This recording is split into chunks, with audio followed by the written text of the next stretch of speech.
core tools and technology to lead life science through intelligent innovation. MGI has established 7 international R&D and production centers and is mainly involved in 3 key business segments, including genetic sequencers, laboratory automation, and new business. Continuing heavy investment in R&D, MGI has developed a full range of patented technologies, including DNB-seq sequencing technology, patent array technology, and sequencer optoelectromechanical system technology. Gene sequencing has a very high barrier to entry as it involves multiple fields, including optics, mechanics, electronics, fluid dynamics, molecular biology, chemistry, nanoscience, and other disciplines. MGI is one of few companies in the world that have the ability to develop and mass-produce low, medium, and high-throughput clinical gene sequencers from GB to TB. Besides gene sequencing, MGI has also developed a series of core technologies, including library preparation and automated sample processing. Expanding into new business, MGI has developed multiple innovative life science tools and technology, including portable single-cell systems, remote robotic ultrasound systems, BIT products, and low-temperature storage products, with a strong focus on the upstream of the industry.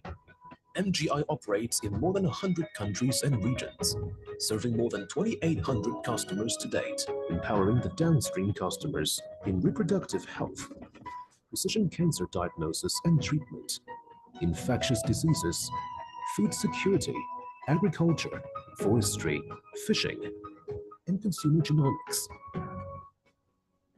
Since the establishment, MGI is driven to disrupt the status quo and accelerate the industry innovation.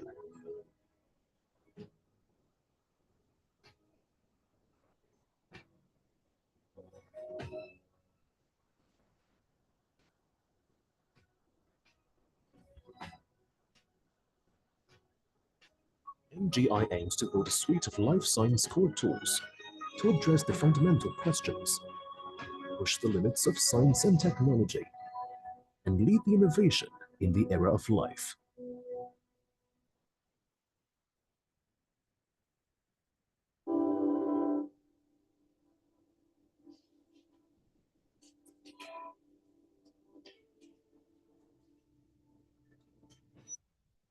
Hey there, you're such a tiny thing, but you brought great to the world. Your story became much bigger than we ever dreamed. People lovingly call you Epi, and you changed how we work in the lab every day, more than once. With every little drop that you've held, great inventions could be made. You like it cold. You like it hot. You like it shaky. You're colorful and convertible, and your family grew bigger. There's nothing that can harm you. And that's good, because you preserve for us what we adore most, what's everything to us, the sample.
The new P4 flow cell. Experience more reads, greater accuracy, and the most cost-efficient runs on NextSeq 2000. Expand the utility of your benchtop system with 4 new run configurations. Maximize batching at scale for applications like exome, single cell, and spatial sequencing on the market-leading platform. Do more with P4 on the NextSeq 2000.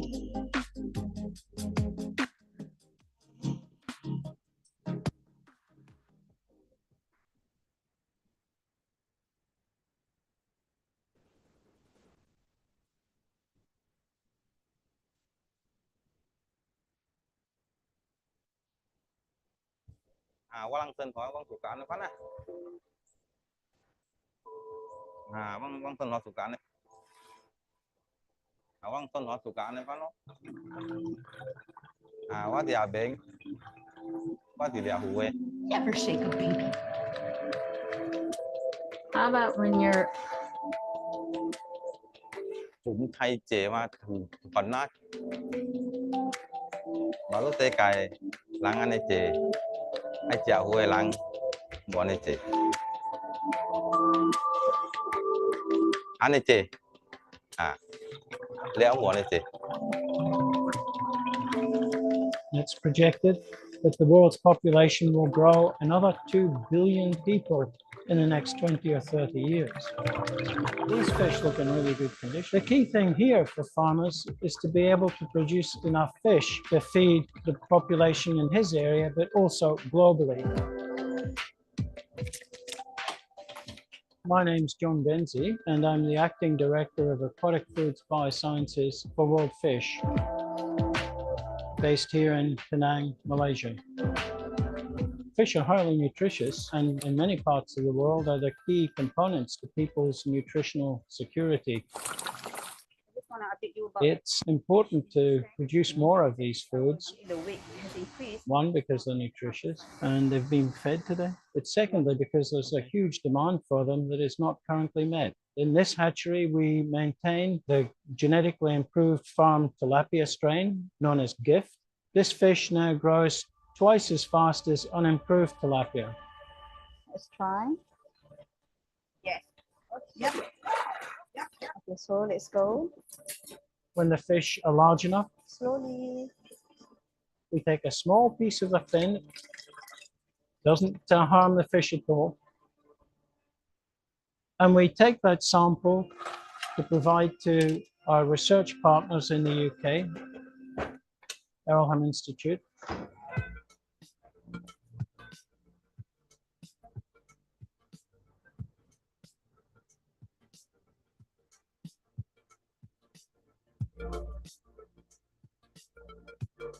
Hey guys. Hey, Torrin. Where we come in as the Errolham Institute You've got lots of tilapia. What we do is we look to sequence the genomes of these fish. It's quite small fish, and then annotate the functional and non-coding aspects of the genome to then better inform how they could then improve these fish further. We could utilize the ability of Nile tilapia to grow particularly well and fast. I'm Karim Garbi. I'm head of genomics pipelines at the Illumina Institute in Norwich, England. The issue that we're trying to tackle with this collaboration with WorldFish is to try and improve agriculture in Africa and Asia of tilapia fish.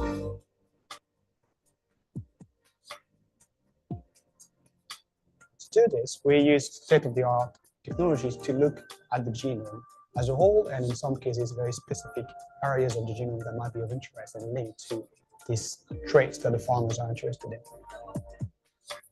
So the benefits of the Genovo-Seq for this type of projects are twofold. The first one is reducing the cost. The second benefit to us is the speed. What's really important there is that allows us to apply multi-omic approaches, which gives us better power to translate some of our findings to deal with my mission of improving food sustainability, but then also Illumina Institute's mission to also protect life on Earth. This is my passion, my scientific passion really. So being able to connect the technology that we've set up in this lab to the life of farmers and the livelihood of farmers, and helping them thousands of miles away with the work we're doing here in the lab is fantastic.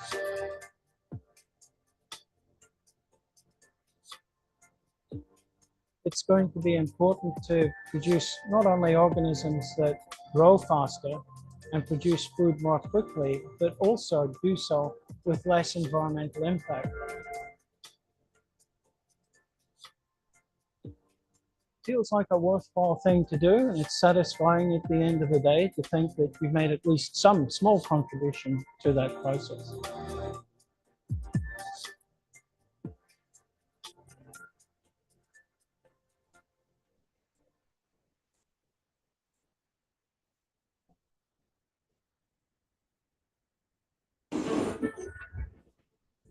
For over a decade, Illumina's solutions have enabled researchers and public health scientists to make groundbreaking discoveries and protect our communities from infectious diseases.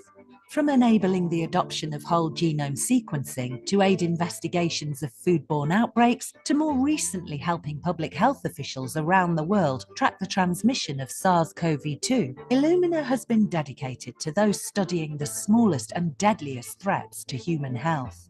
Today, we are proud to introduce two new library prep solutions built on the simple and affordable COVID-Seq workflow that will help build global genomic surveillance capabilities and power impactful microbiology research. Illumina Microbial Amplicon Prep, or IMAP, is a unique library prep solution allowing researchers to use lab-designed or commercially available primers for targeted sequencing of viruses and select markers from larger microbial species. Ideal for One Health applications, the kit provides all the reagents needed to go from extracted nucleic acid to sequencing-ready libraries. Illumina Microbial Amplicon Prep Influenza A/B, or IMAP Flu, is optimized to provide extensive sequence coverage across both influenza A and B viruses, compatible with RNA inputs extracted from cultures or nasal swabs and washes. IMAP Flu delivers exceptional data quality, flexibility and scalability for public health surveillance and high-impact influenza virus research. Both solutions seamlessly integrate with the Dragon targeted microbial app. This powerful app serves to simplify data analysis, making it easy to perform consensus genome generation, variant identification, and variant interpretation. IMAP and IMAP Flu, two exciting new additions to Illumina's portfolio of solutions for public health surveillance and microbiology research. Because in the genome era, infectious diseases don't have to be a disaster.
Human beings have been using astronomical tools to adventure into the infinite universe, to explore the infinitesimal by making use of life science tools and technology.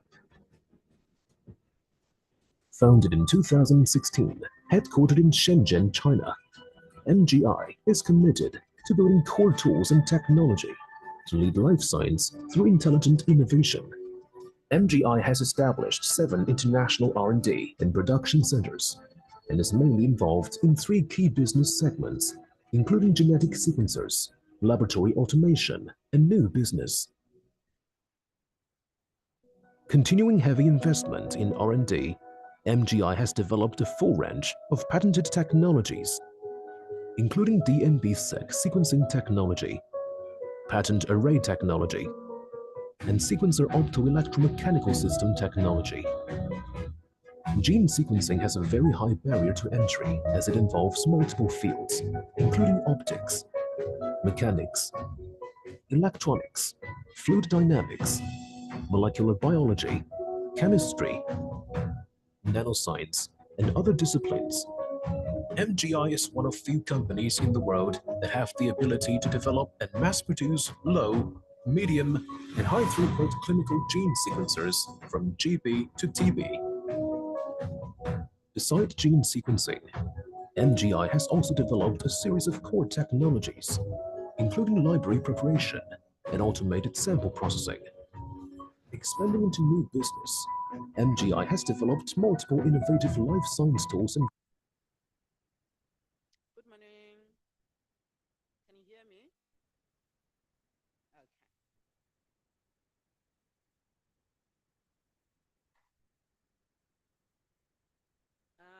Where's Lucky? Can we get people that are outside to come in so that we can start?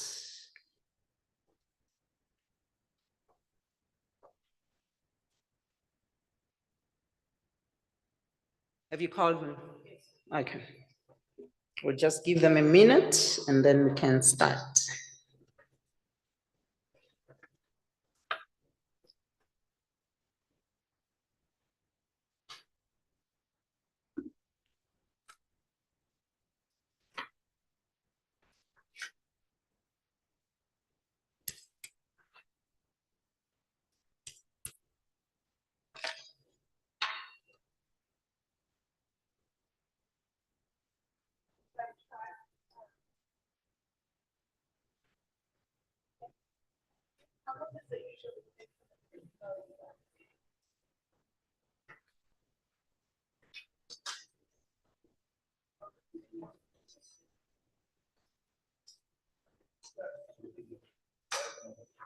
Ray, can you call the others, please, so that we can start?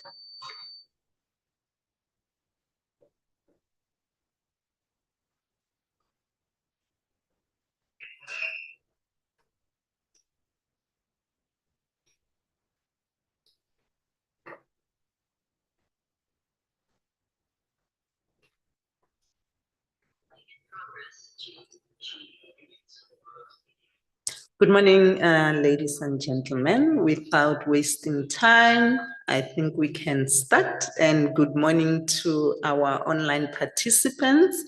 It's very, very common that we can forget about you because we don't see you, but let me wish you a very lovely morning. And we are glad that you were able to make it to this second day of our AfricaBP workshop. Yesterday we had very lovely engagements.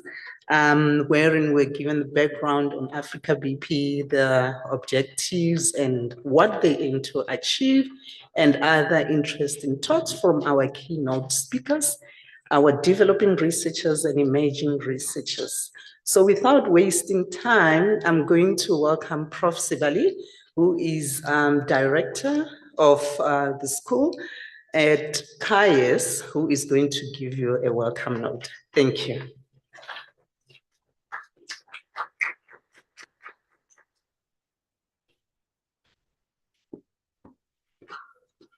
Good morning. As you have heard, my name is Linda Sibali from UNISA. Colleagues, we're all here yesterday, and Prof. Ndwasa gave us a warm welcome. In fact, I'll be just welcoming those which are here today, and also those which are online.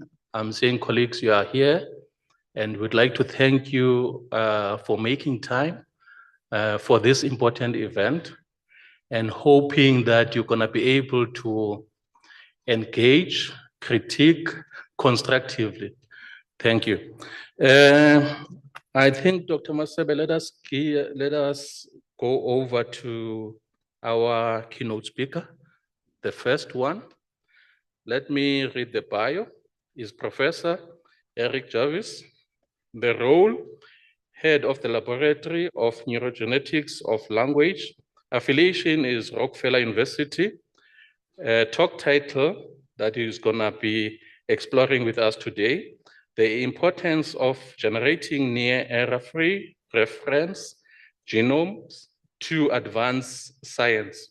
His bio goes as, Prof. Jarvis uses genomics to understand how vocal learning and vocal non-learning species are related, providing insight into how vocal learning and other complex behaviors have evolved. As the co-leader of the consortium of more than 200 scientists from 101 institutions in 20 countries, Prof. Jarvis helped to oversee the genome sequencing of species representing nearly all avian orders. These findings led to an overhaul of the bird family tree and support the idea that vocal learning evolved at least 3 times amongst birds. In songbirds, parrots, and hummingbirds. Prof. Jarvis aspires to sequence the genome of all 10,000 and eventually those of all 71,000 vertebrates to understand how species are genetically related and how their unique characteristics evolve. To accomplish this goal, Prof. Jarvis chairs the International Vertebrate Genomes Project. He also collaborates on the project to generate a new human paleogenome reference representing over 90% of genetic diversity. Can we give him a round of applause? Voice is coming through. I didn't hear you, colleagues. Can you please? Just motivate him, yeah. Thank you. Over to you, Prof. All right, thank you for that wonderful introduction. All right, let me see if make sure this works.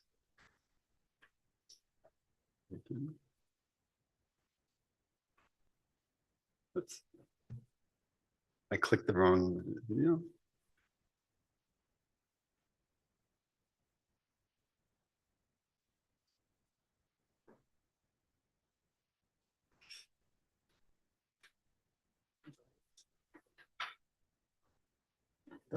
Okay, here we go. I got to get used to using the PC. There we go.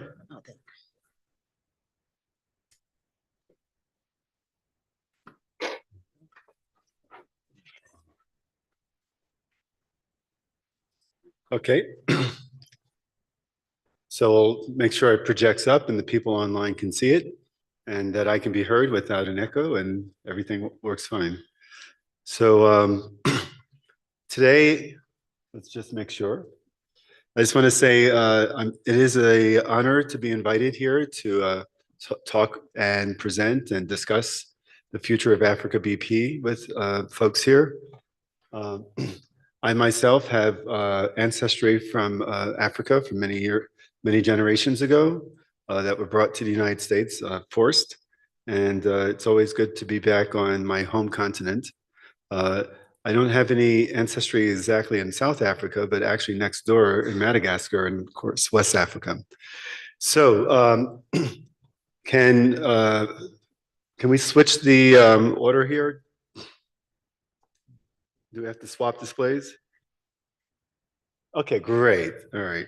I don't mind you seeing me in big projection, but my slides are more important than my image. So what I decided to really talk about today is what this title says is really reminding most of this audience the importance of generating near error-free genomes to advance science. And also, I want to tell you some things about, give you some feedback about what lessons have we learned in the Vertebrate Genomes Project and other projects that Africa BioGenomes projects could utilize going forward.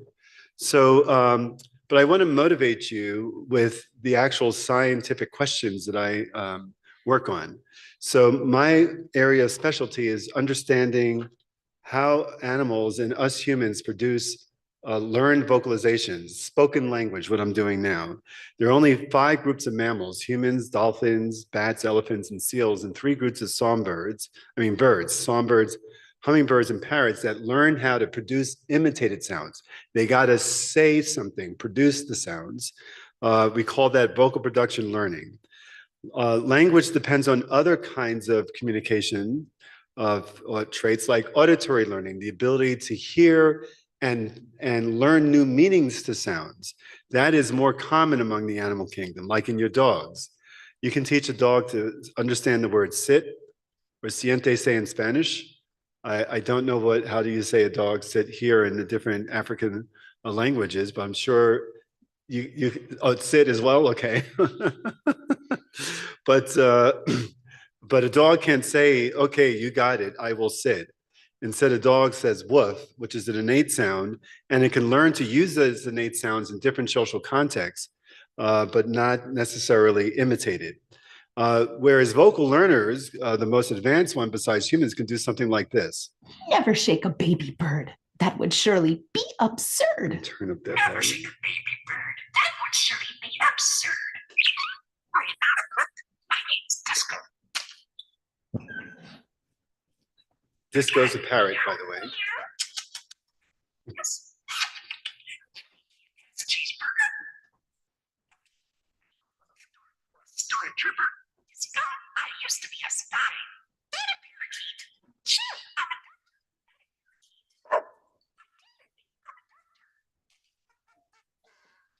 Yet our closest relatives, this is the best they can do, all right? This is Coco, a gorilla who was raised with humans for 39 years. Disco was raised with humans for 4 years, and here's what Coco can do. How about when you're coughing? That was good. You did a sneeze and then a cough. Excellent. So yeah, that was excellent, but Coco cannot do what Disco or we humans can do and speak like that, all right, and imitate sounds. Coco understands human language. If you raise many animals, including your pets, with humans, they will understand lots of words of what you say, not the same vocabulary as a college student, but they can't produce novel vocalizations. And so I've been wondering not only what's going on in the brains, but what's going on in the genomes that's making these differences. And you need genomes of lots of species to do this.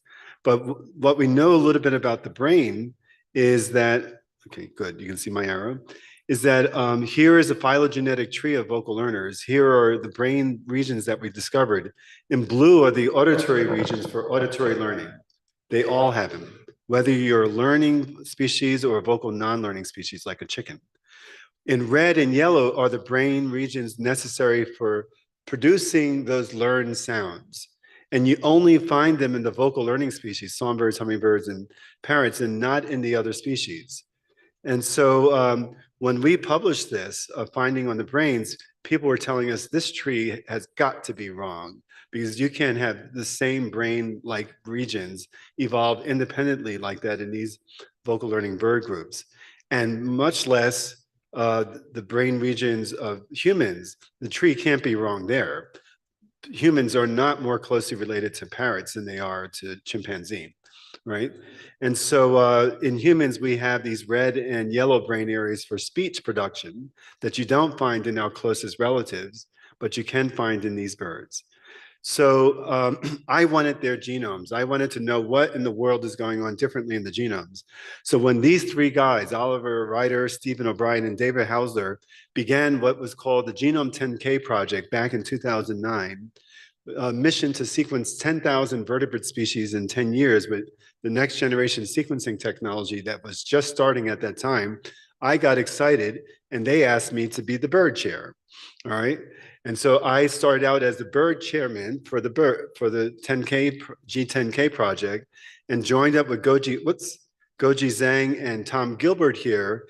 This is me a little bit younger, where back in 2010 to 2014, we reached out to a lot of colleagues, and Beijing Genome Institute invested a lot of money into sequencing the genomes of 48 bird species in total, representing multiple vocal learners here in red, like the songbirds, parrots, and hummingbirds, and their close relatives, according to different phylogenetic trees in the literature.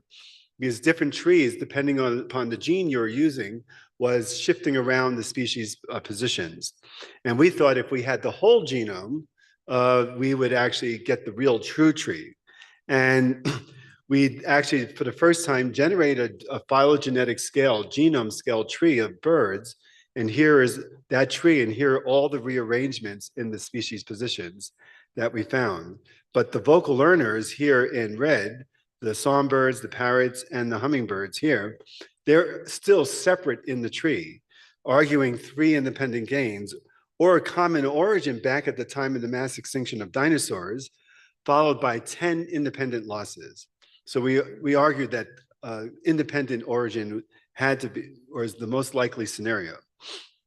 With these genomes, we also profiled gene expression in the songbird brains and human brains, and non-human primates and non-vocal learning birds like quails. And we found regions of the brain here using microarrays at that time. This is a heat map. Each row is a gene. Each column is a sample from songbirds or humans or non-vocal learning birds. And what we found is gene expression profiles, like of these 55 genes in the RA saw nucleus responsible for producing learned vocalizations in songbirds, had a gene expression match to the human laryngeal motor cortex. And this part of the brain called the striatum in songbirds, or anterior striatum, had a match to the anterior striatum in humans, not found in chickens or non-human primates.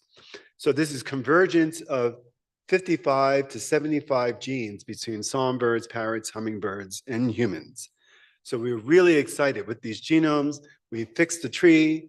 We got specialized gene expression profile and speech areas of axon guidance and other interesting brain genes. And lo and behold, when we start to do functional studies with those genes, we discover with these short read assemblies, like the SLIT1 gene for neural connectivity, that they're highly fragmented. These are different contigs in brown, dark brown, and light brown, including in protein coding sequence regions. So we have missing parts in genes. Entire genes are not there. They're incorrectly assembled, which means that biologically meaningful results, including especially on repetitive regions, are just misassembled or not there at all. This caused many months, sometimes a year or more, for my students and postdocs to have to reclone these genes across various species and do a lot more extra work to get the full-length protein coding sequence or non-coding regions. And if you did not do that, you were unknowingly working with artifactual gene structure and sequence, and unknowingly making false conclusions about the biology. And after a while, I couldn't take it anymore, right? And the leaders of the G10K organization asked me to do, Eric, say, do what you did with the birds for the vertebrates all together. And I kind of reluctantly agreed to take on leadership under the condition that we will make a mission of the Vertebrate Genomes Project, not just 10,000 species, but if we're going to go that ambitious, go all the way, 70,000 vertebrate species. And you must develop and work on methodology and technologies to try to generate high quality, error-free, near gapless, chromosomal level, well-annotated genomes, not these Swiss cheese genomes with the short reads that I had been using before. And we decided to do this in phases. Sorry, the color is not coming out correctly here on the transfer to a PC, but I think you get the point. Phase 1 is all orders, phase 2 is families, then genera, and phase 4 eventually all species. And so that's what we decided. And this began, the VGP proper, began around really officially in 2017. And what led us to choosing a methodology was this assembly working group. This was the first main assembly working group led by Adam Philippi. It's now led by my postdoc, Giulio Formenti, where folks from all around the world, different parts of Europe, Asia, and Americas, and now also Africa, are come together once a week to discuss methods and troubleshoot and problems with genome assembly. And the first study we came out with back in 2021 in Nature was a kitchen sink approach that where we took long reads, PacBio long reads, made contigs, scaffolded with 10x link reads, optical maps, and Hi-C, and then try to phase those haplotypes and then do manual correction for errors. And we found that if you use technology, here we did it on a hummingbird and 14 other species, that it goes ever increasing bigger distance along chromosomes from the long reads to the Hi-C, and mix them together in some kind of methods, you get the highest quality assemblies possible. The new technologies we have now in 2024 are more advanced than this, but this is where we began doing those mixtures. And when we did that, we started to fill in those gaps, like in this important gene SLIT1, where the beginning protein coding sequence wasn't there, and the ending protein coding sequence at the end terminal of the protein was not there. And actually, because it wasn't there, NCBI incorrectly annotated the gene and gave it a different start codon. And so we've been working with a false protein coding sequence in the first exon of this gene for a number of years until we got the reads going through it. And one of the reasons why actually for many genes we did not have the beginning is what we discovered with these long reads assemblies compared to the short reads is that the closer you get, this is 2,000 base pairs away from the start site of the protein coding sequences here, right? The closer you get to the start site, okay, the more missing sequence you find in these protein coding genes. And the higher the GC content. And that GC content stays high in the first exon. And then it goes down in the subsequent exons, whereas the introns, the GC content doesn't go up and the introns are not missing. So we found for various species, anywhere from 30 to 70% of the promoters and the first exons are missing in the short read based assemblies. And why is that? Is that the chemistries used for the long read based assemblies get through GC rich regions much better than Illumina and other technologies, even their GC protocols. And we've seen this over and over again, especially for birds and mammals, but also for reptiles and fish to a certain degree. So, and it's not just the beginning of genes that are missing. The GC-rich microchromosomes, like in a zebrafinch here in purple, almost entire chromosomes were missing. All right, with hundreds of genes. Actually, we discovered 900 genes that were thought to be missing from birds were found in the long read based assemblies. And so, so people can understand, why can I not go back, right? I can't go back to that, regardless of how much, how many genomes I can sequence with the short read based technologies. Another lesson we learned that's independent of the actual sequencing read length is if you don't separate out haplotypes and you merge them together, especially like repetitive regions, you start to get two different haplotypes that are kind of divergent, and the assembly algorithms thinks they're sister genes instead of the same gene on the paternal and maternal chromosomes. And when that happens, you get these false haplotype duplications. And when you separate them out, which you can do more easily with long reads, you realize that certain regions of the genome are more divergent than others, or certain genes are more divergent than others, creating false duplications that people publish as gene duplications when they're really alternative haplotypes. And so we had to develop algorithms to handle those. And when you do, we discover genes like oxytocin receptors and vasotocin receptor family are actually, there were more genes proposed in the vertebrate literature than there really were. And the reason why is because they were false haplotype duplications. And once we got the correct number of genes, which was 6 in all amongst vertebrates, we were able to infer the evolutionary trajectory of this gene family from local gene duplications to whole genome duplications, to segmental duplications, and finally different kinds of losses in different species. And so we were able to map the evolutionary trajectory of this gene family much better with the higher quality assemblies. And so how do you get these, how do you separate out these haplotypes? Adam Philippe's group found, and we applied it to a cow, and we had applied it to zebrafinch, that trio-based assemblies, getting parental DNA to separate out the haplotypes of the child, chromosomes like this, where you take the mother and the father's sequences and you separate out the raw reads of their child and then assemble them separately, and you get much less false haplotype duplications. Actually, it was 3% at that time. We're now down to 0.2 or 0.3% of false duplications. And so also the algorithms have been improved that phase haplotypes using Hi-C data. We work with Hung Lee's group to use Hi-C to phase paternal and maternal raw reads during the assembly process, during the assembly graph, while the assembly is actively being assembled, as opposed to separating out the raw reads in advance. And that gives even higher separation of haplotypes without parental data. And Adam Philippe's group developed Verco assembler, which does something similar using what's called linear graphs as opposed to De Bruijn graphs for Hi-Fiism. And so the three biggest lessons we've learned is that haplotypes are one giant repeat. Sequencing, assembling without haplotype phasing, whether it's long reads or short reads, is a mess. You need to do it to prevent these false duplications. Read lengths need to be longer than the repeats within the same haplotype in order to send them correctly. And sequencing technology needs to be able to read through complex structures like GC-rich regions. So if you don't have these three in your recipe, you're bound to have many different kinds of errors. So with this, we embarked upon our future directions. Phase 1 of the VGP was to sequence 260 species representing a predicted 260 orders based upon divergence time of 50 million years from their common ancestor.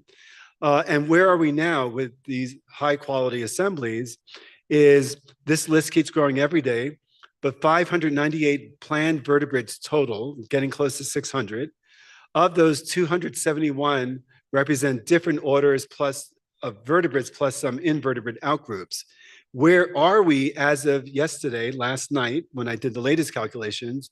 We're at 529 completed assemblies, 209 of them of orders.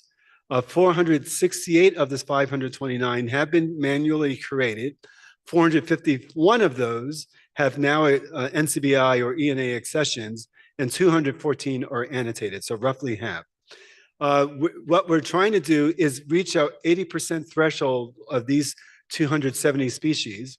We have 8 more species to reach that 80% threshold before we move this project to the next step, which is doing all the alignments, inferring phylogenetic trees, addressing questions of vocal learning, and whatever else anybody in the audience is interested in addressing.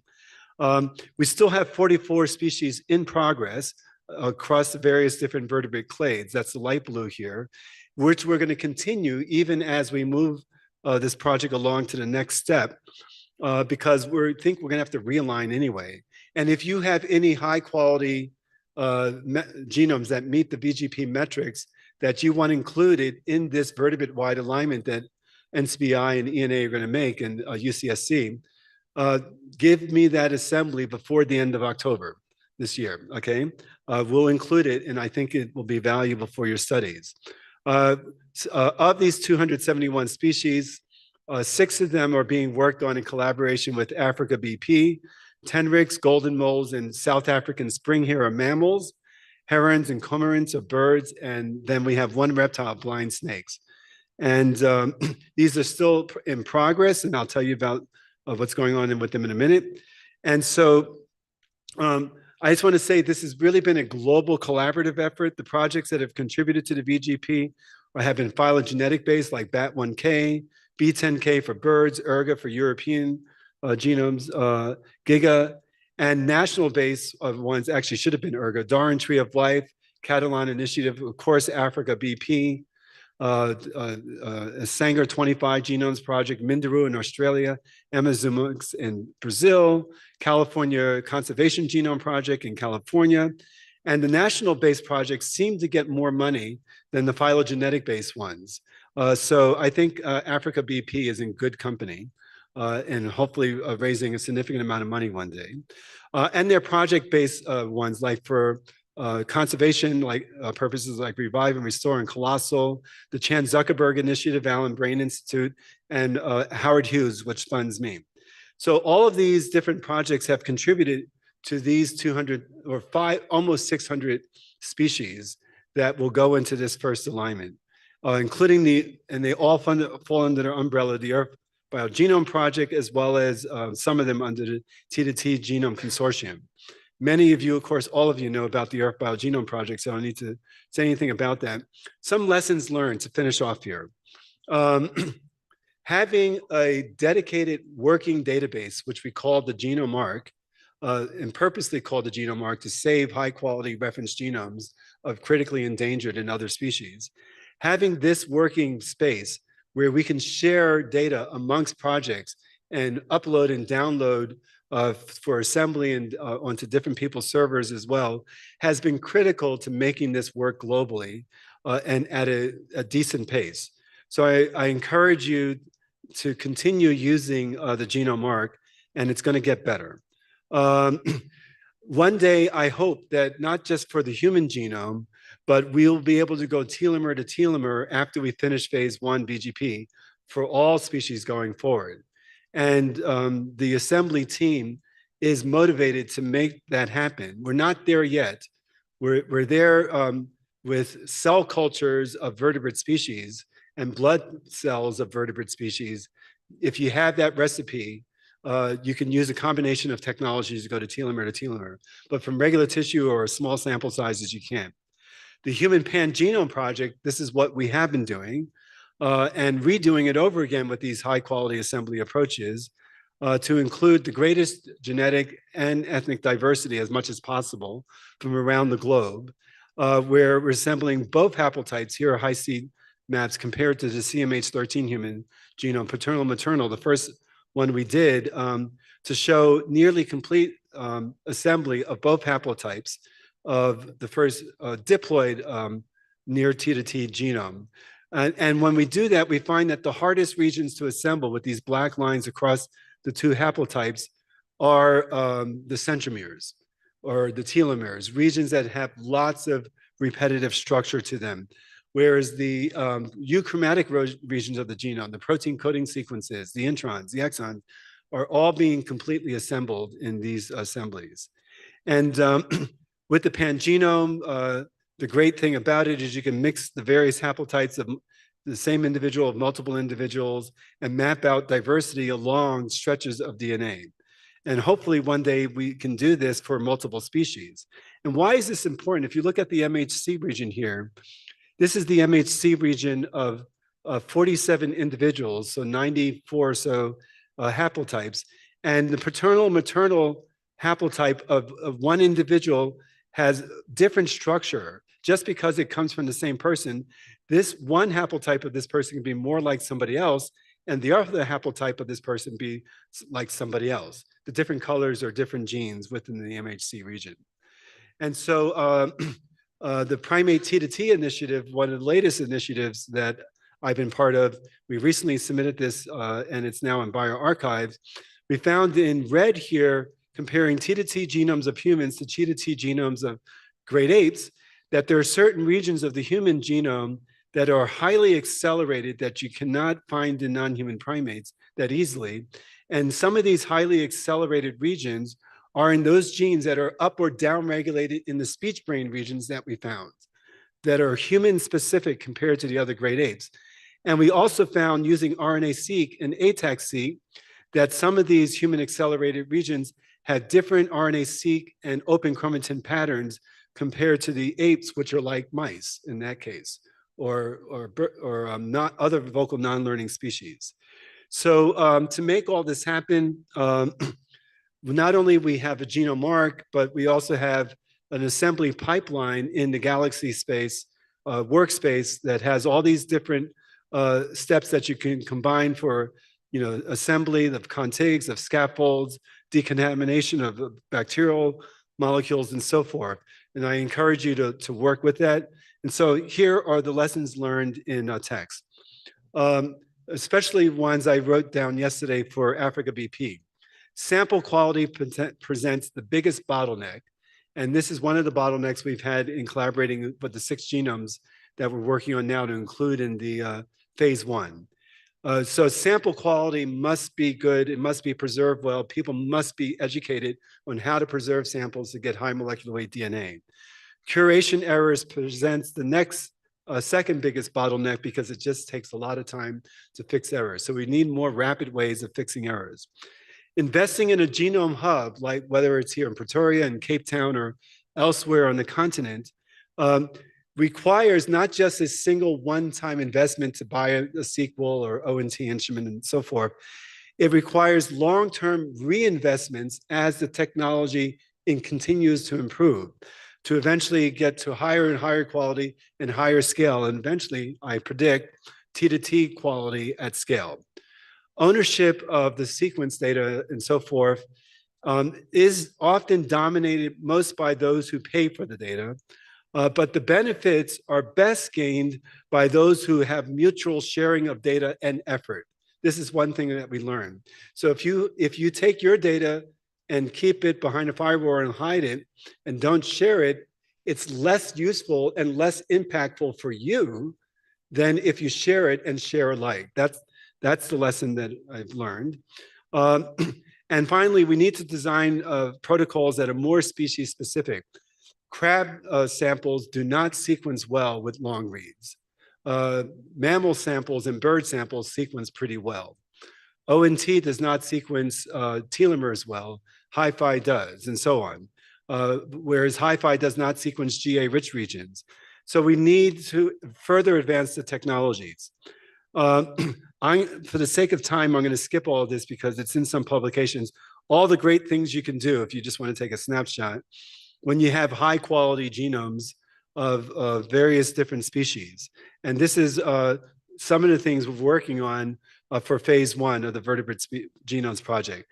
And the challenges going forward, I will just quickly read these. I think this needs to be a global effort for human and non-human species. We need to advance the T2T technology. We need to be producing globally over 3,400 new genomes per week to complete the EBP project in less than 10 years. Think about that. No one is producing that many high quality genomes per week. We need funding and investment in the billions of dollars within and across countries, including here in African countries. And we need a global informatics ecosystem that can handle transport of data to scale back and forth across different hubs. And as I said in the previous slide, we need to improve long-read technology to get through some difficult regions that it still can't get through, preventing us from having telomere to telomere assemblies. I'll end off, this is my team as of last December, when I had Natanga visiting, Lasinimbogo and Lucky back here. It was great to have you in the lab. You brought a wonderful presence to the group, and I hope the knowledge that you gained there and the knowledge that we gained as well, you brought back here. And I'll stop and take questions if there's any time. Thank you.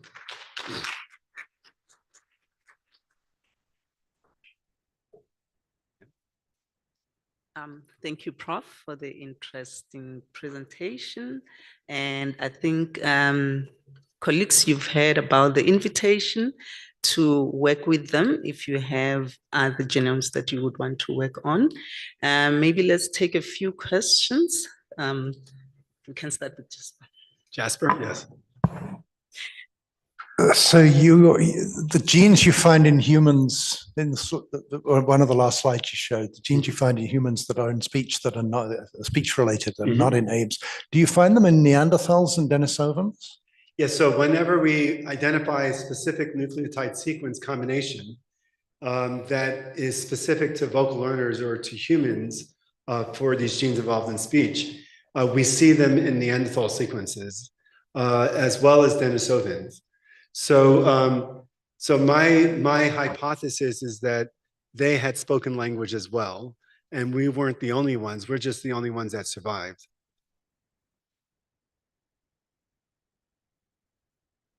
Yes.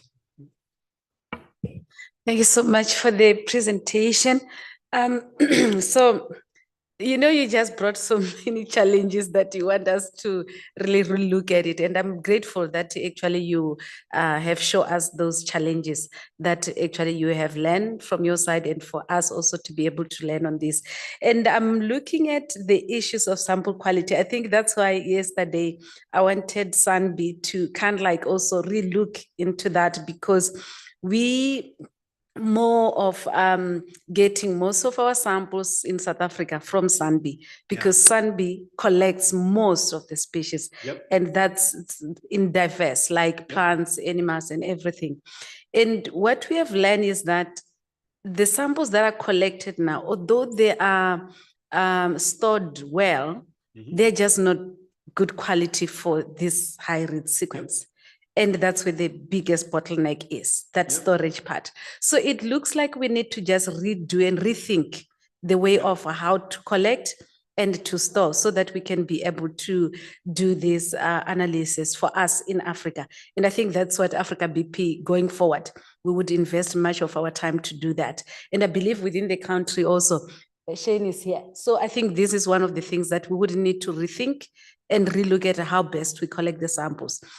But you also talked on the issue of curation, and which is now we're sitting with some of the genomes done, completed, but we're busy assembling them. But then you come to curation, it's just a lot of work. And again, when you're done with creating your own genome, you're not sure, because it's a manual. You still need kind of like somebody to go through it and recheck for you. And I think that's where we don't have that capacity. And I think would appreciate that helps still from your lab to be able to assist us until when we build up the capacity. Then you come to the issue of investment. This is as a country. I think I like that one of the speakers, I think that was Venetia yesterday, when we're talking about, there is, no, I think it's Nicola Muda. When we're talking about government has not really come to party when it comes to this, because we're still reliant on industry and the institutions themselves in terms of us providing the resources for us to be able to do this. And I think then this gives us an idea as a country, maybe this is where, Jasper, the government needs to really come in, because if you look at the expense and what Apollonia said yesterday, it really becomes so expensive for us to be able to do this kind of analysis. Yeah, so my quick answers on all three of those points is for the sample quality. We also discovered in the United States, like the American Museum of Natural History and others, that anywhere from 30 to 50% of the samples, sometimes even more, depending upon the museum collection, are not sufficient quality for high quality genomes. They're good for PCR reactions, but not high quality genomes. And they tend to be samples that were not frozen right away in the field, but in the field for a while, transported in somebody's car, brought to a freezer an hour later, and then frozen. right? Or they've been stored in ethanol too long at room temperature, or they've been put in RNA later or DNA guard, DNA and RNA protecting molecules. This destroys the high C interactions and also partially degrades the DNA. So RNA later is not good. And in those cases, yes, we had to go recollect samples. For the second point on curation, we are working on machine learning approaches and other ways to do more rapid curation.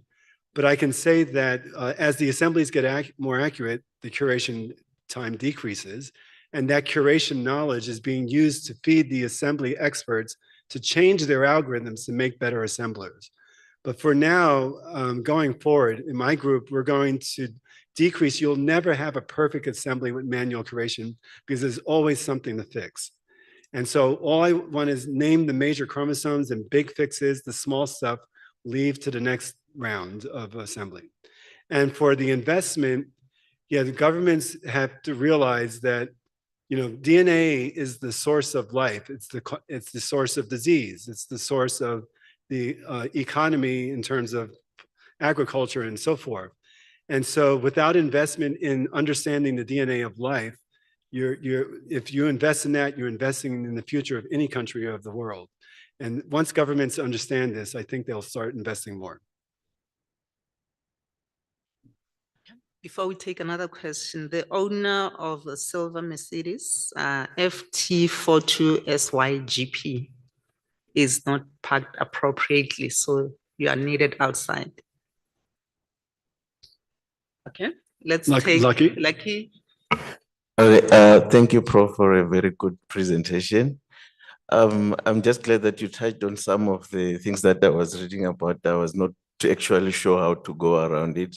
You mentioned now we're working on the telomere to telomere, of course, but you also touched on the issue of the centromeres. We know that they also play a role on some of regulating genes that are of significant importance. Mm-hmm.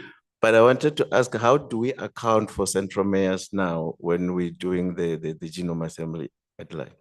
Yeah, so centromeres are being assembled in most of these assemblies, that even the ones that aren't T to T, but sometimes they have collapses of duplications because there's sequences that are so identical to each other, they look like the same sequence with a alternate base pair for one or two sites. When you really get the full centromeres, they tend to be longer than in the collapsed assemblies. But for the most part, they're actually being assembled, including in the 500 or so genomes that we have until today. And in the T to T genomes, the complete centromere assemblies, a lot of new biology is being discovered that was not possible before in terms of relationships between different chromosomes, evolutionary history of a species, and how divergent even the centromere of the same chromosome can be in two different haplotypes. A lot of times they're so divergent, you can't even align the centromeres of one haplotype with another. So there's a lot of interesting biology going on there. Let's be brief. We're running out of time. Yes, so just a quick question. I hope it's a quick question. I appreciate the work that's gone into the project so far. I just wanted to find out, what are your strategies for avoiding duplication of work and ensuring that the genomes that you are actually focusing on is not duplicating any work? Because I think in our case also, we're trying to identify prospective genomes as well that we want to contribute to the bigger project as well. So yeah, thanks. Yeah, we're not trying to totally avoid duplication, because sometimes it's good to have two high quality genomes. But if you're trying to conserve money and you want a new species not sequenced before, it's important to know, is it not a sequence? And if it is, then you can move on to another one. And the best database out there now is the Darwin Tree of Life, or the Tree of Life project website called GOAT, Genomes in a Bottle. I mean, genomes on a tree, sorry. And it's spelled like a goat name.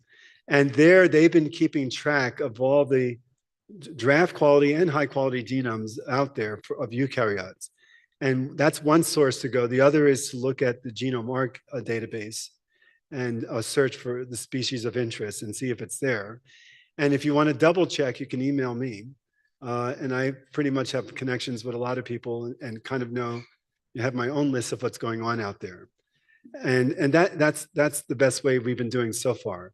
We need a better system, but until everybody works on the same system, we're not going to catch all duplicative efforts and therefore sometimes not the best use of money. Two last questions. Let there be questions. Brief, Jasper, briefly, and then he will respond at once. Okay. Just a comment with regards to the sample collection. I think, Eric, one of the biggest challenges continentally is the availability of dry ice and liquid nitrogen. Yes. It's a huge challenge. Working on Botswana, there was only one facility that made liquid nitrogen. That didn't make very much. In South Africa, there are big companies that make lots of gases and they ship them around. And for us, it's relatively easy to get dry ice and liquid nitrogen, but for much of the continent, it's impossible.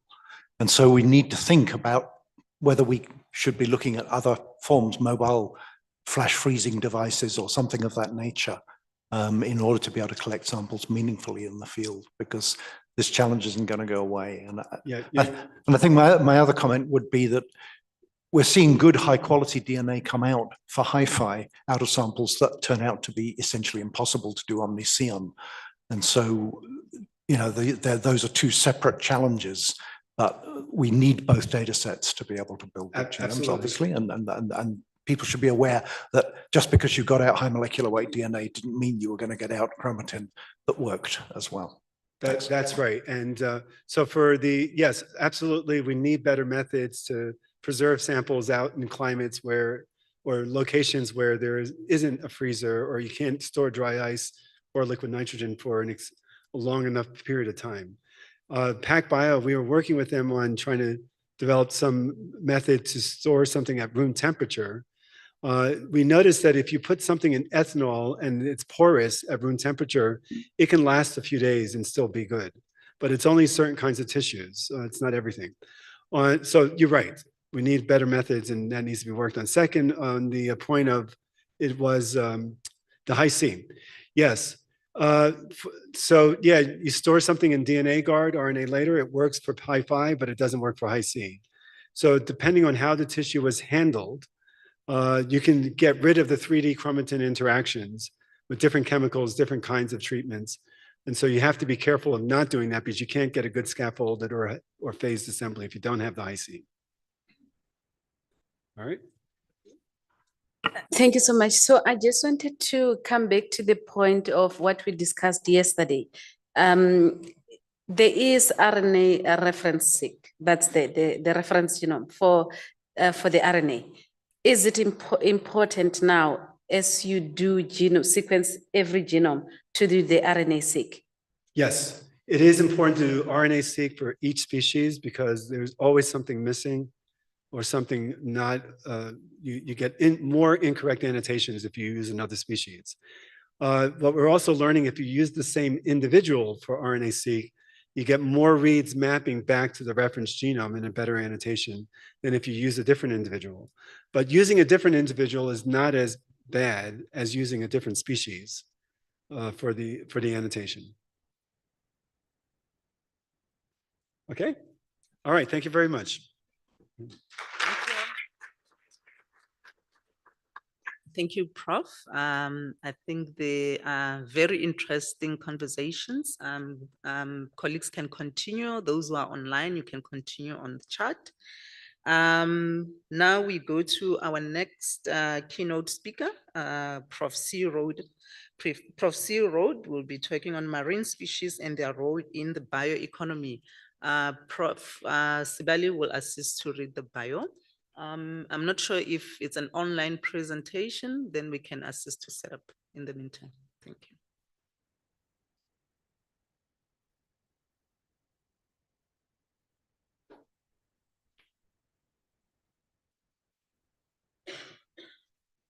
Thank you, Dr. Masebe. Let me echo your words, Prof. Thanks for the insightful presentation. And colleagues, I could see that there was a lot of appetite in terms of questions. You can engage him maybe during lunch or tea time. Thank you. Is Prof. Rode here? I am online. Thank you. Thank you, Prof. Colleagues, I'll introduce you to our next keynote speaker, Professor Clint Rode. His role is an associate professor of genetics, affiliation, Stellenbosch University. The talk title for today will be Marine Species and their role in bioeconomy. Prof. Rode is a classically trained geneticist working in academia with a primary specialization in population and quantitative genetics. Prof. Rode maintains a multifaceted portfolio, including teaching, research, consultation, and community engagement. At present, he teaches various modules in introductory genetics, biotechnology, population, and quantitative genetics. Prof. Rode research interest is mainly in the genetics of animals with economic, biotechnological, or societal importance. Prof. Rode investigates how various evolutionary processes influence genome-wide patterns of genetic diversity in a variety of species and how these impact on phenotypic development. An understanding of such variation could be used to explain evolutionary history of populations or to predict and manipulate evolutionary trajectories and manage populations. Prof. Rode's current projects include studies of various aquaculture and fishery species, e.g. abalone, sea urchins, dusky carp, and yellow tallfish, and the black soldier fly for bioprocessing and remediation of agricultural waste. Over to you, Prof. Thank you. Thank you very much. Thank you for that introduction. Much appreciated. Okay, thank you for the invitation. Let me just try and share my screen so that I have my presentation. Can the host maybe just activate that for me, please? It says that I can't.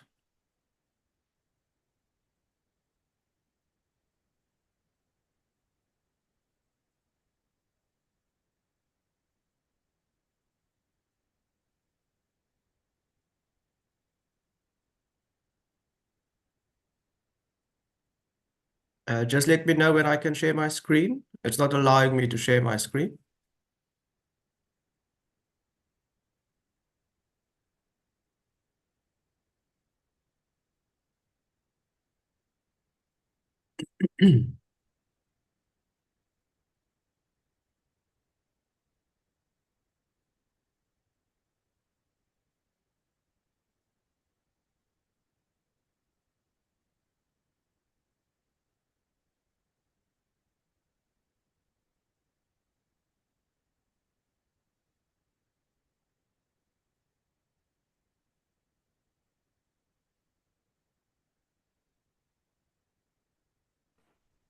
Prof, you need to share your screen first so that we are able to change from our side. Yeah, I'm trying to. It's not. Ah, wait. Now I can do something. Just hold on. Let's share and. And if you put it on a slide mode, yeah. Yeah. There we go. Okay. So yes, thank you very much for the invitation to present a little bit on our work in marine species and the importance of marine species in the bioeconomy. So if we talk about the bioeconomy, if you listen to the jargon, and when we talk about marine species specifically, I think within the broader literature, you would hear words like the ocean economy or the blue economy, and that it is a significant part of the broader bioeconomy. It is also a sector within the bioeconomy that is transitioning from being mostly a resource economy to a knowledge economy. In other words, we're not just harvesting from the oceans, but we're more and more needing to apply research and innovation to find new ways to utilize all of the resources that we do get from our oceans. The interesting thing about the oceans is that we know less about what's happening on the ocean floor than what we know what's happening on the moon. So this creates quite an opportunity for research and development, and of course then the expansion of the bioeconomy as such. Now, from a biological perspective, the oceans is a biodiverse, rich region, which provides us with substantial opportunity, not just for food, but there is a lot of potential applications in terms of pharmaceuticals, new biotechnological innovations, and of course, research into sustainability. It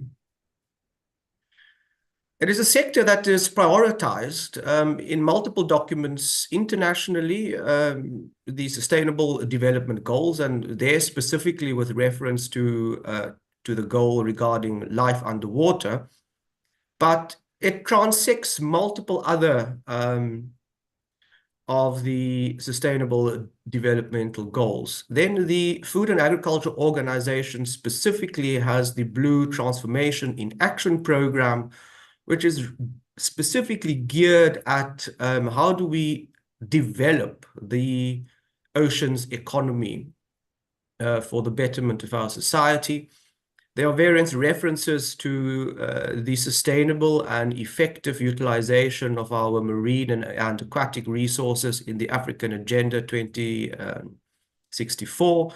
And then on a national level, various documents refer to our rich biodiversity from an aquatic perspective, and specifically in aquaculture, Operation Pakisa, which I listed here at the bottom, have been a key driver within that sector. So let's just look at a few key findings of the latest FAO report on world fisheries and aquaculture. And not surprising, we've reached a record high in terms of our aquatic production.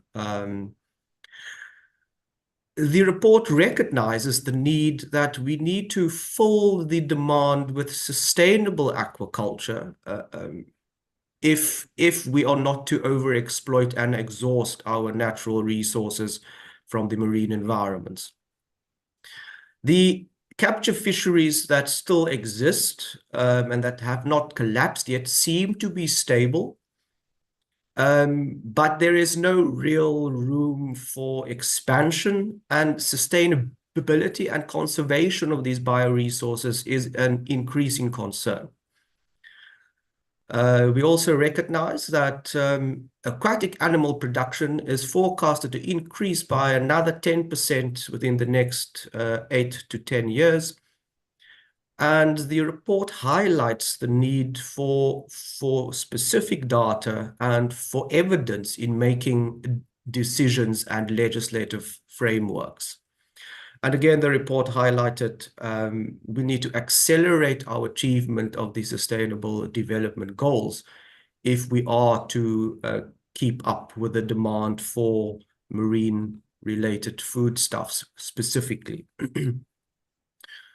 So these graphs also just come from that same report, and perhaps in a more visual way, demonstrates what I've just said. So very clear, we can see that the capture fisheries have plateaued. There's very little room there for increased production. However, if we look at aquaculture, steady increase over the number of years. If you look at the marine sector specifically, globally still lagging a little bit behind in terms of the freshwater aquaculture, but there is a steady increase there as well. If we look at the marine sector specifically, and we take a bit of a breakdown of the various species that are being utilized, finfish is actually quite low on that list, which almost seems counterintuitive for many people. Quite interestingly is the significant growth and production in marine invertebrates, crustaceans and mollusks specifically. And perhaps even more interesting is this significant increase in the algae production sector. So there's a big sector that seems to be on the upward. If we look at what we use these marine resources for, not surprising, most of it goes for food. And the per capita consumption is steadily increasing as well. But personally, I think there is a lot of room for this non-food using that will really drive innovation within the bioeconomy, specifically from a marine perspective. So it spiked a little bit here in the 1990s, and then it tapered down a little bit, and you can see a slight increase starting again now. So there's room for biotechnological innovation in this non-food uses of marine organisms that I think is still highly underexploited at the moment. If we look at the economic value, and we've spoken about the utilization of this in the graphs that I showed beforehand, but if we look at this export value, we can see significant increases from what it was in the 1990s at around just under 50 billion US dollars to an almost five-fold increase over the last number of years. Again, the sector is a significant employer of people, helping with job security and securing livelihoods. So it is important to ensure that the sector remains viable, sustainable, and optimal. With a specific focus in South Africa, these particular graphs show just in terms of the food utilization of fish and seafood specifically.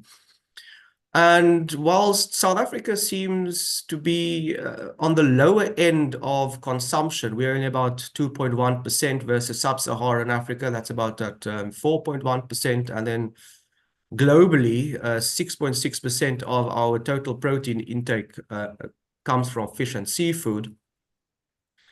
This is not necessarily always the case. So a few years back, South Africa's number was actually a little bit higher at 3.7% versus what it is now. But this is not necessarily an indication that people want to eat less seafood.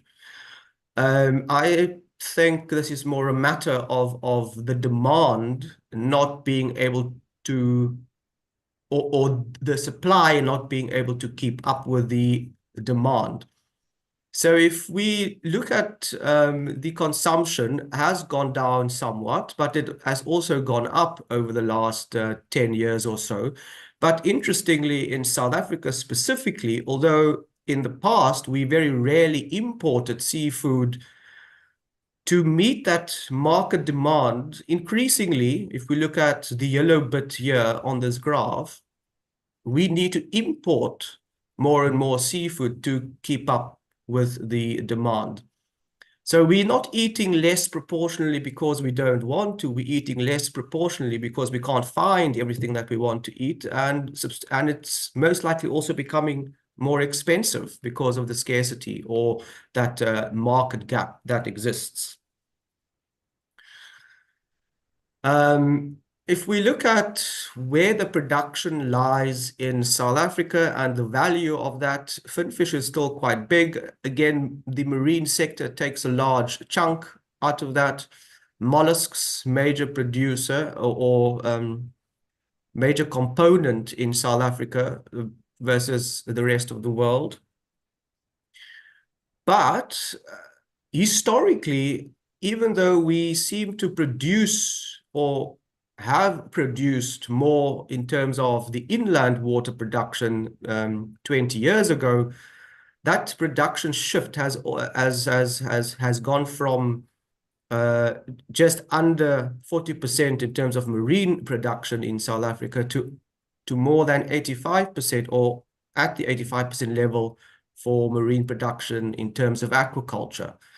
So there is a very clear shift towards marine seafood rather than the freshwater seafood industry in South Africa in the moment. So that's an interesting thing to take note.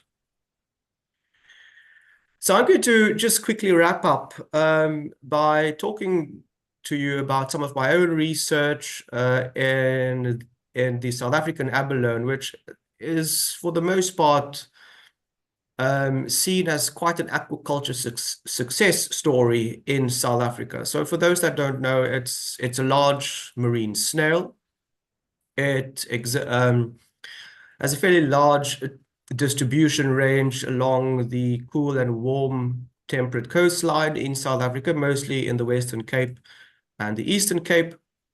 Historically, it was a lucrative fisheries industry, and if you look at the graph on the right-hand side, you'll see a spike in fisheries landings here in the 1965, more or less, with a significant dip in the capture fisheries after that, leading to the closure of the fisheries in the early 2000s.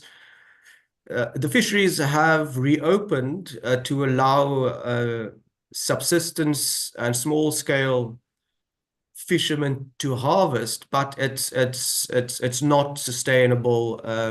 The wild populations are significantly reduced. And of course, it is a species that is considerably overexploited by the illegal harvesting of the species from the wild. So currently in South Africa, we have 14 abalone farms. Most of them are seated in the Western Cape. Abalone production accounts for 40% of total marine aquaculture and just under a third of total aquaculture in the country. But if you look at the value of the organism in terms of the export, it generates more than 85% of the aquaculture value. So even though in terms of absolute biomass, it's only about a third of the aquaculture production, in terms of economic activity, it accounts for more than 85%. The abalone aquaculture sector is a significant employer within the larger aquaculture environment. And then just to note that it is a high value commodity and it's mostly for the export market. So the production has been increasing steadily over the last few years. It is still increasing at the moment. It's the dark green line on the graph. Another mollusk, however, the mussels, has overtaken abalone in terms of absolute biomass, but it's still not as valuable as what the abalone is.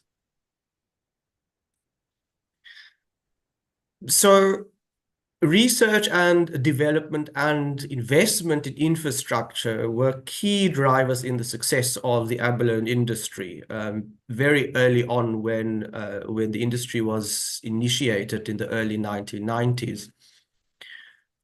Since then, genetics and genomics research has been a major contributor to the efficiency and sustainability of the industry, both in terms of the conservation of the wild resource, management of the commercial populations, and of course the selective breeding to enhance the production traits. So one of the first things that we did was to actually genetically assess the state of the natural resource.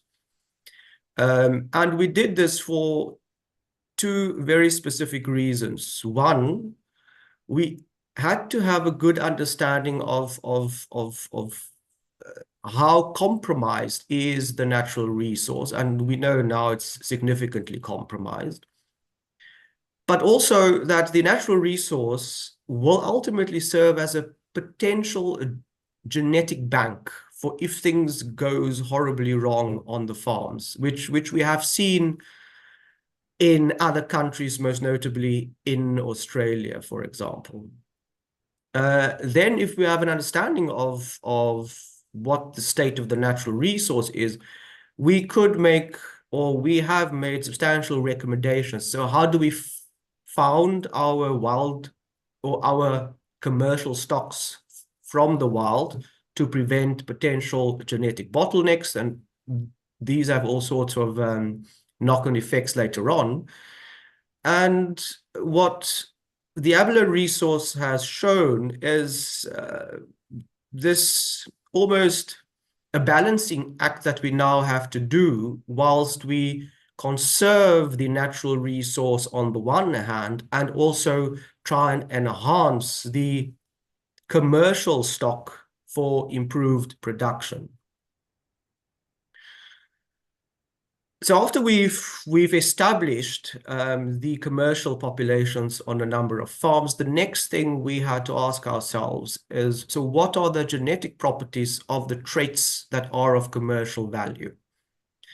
And here we had a very specific focus on the growth rate of the animals, because that determines output and flow-through rates and ultimately the efficiency of production.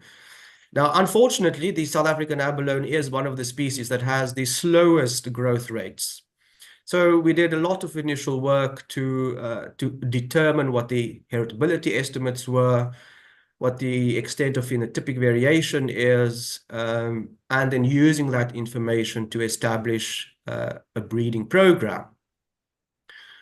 Now, aquaculture poses significant issues to conventional breeding.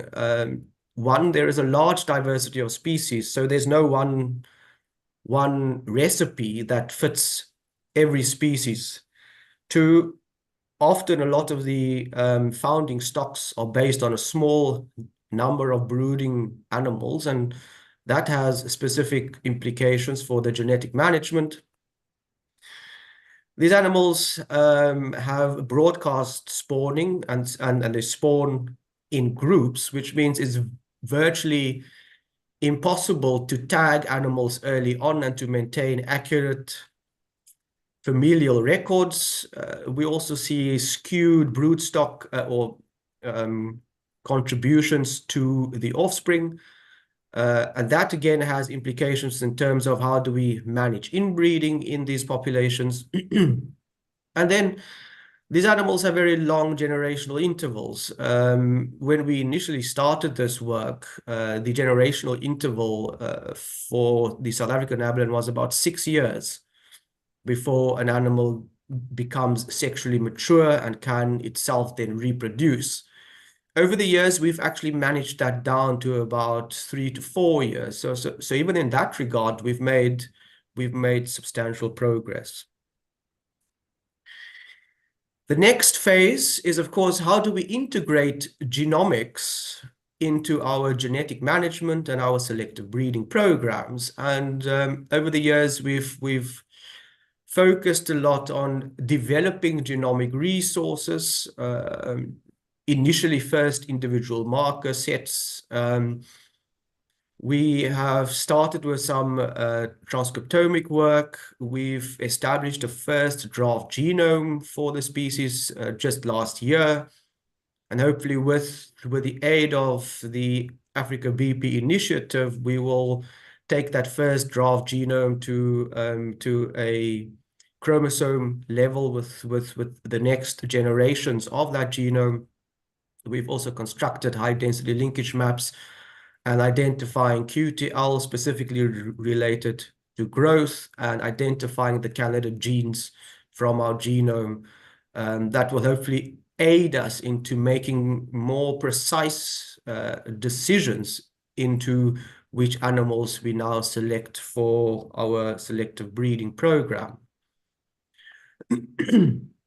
Ongoing and some planned research, we must always look forward to where are we going to go. So climate change is unfortunately going to be a significant reality for a lot of our aquatic environments.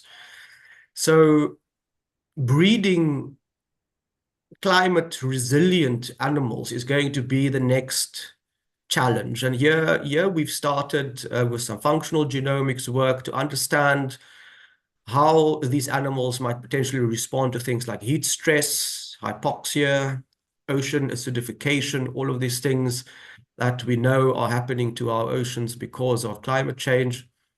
A significant risk factor is the increased incidence of algal blooms, which is significant cause of mortalities for a lot of these animals.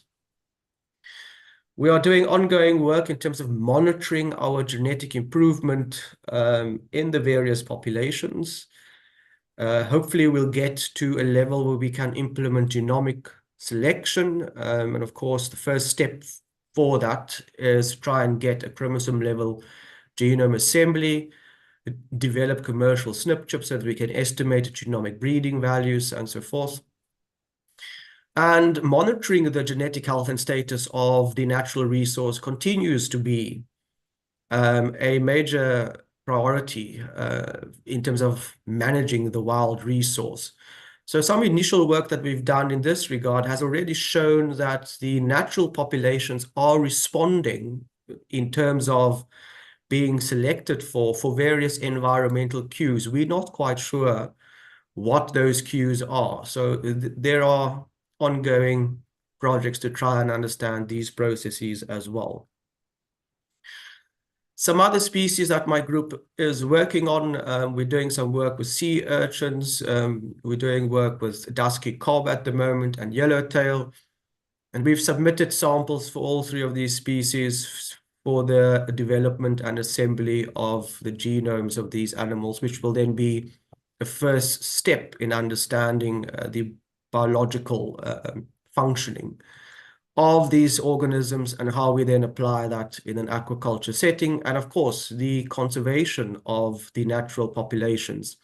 So aquaculture will always have this duality where in many instances we have to work towards conserving the natural populations whilst at the same time trying to domesticate many of these marine species for commercial production. And that, in a nutshell, is my presentation. I'm happy to answer any questions if there are any. Thank you for the opportunity.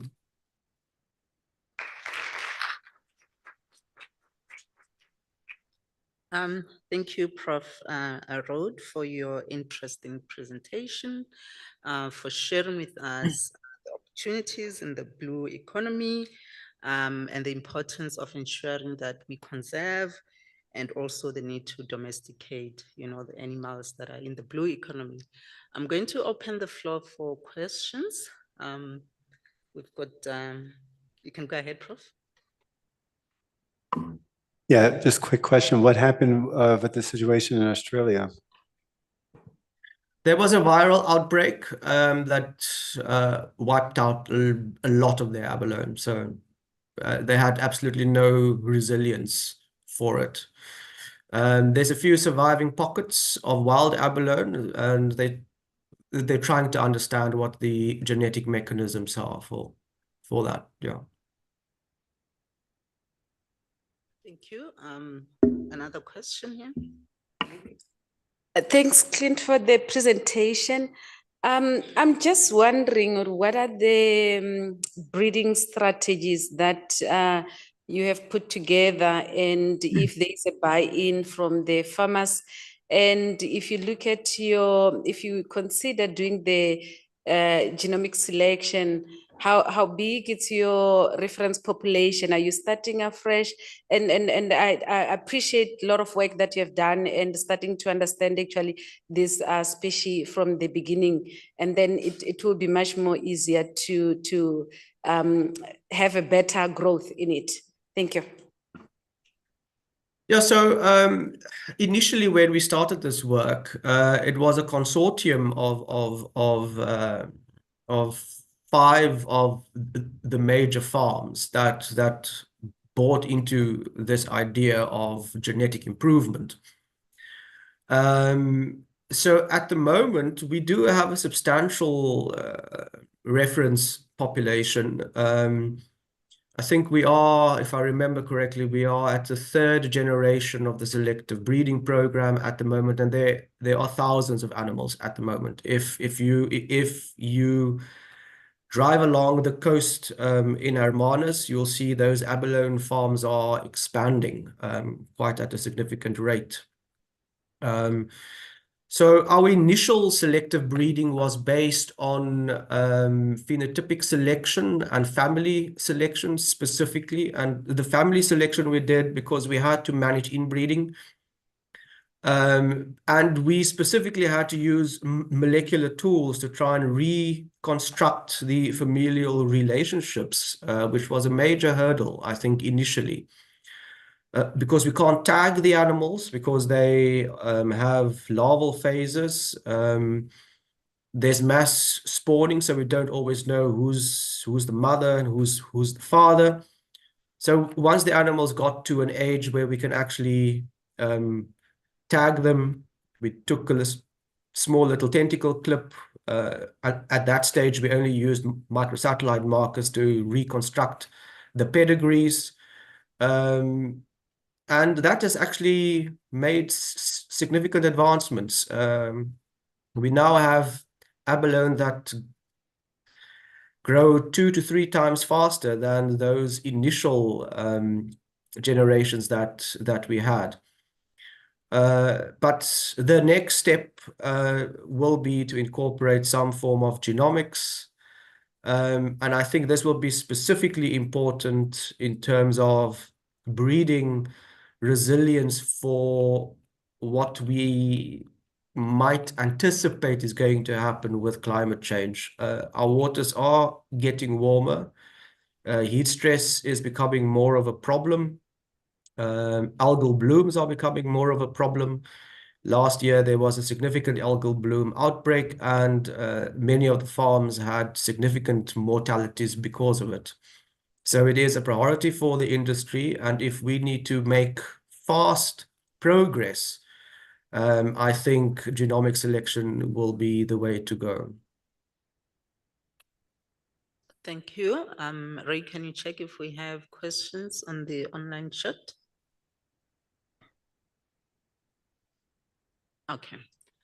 Any last question? Okay, without further questions, let's give Prof a round of applause. Thank you. Thank you very much. Thank you so much for your interesting and insightful presentation. Colleagues, now we move over to our young scientist. The first speaker is Dr. Mjokolo. She will be talking on the draft reference genome of the South African Guinea goat and output from the AfricaBP pilot project. Over to you, Doc.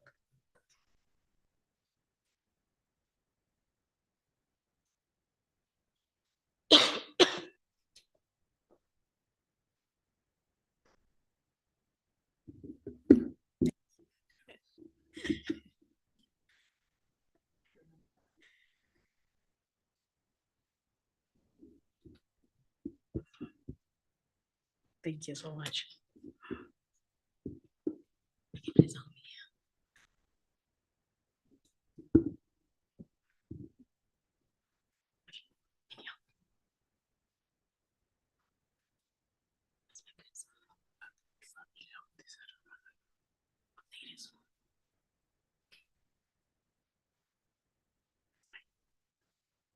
Okay, good morning, everybody. My name is Sina Bongo Njogolo. I think I've been spamming your inboxes for the past couple of weeks. So you're now putting a face to the name. So I am part of the Africa BioGenome Project. I work with Ray and Lucky and Prof. Mapoli and the whole team. So I've had the privilege of being trained at Rockefeller VGP. And then I have the job of assembling the Nguni goat and a couple of other goats. So the Nguni goat is South African indigenous goat breed, and it's particularly found in small scale farming sectors where there's a shortage of resources, infrastructure. So it's quite adaptable and good for such settings.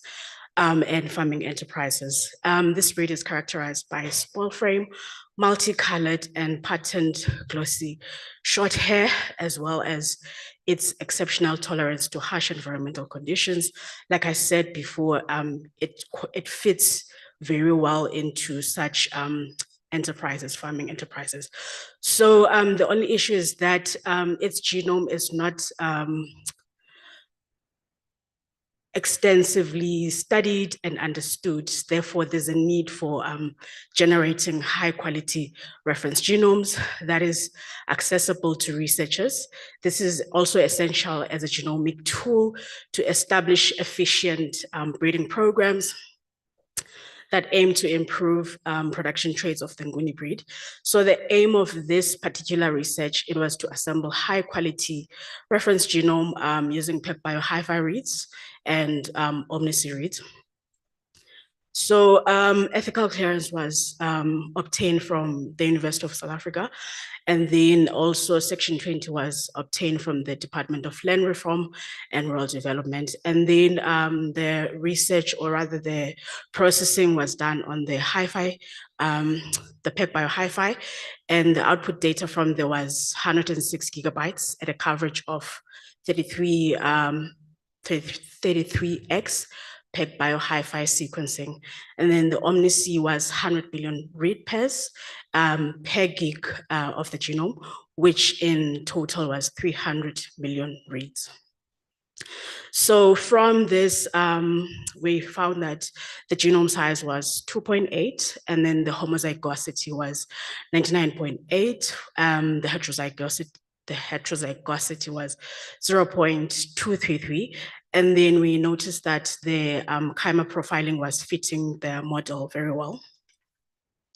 So after the processes, the different processes, the final genome, we were left with 112 scaffolds and at a N50 of 108, and the largest scaffold was 165.228. And then on the side of the contigs, there was 115 contigs left, and the N50, it's at 92, and the GC content is at 42.99. And so far with literature, all of this is seeming to be in accordance. So the challenge that I came across, I think when I started, a bit frustrating, it was trying to find the completeness of the genome. I used the order level, but then later on I changed to eukaryota. This then sort of improved the BUSCO outputs. And in this stage, the total BUSCOs that were searched, it was 255. And we noticed that the completeness of the genome was 98.9. And then the fragments were very low. There was 3 fragments. And then the missing genomes, it was just on 0. So when we did the alignment of the genome, there were a couple of gaps which I am yet to interrogate. Also, the Hi-C map I am yet to interrogate through curation. That's the one uphill battle I haven't started. And then, however, looking at the alignment, I aligned it to the San Clemente reference genome, which was published in 2016. So far, I haven't found a most recent goat genome, but I'm hoping to get one. Then I will redo the alignment again, and then we will see how that pans out. So as a small exercise, I also ran the mitogenome analysis from VGP. And then there was a couple of genes that came out. For me, I think this is an indicator of the kind of outputs that would come out when we do the extensive annotation of the genome, because so far this is just for the mitochondrial DNA. So from there, we found 37 genes, and then the length of the mitogenome, it was 16,641. So I think as we move over to extensive annotation, there will be more outputs that are interesting. So in conclusion, there will be a better understanding of the genomic architecture of indigenous and locally developed goat breeds. And I put those in there because they are also in the pipeline and in the process of being sequenced. So this understanding will better the breeding strategies, and then there will be an improvement of traits associated with production and adaptation. And this will also add to the knowledge about goat breeds while also enhancing efforts of conservation. Thank you so much for your attention.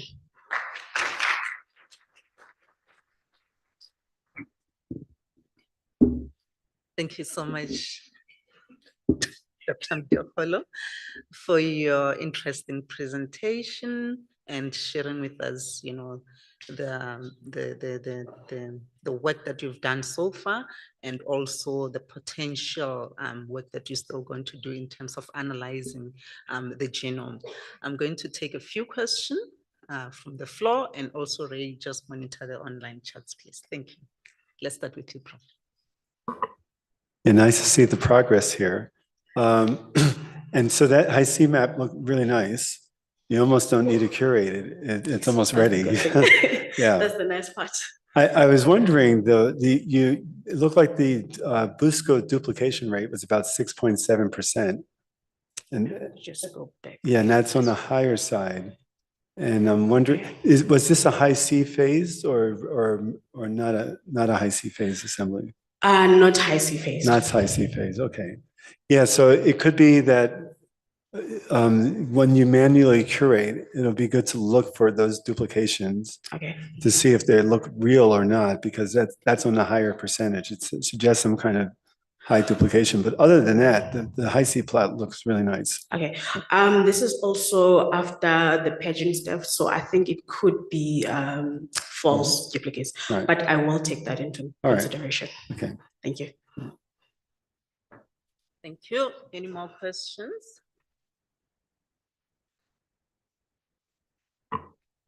So the Nguni goat seems to have the short, slick hair. Is it the slick mutation like we see in cattle, or has it been investigated? Okay, I'm not gonna say yes or no. I haven't really looked into that, but I will definitely. However, the patterns, the code patterns, and what's this code color? They sort of do look similar to the cattle. Yes. Thank you. Any last question? Okay, it doesn't seem we have any more questions. Yes, that was an interesting talk, and we hope that you'll be able to finalize that. Colleagues, I think our next speaker will not be here, so I think we have enough time to engage as we're having coffee and then also the exhibitions. You have a question? Okay. Yes, so we can break for tea and then also just go around just to look at the exhibits. And then after that, we will, after that, I think we should come back here at 11 o'clock on the dot. Thank you so much, colleagues, for this interesting session. Enjoy.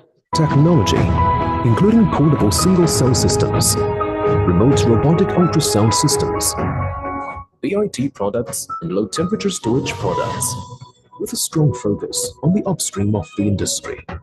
MGI operates in more than 100 countries and regions, serving more than 2,800 customers to date, empowering the downstream customers in reproductive health, precision cancer diagnosis and treatment, infectious diseases, food security, agriculture, forestry, fishing, and consumer genomics.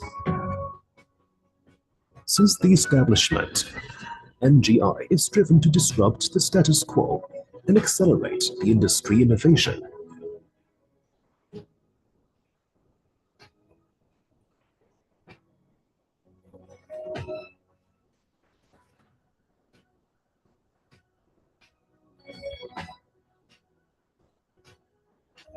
MGI aims to build a suite of life science core tools to address the fundamental questions, push the limits of science and technology, and lead the innovation in the era of life.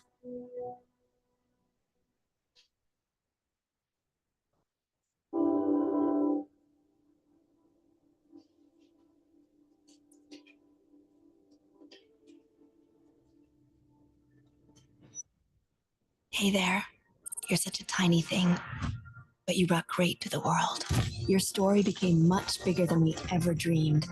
People lovingly call you Epi, and you changed how we work in the lab every day, more than once. With every little drop that you've held, great inventions could be made. You like it cold. You like it hot. You like it shaky. You're colorful and convertible, and your family grew bigger. There's nothing that can harm you. And that's good, because you preserve for us what we adore most, what's everything to us, the sample.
The new P4 flow cell. Experience more reads, greater accuracy, and the most cost-efficient runs on NextSeq 2000. Expand the utility of your benchtop system with 4 new run configurations. Maximize batching at scale. For applications like exome, single cell, and spatial sequencing on the market-leading platform. Do more with P4 on the NextSeq 2000.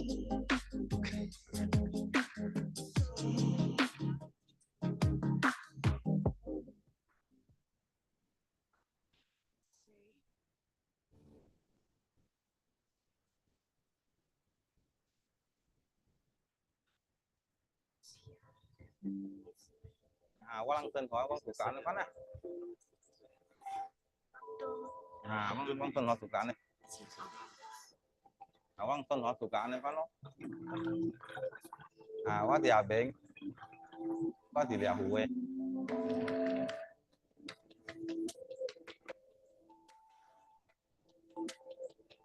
Cũng thay chế mà còn nói. Lalu teh kai langan ece, aja hue lang buan ece, an ece, leo buan ece.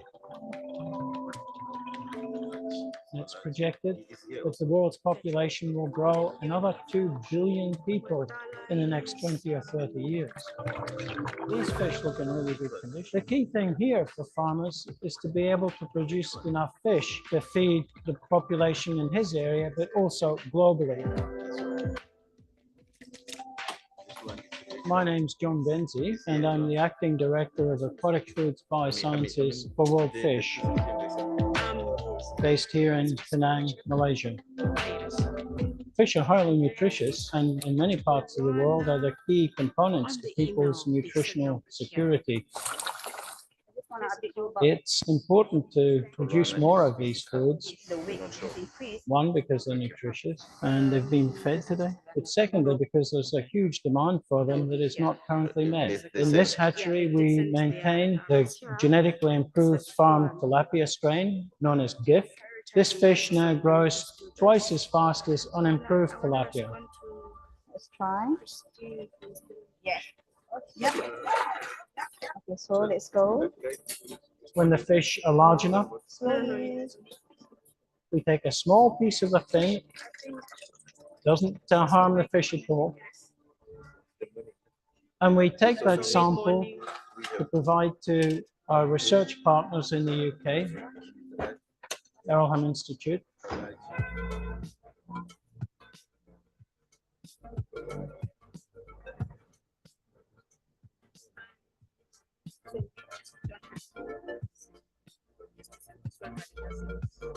Hey guys.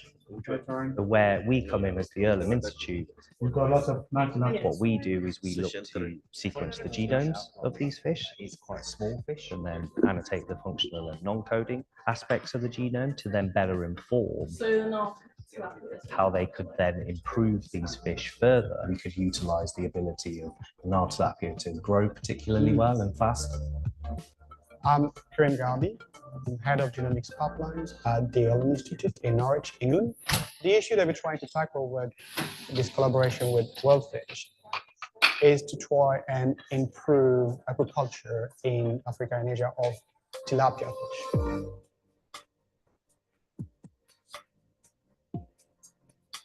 To do this, we use state-of-the-art technologies to look at the genome as a whole, and in some cases, very specific areas of the genome that might be of interest and linked to these traits that the farmers are interested in.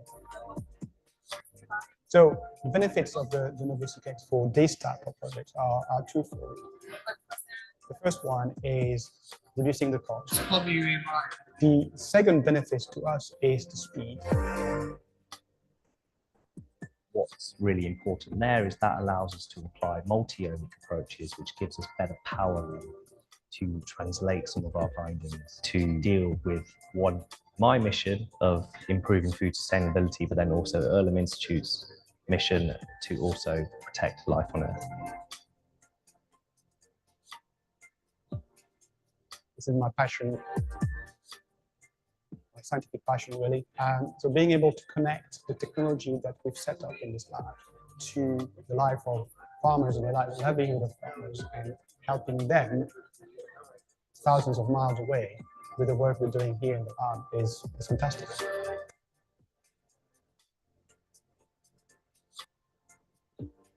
It's going to be important to produce not only organisms that grow faster and produce food more quickly, but also do so with less environmental impact. Feels like a worthwhile thing to do, and it's satisfying at the end of the day to think that we've made at least some small contribution to that process.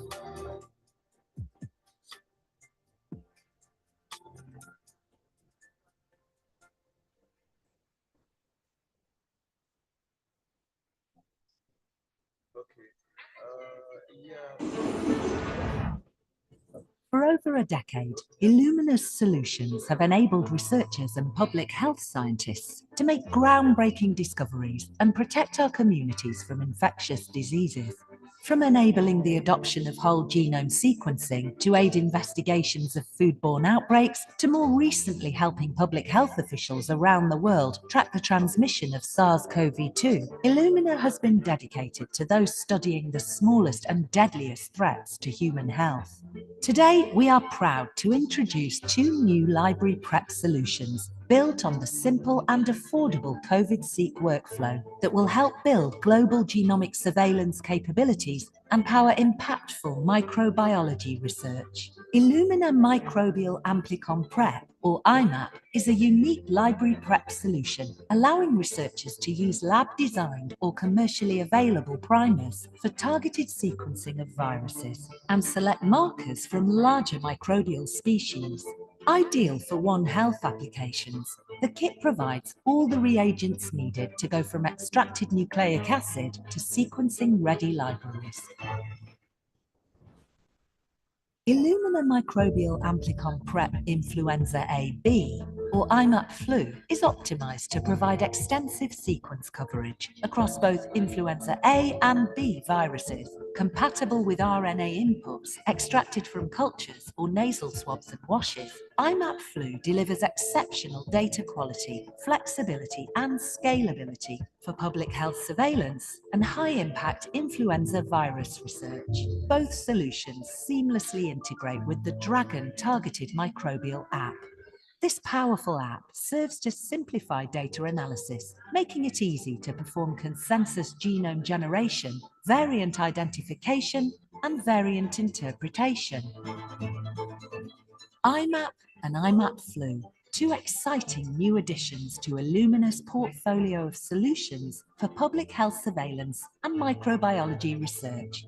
Because in the genome era, infectious diseases don't have to be a disaster.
Human beings have been using astronomical tools to adventure into the infinite universe, to explore the infinitesimal by making use of life science tools and technology. Founded in 2016, headquartered in Shenzhen, China, MGI is committed to building core tools and technology to lead life science through intelligent innovation. MGI has established 7 international R&D and production centers and is mainly involved in 3 key business segments, including genetic sequencers, laboratory automation, and new business. Continuing heavy investment in R&D, MGI has developed a full range of patented technologies, including DNB-seq sequencing technology, patent array technology, and sequencer optoelectromechanical system technology. Gene sequencing has a very high barrier to entry as it involves multiple fields, including optics, mechanics, electronics, fluid dynamics, molecular biology, chemistry, human beings have been nanoscience, and other disciplines. MGI is one of few companies in the world that have the ability to develop and mass-produce low, medium, and high-throughput clinical gene sequencers from GB to TB.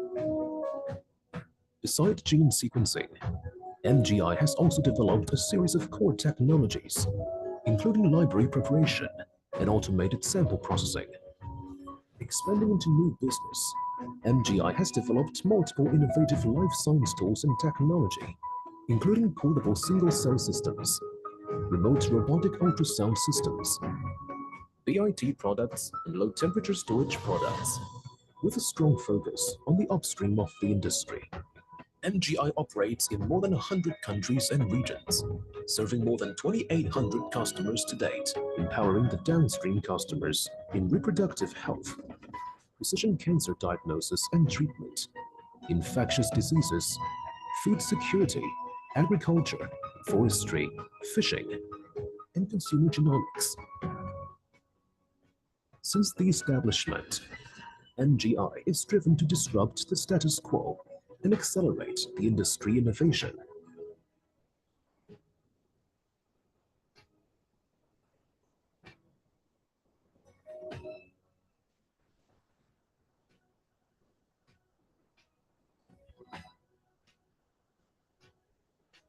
MGI aims to build a suite of life science core tools to address the fundamental questions, push the limits of science and technology, and lead the innovation in the era of life.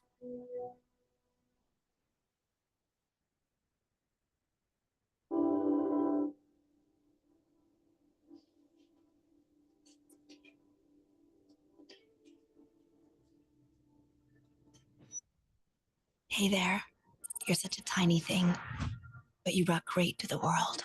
Your story became much bigger than we ever dreamed. People lovingly call you Epi, and you changed how we work in the lab every day, more than once. With every little drop that you've held, great inventions could be made. You like it cold. You like it hot. You like it shaky. You're colorful and convertible, and your family grew bigger. There's nothing that can harm you. And that's good, because you preserve for us what we adore most, what's everything to us, the sample.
The new P4 flow cell. Experience more reads, greater accuracy, and the most cost-efficient runs on NextSeq 2000. Expand the utility of your benchtop system with 4 new run configurations.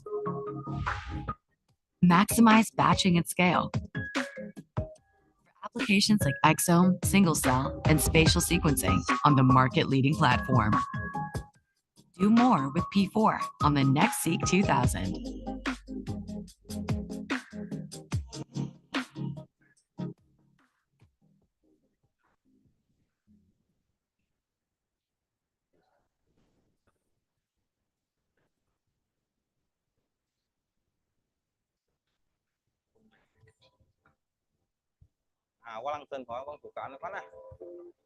Good morning, colleagues. Can we settle down so that we can proceed?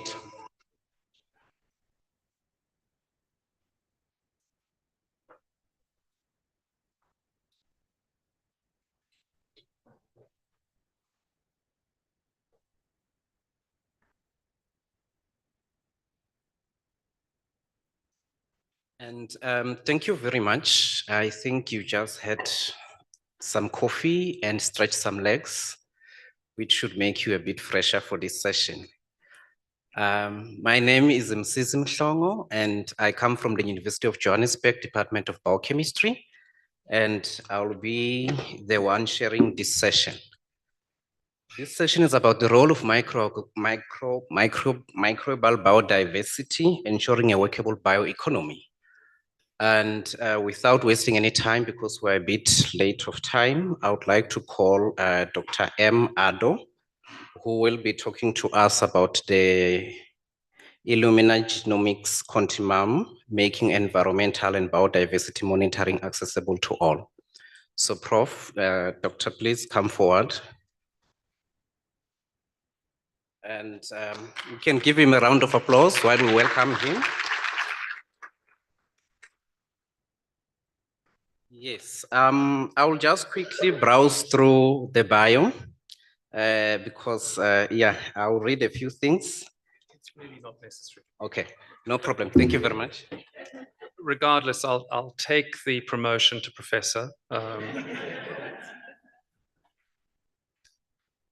All right.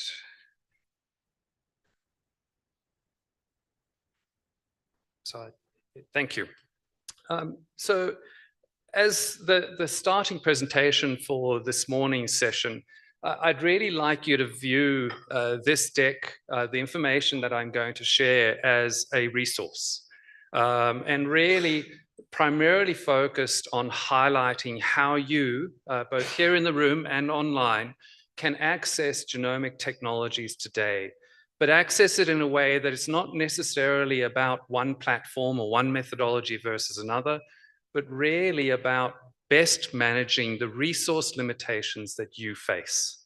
And hopefully, through my presentation, you'll see a number of examples of how those resource limitations have been managed. So there really are only three components to the next 20 minutes of your time. The first, just going to give quick context, really outline some of the drivers for the whole field of research in biodiversity and conservation.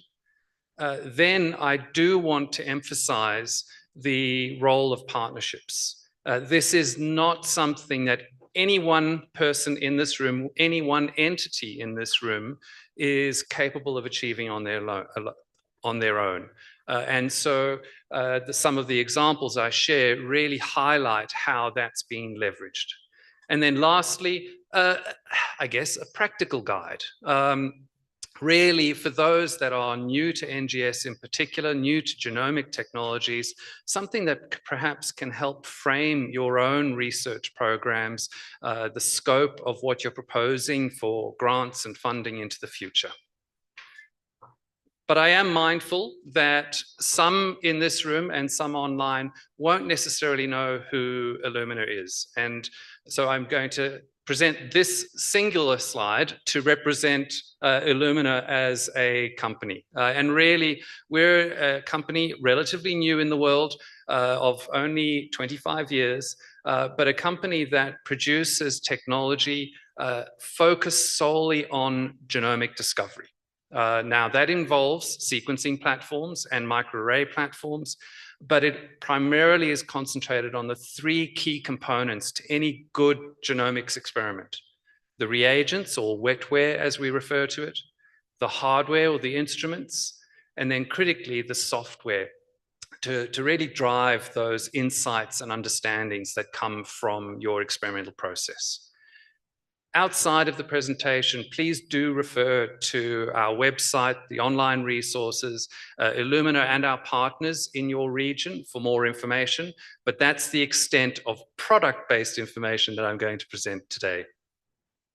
And so really what I want to delve into now, some of the drivers as to why we embark globally in conservation and biodiversity initiatives. And really, everything that is animated on screen presently represents an opportunity for research, an opportunity to leverage genomic information, which is central to all of this, principally because DNA underpins all life on this planet. And so whether your interests are in income and job security, domestication of animals, crops, climate protection, climate resilience, and the likes, these are all leveraging genomic technology. An important thing to remember, particularly if you are focused on attracting investment and funding for your programs, is that really the reason we do all of this is for human health and well-being. And so if you are looking to tap resources, you're looking to leverage what is out there, connect the information, the data you're generating to a utility. Without utility, it has no purpose. It has no relevance to the governments, the researchers, your collaborators, commercial entities. And that really is probably the best advice that I can give in regards to the scope, the drivers in the field. Now, a comment was made yesterday as to one of the drivers being technology itself. And this is where, ironically, as a representative of Illumina, I'll disagree. Respectfully so, but I will disagree. Fundamentally, the drivers have actually been the samples. And one of those key developments of recent years has been the collection, the understanding, the leveraging of environmental DNA. The idea that we have now the technology to leverage very minute quantities of genomic information that are circulating within the environment, left by organisms transiting through that environment.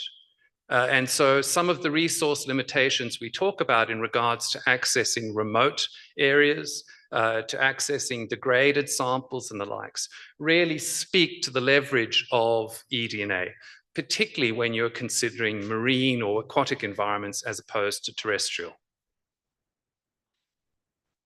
Now, some of that, some of the utility, some of the drivers of conservation and biodiversity are really reflected in these examples of partnerships that I'm going to share with you. Now, at heart, I'm a sailor. I have a very small boat, but I love being on, in, or otherwise around the marine environment. Now, this particular example, and you'll note as a resource, I've listed the reference where you can go and get more information on this. This is an effort whereby Illumina has engaged with an organization called the Cawthorne Institute in New Zealand that has a public outreach program to facilitate sailors collecting water samples from the oceans across the world. And most recently, they gathered in Fiji to conduct training on how best to actually then process those eDNA samples. We have examples in Japan whereby these particular researchers, members of the Japan eDNA Society, set about leveraging our technology, working with Illumina to define standard operating procedures so that all entities, academic researchers across Japan now were using an SOP that they developed independently, but one that was leveraging insight that Illumina could provide. If we think to some more unique applications directly related to conservation, we've supported and partnered with individuals in Nepal looking at the conservation, the management of tiger populations. An example that was actually shared earlier this morning, and one that is from very close to home in Western Australia for me, the Minderoo organization. Here, Illumina and Minderoo entered a co-agreement to establish their oceomics program and the leverage Illumina technology to the extent that they actually have a sequencer of ours on their research vessel that goes out to the territorial waters of Western Australia. We also have examples of de novo sequencing projects. And I know there is a contentious debate around long read versus short read. I stand here before you suggesting that it's not actually a discussion. The discussion is about using the right tools at the right time for the right job. And so it will always be a mixture of tools from your arsenal. And indeed, this example shows how, through a combination of short and long read technology, they were able to define the koala genome and leverage that for conservation efforts. Illumina itself and other organizations have what we call corporate social responsibility programs. iConserve is one that Illumina runs, and most recently it partnered with the San Diego Zoo to support its programs for conservation and the likes. And then there are actual funding opportunities that may not represent your traditional sources of revenue and resources and support. And indeed, Illumina runs a competitive grant program. It's been going now for more than 10 years. This year, it was awarded to a program that is actually focused on defining indigenous breeds in cattle through a group in, I believe it's Denmark. No, I beg your pardon. Netherlands, forgive me, the Optiv program. And this allows then your ability to implement genomic selection, leverage the serendipitous events that have led to a domestic breed or the likes having advantage over some of the other traditional or imported breeds. And then lastly, Illumina is actually working beyond the laboratory. So fundamentally, one of the greatest challenges in creating and generating utility in genomic information is the phenotypic information. And one of the great challenges in the bioeconomy is that in a lot of emerging markets, it's actually smallholders that hold the key to general improvement of crops and herds. Here, we've partnered with an organization that fundamentally is focused on providing tools for enumerators, for smallholders to leverage that genomic technology and, despite their scale, get a benefit in herd improvement and the likes.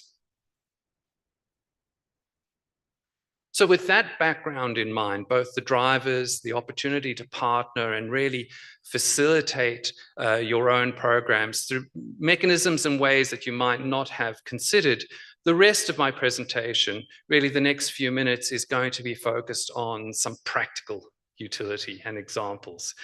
So I'd hope that after today's presentation, particularly for the emerging scientists amongst us, this can be a little bit of a guide to your experimental planning and design. Now, all of these tools represent things that are accessible today through Illumina's portfolio. And the way we divide our portfolio is, in fact, through these three key elements. Whether or not you're in that discovery phase. And this is really where genome assembly, de novo sequencing and the like sits. But thereafter, how do you develop that information to benefit and leverage what you've generated? And then how do you deploy that? Now, the key to remember here is this doesn't actually prescribe you to a single technology or a single platform. For example, you may need and use long-read sequencing to do the discovery of your de novo genome.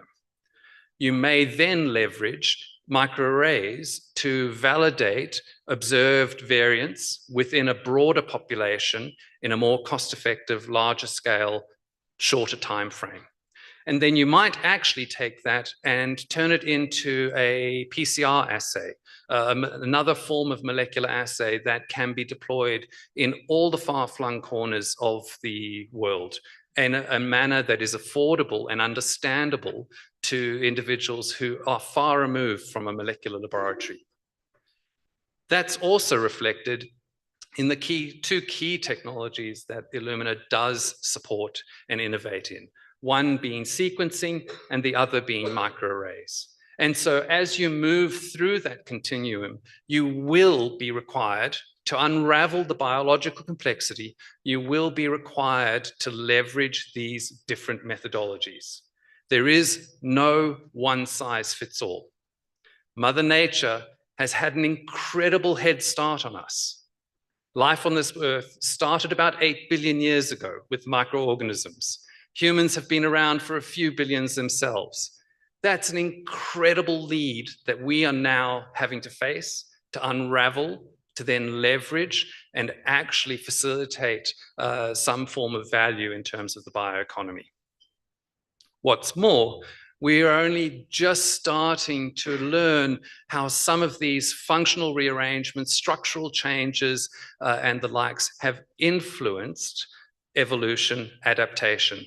And so simply assembling our DNA sequence alone doesn't allow us to derive utility from that information until we've actually articulated much of these characteristics that go into that and the inheritance from that genome.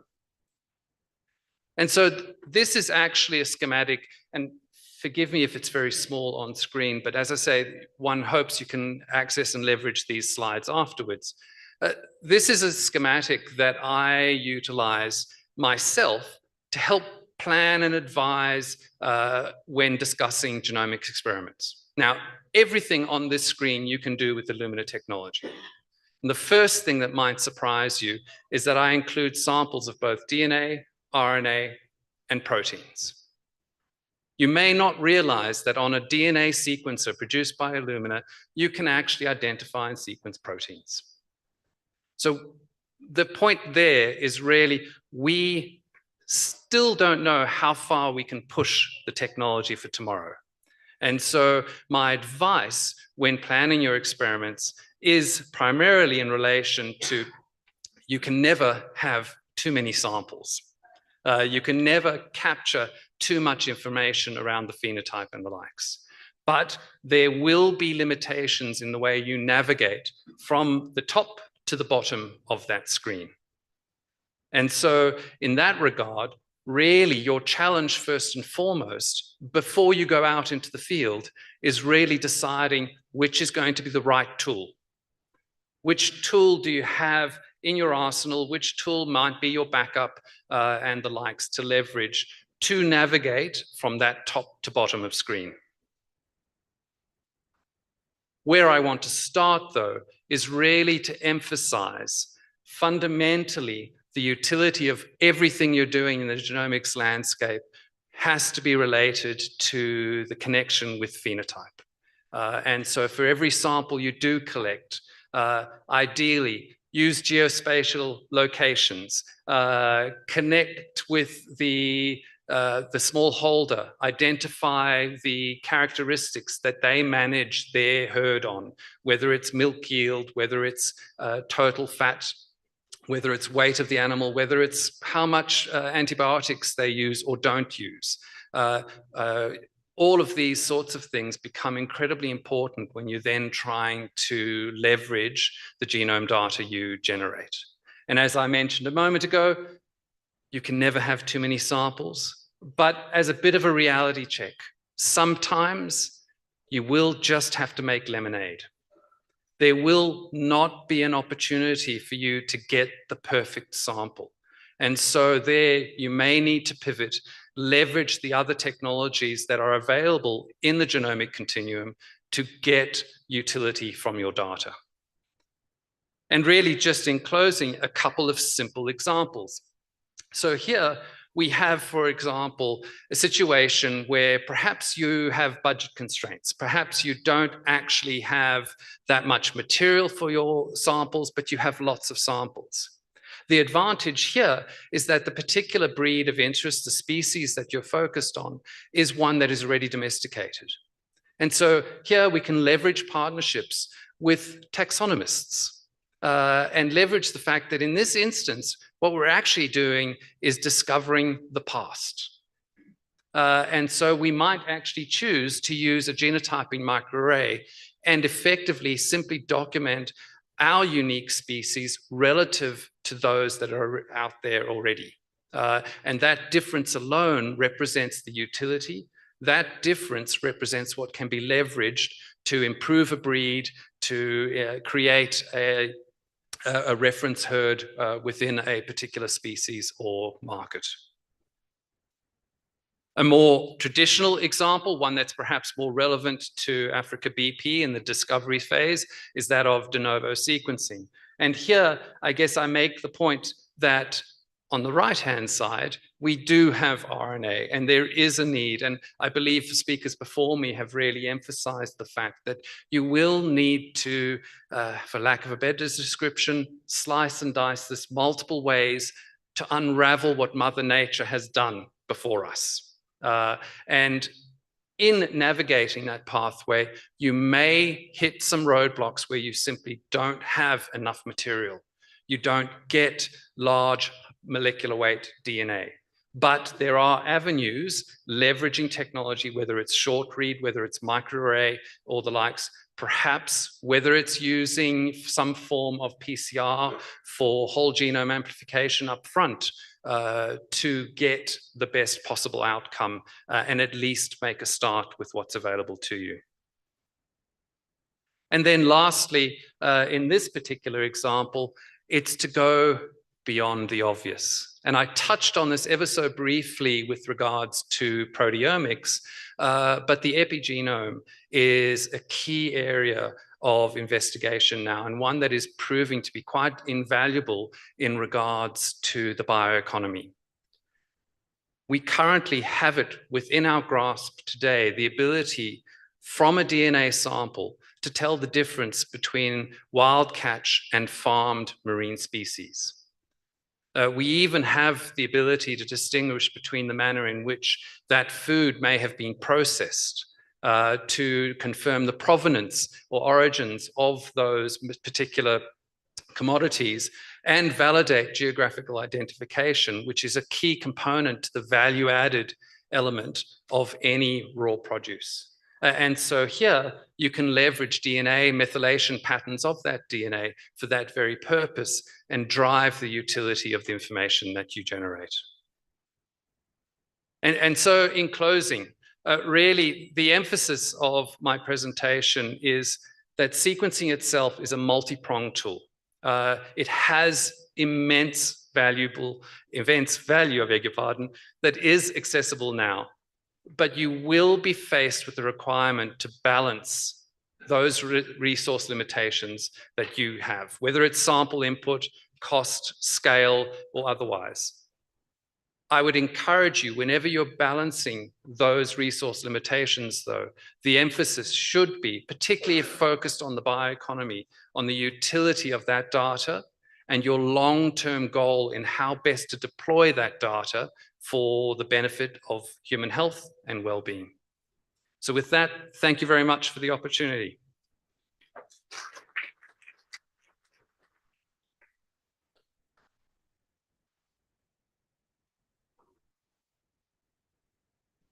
Thank you very much, Dr. Aldo, for sharing what your company does. I think from the first go, you started with various programs that your company does, ranging from seawater collection and the adaptation of genomics in agriculture.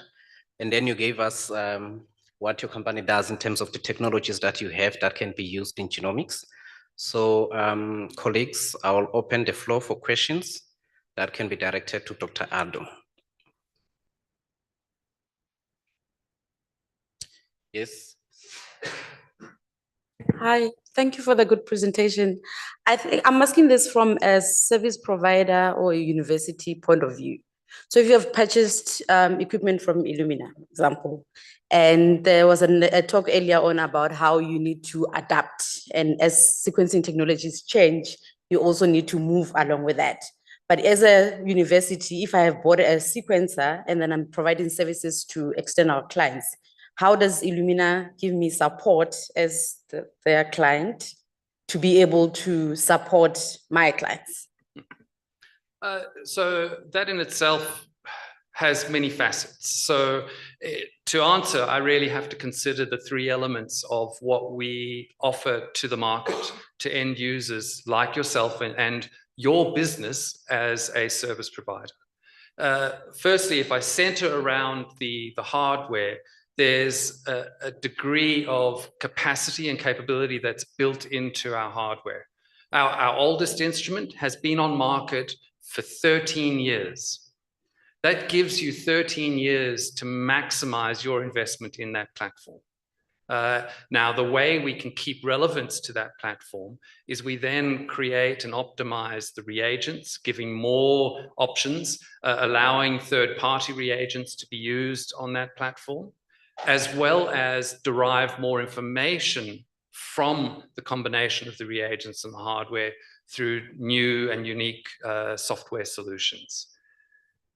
That hopefully gives you then the ability to adapt and move with the market, understanding that it is in fact our role to reflect what the market wants. And so hopefully we've built that capacity into the instrument, so there's no immediate technical obsolescence. And then through the reagents and the software, you get to pivot to the demands of the end users that come to your service. Outside of that, it really comes down to the human capital. And what that means is Illumina has to have human capital on the ground to support you in the instances where things go wrong, whether it's at the laboratory bench or at the instrument. And there we build and train our teams and our partner teams for that purpose. But then it's also your own human capital, I beg your pardon. And that's where online, Illumina has an incredible resource for teaching and learning. And much of the examples I gave you in partnership were about us working with other entities for teaching and learning activities to disseminate, ensure that there was capabilities of the human capital around each of the instruments. So hopefully not too long-winded, but also hopefully it addresses your query.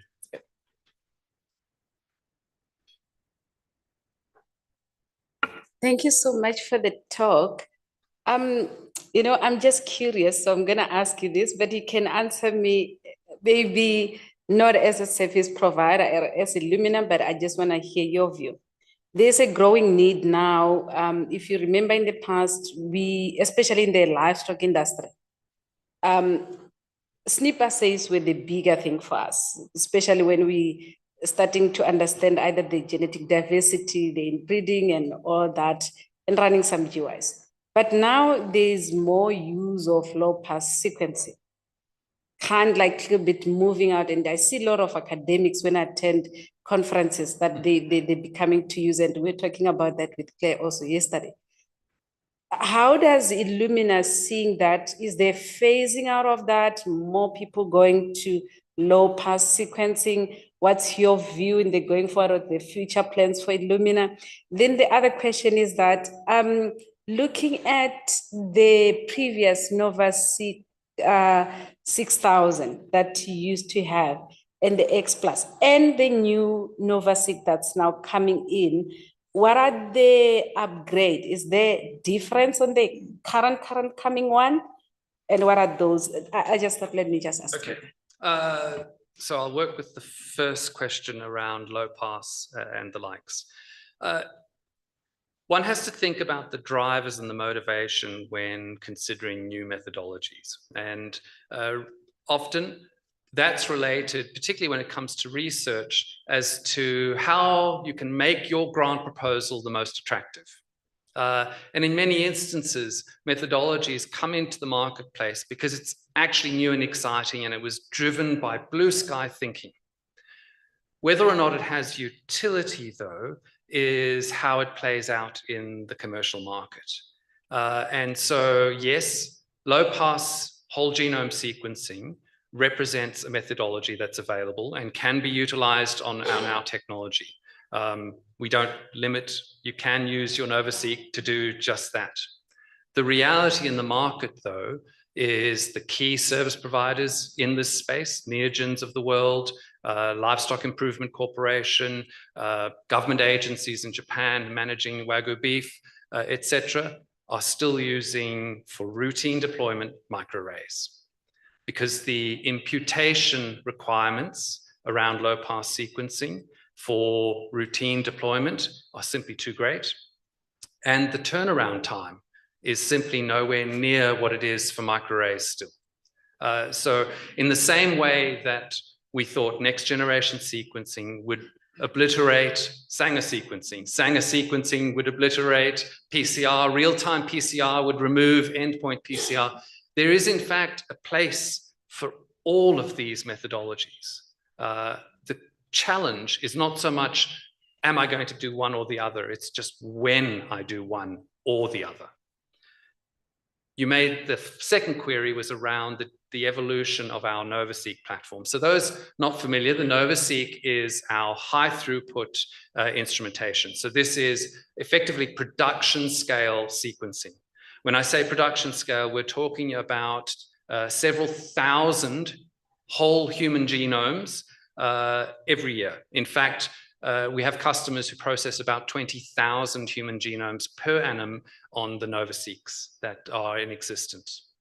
Now, we have the NovaSeq 6000, which was our most recent previous generation, that remains on market because that is actually an instrument that has gone through IVD certification. So it's used almost exclusively now in the clinical human setting. The changes between that and our NovaSeq X and X Plus, aside from allowing you to do more, have actually concentrated on doing it with less. So room temperature shipping for all reagents. Fundamentally, this changes the whole supply chain logistics. So all the reagents you use to run the instrument are now shipped at room temperature, not on dry ice. Those reagents are shipped in a container that's roughly the same size as standard luggage check-in, as opposed to something that's probably 3 suitcases worth. There are no other instruments available commercially that allow you to ship room temperature reagents. What's more, we can do things in regards to onboard analysis. So fundamentally, your data is now going through primary and secondary analysis on the instrument, allowing you to simply concentrate on tertiary analysis and really the utility of that data as opposed to the basics, as it were. There are many other nuances, but primarily that would represent the differences between the NovaSeq 6000 and X. Speed, time, and then convenience. Okay, thank you very much, Dr. Abdo. In the instant of time, I think we'll move to our next speaker, who is Prof. You will forgive me. Yes. Please forgive me with the pronunciation of your name, but yeah, it's Prof. Misraki, who's from the University of Pretoria, and I would say University of Pretoria should be proud in how you spoke of them in your bio here. Oh, is it? Please don't read it. Okay. In the interest of time. Should I have it? Or? They are somewhere here. They're okay. No, they're very good. I don't see the cursor. There's no mouse, but it is one of those.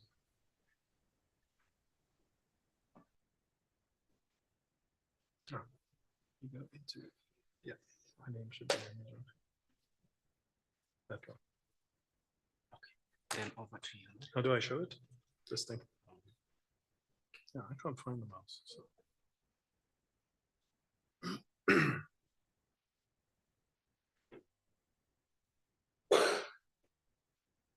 Do I function F5? No, or just F1? Ah, is there a pointer? Should I just?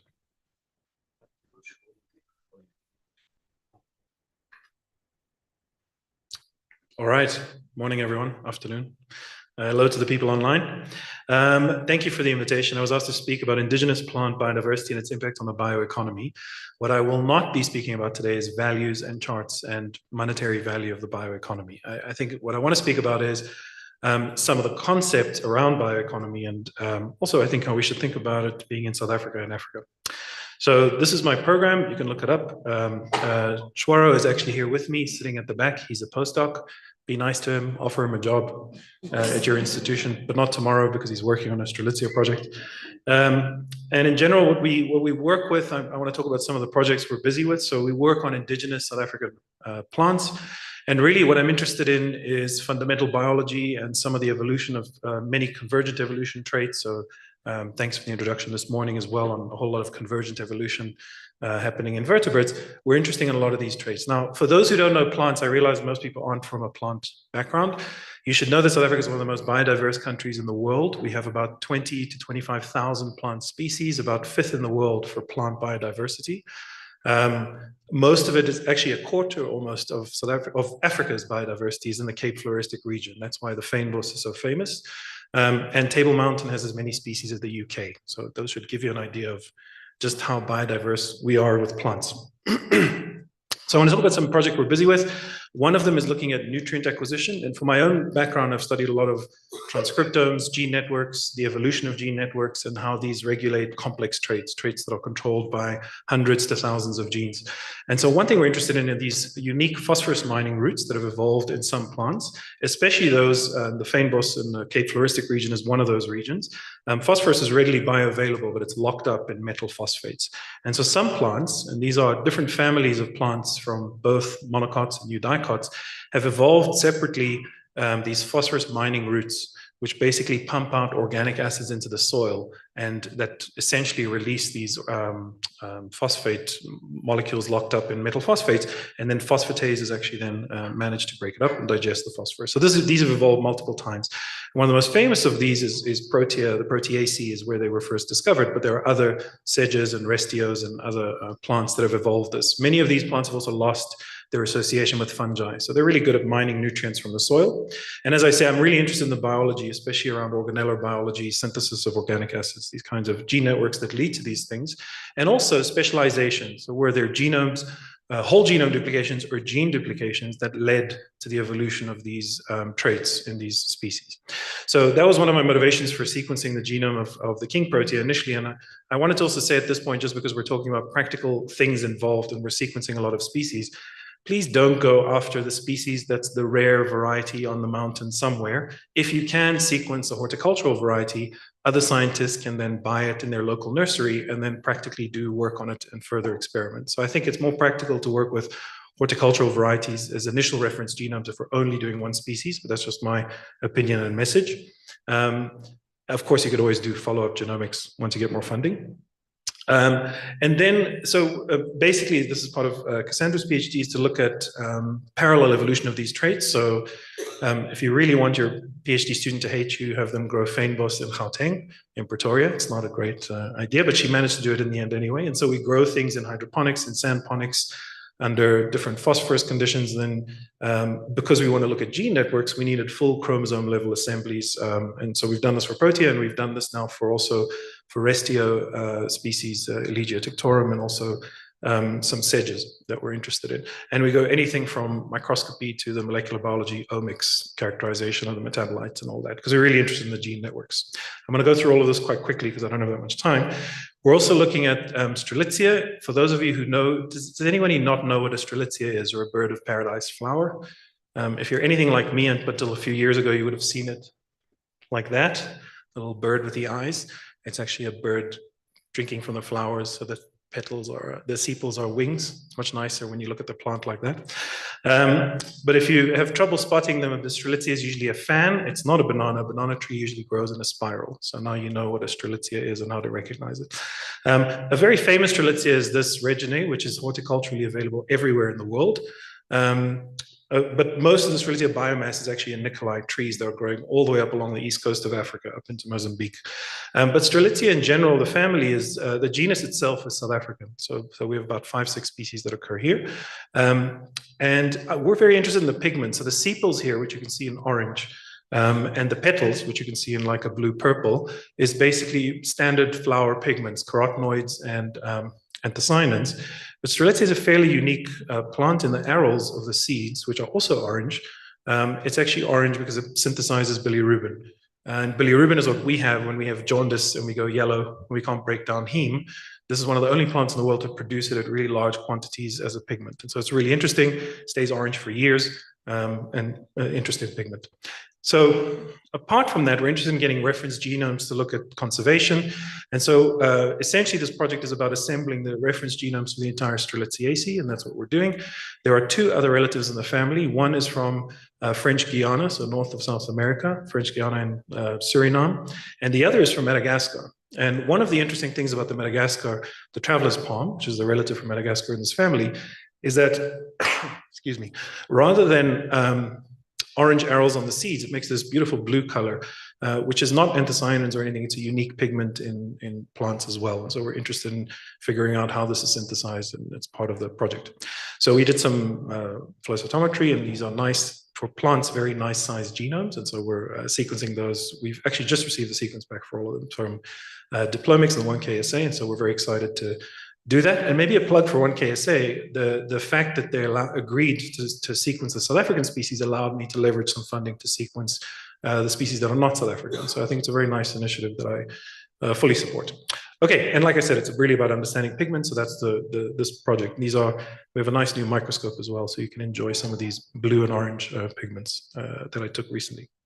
Okay, and then lastly, we also look at evolution of genes and gene networks. This is collaboration with Yvan de Peer and Dries Bonte, in this case from VIB in Ghent, in Belgium. And this is really about looking at what happens when you duplicate gene networks. So if you duplicate nodes and edges of gene networks, which happens when you have a polyploidy event, for example, what happens to organisms as they evolve? In this case, it's a simulation. I'm very interested in what happens naturally over evolutionary time, but this also shows us, and in this paper, we also describe how there's a short-term advantage depending on environmental conditions.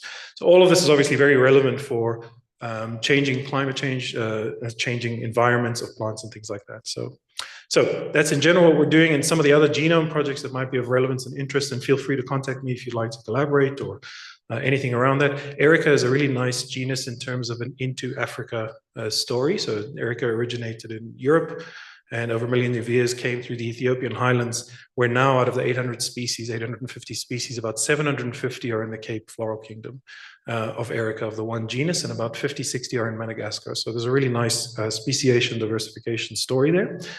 And also we're sequencing the Mopani tree. So for anyone watching from SADC countries or anyone interested in working on Mopani trees, we're really interested in Mopani is wind dispersed, but there's other factors. I'm interested in the genetic structure across from East to West Africa. And you can see how many countries this affects. So please get in touch with me and we'll chat about it. And then we're also doing a succulent genomics project. I'm showing about 6 families here of different succulents. There's probably about 13, 14 that we're sequencing succulents as well as their non-succulent nearest relatives in the interest of seeing parallel evolution of some of these traits. So all kinds of things in adaptation to, of course, heat, drought, disease, all of these things in these species. Okay, and again, support from 1KSA for many of these species. Okay, so I want to talk a little bit about the conceptual model of the value of biodiversity. And I don't have all the time in the world, but I will link to some talks at the end. And I think I've given this talk as well before, and you can see online some of the stuff. But essentially, I think a lot of us are talking here about the value of biodiversity in terms of what we get when we as a country, or in this case, we as a continent, have these things: science experts, conservation, breeding, diagnostics, crop improvements, farm and nutraceuticals. This is what governments want. To do that, you need fundamental research, populationomics, bioprospecting, etc. And to do that, you need all the things from sampling a plant and sequencing its genome. And we've previously spoken about, and of course, sorry, just to say, there's much more value if you have a highly functioning bioeconomy at the end of this chain. So what you really want is a highly active, highly functioning bioeconomy. We previously referred to helicopter science as us sending people in the global north samples or something, and them doing the rest, and us being co-authors on the paper. We're also talking about, now we have DNA extraction labs. Sometimes we assemble the genomes, but most of the work is being led from out of Africa. And so this is mainly a message to say we need to get leadership of science and leadership of research from the global north to Africa. It doesn't mean we can't collaborate with the global north, of course. You collaborate with experts wherever they are, but it just means when we are speaking to stakeholders, we need to emphasize that the projects and research needs to be led, or much of it needs to be led from within our continent. And I think AfricaBP is very much in line with that as well. So I'm happy about that. This is a very small model I made of the bioeconomy, but what you can see is I've worked with the bioeconomy previously in my days in forestry. And so I know what governments want, the kind of molecules, the government departments we have around them, even institutions like the ARC, the CSIR, SANBI, they're not functioning optimally in South Africa, and they don't exist in many countries in Africa. So, and I will say this, that a lot of the things, the reasons they don't function optimally in South Africa, including universities, are very much the same reasons often. So you have either not enough funding and or very high bureaucratic structures, and also people working in silos, very little incentive to collaborate, to work together, to share all of these things. And I think we need to fix that. I'll come back to this model just now. So the other thing I want to talk about is another dimension of bioeconomy, which is talking about some transdisciplinary work. And this is an observation I had while working on this and really going into exploring biodiversity. I'm calling it eco-cultural aesthetics, but essentially it's the narrative through which biodiversity is stories are told, or how we engage with biodiversity. A lot of it is limited, whether it's corporate branding or design or creative economy products that are being made, education, even access to knowledge. These are things like language, art styles, all of these things that are not representing the diversity of cultures and how they interact with biodiversity. And so there's a massive limit on who gets to interact with biodiversity and how, who gets an interest in it and how. And it's particularly relevant in South Africa, I think. We're now 30 years after democracy. You can go on Google Earth and find many pictures like this where someone growing up over there is not going to be exposed to as much biodiversity knowledge, green spaces, all of these things, curiosity about nature as someone growing up here. And I think that's something that needs to be addressed. So as part of this, we started working with Constitution Hill. This is a former apartheid prison in Johannesburg. If anyone hasn't been to it, it's a South African historical site. Nelson Mandela's prison is there, and there's a women's prison on the side there. And we worked with Con Hill, which has a lot of visitors and tourism and things like that, educational tours. And what we did was we actually worked with them and the South African Creative Industries Incubator. We commissioned 30 artists to come up with 2 murals around there expressing biodiversity and trying to find their own narrative. So we held some workshops, and then they basically created a mural around it. And if you'd like to, you can go and see how these artists were transformed. They produced some movies. The idea, though, we have a website where all of these movies and everything's recorded that you can go to if you want. The idea, though, is to, as a primer, to start turning the creative economy's attention to biodiversity. And I think we were quite successful with that. We're still in touch with the artists, and we have some ongoing future projects. And the other thing is, I had an idea, and I asked Richard, who's a postdoc working with me, a PhD student working with me, can we do one garden that represents all of the vegetation of South Africa as an educational tool? So we have 9 biomes in South Africa, which is quite high biodiversity. And it was quite a challenge because you have to grow plants from very different environments in one single garden. And so we tried that out, and Constitution Hill agreed to that as well. We had to partner, which was nice. We got to engage a lot with plant breeders who are working with indigenous South African species because we needed to represent them. And so we found varieties that can be grown, in this case, in the middle of Johannesburg, even though they come from the Cape or somewhere else.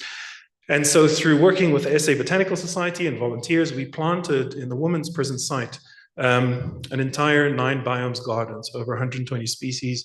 And this was planted in last November, and it's really starting to grow. So you can stand in the middle and say, this is grassland, savanna, we're moving to forest, that is fynbos, and then etc.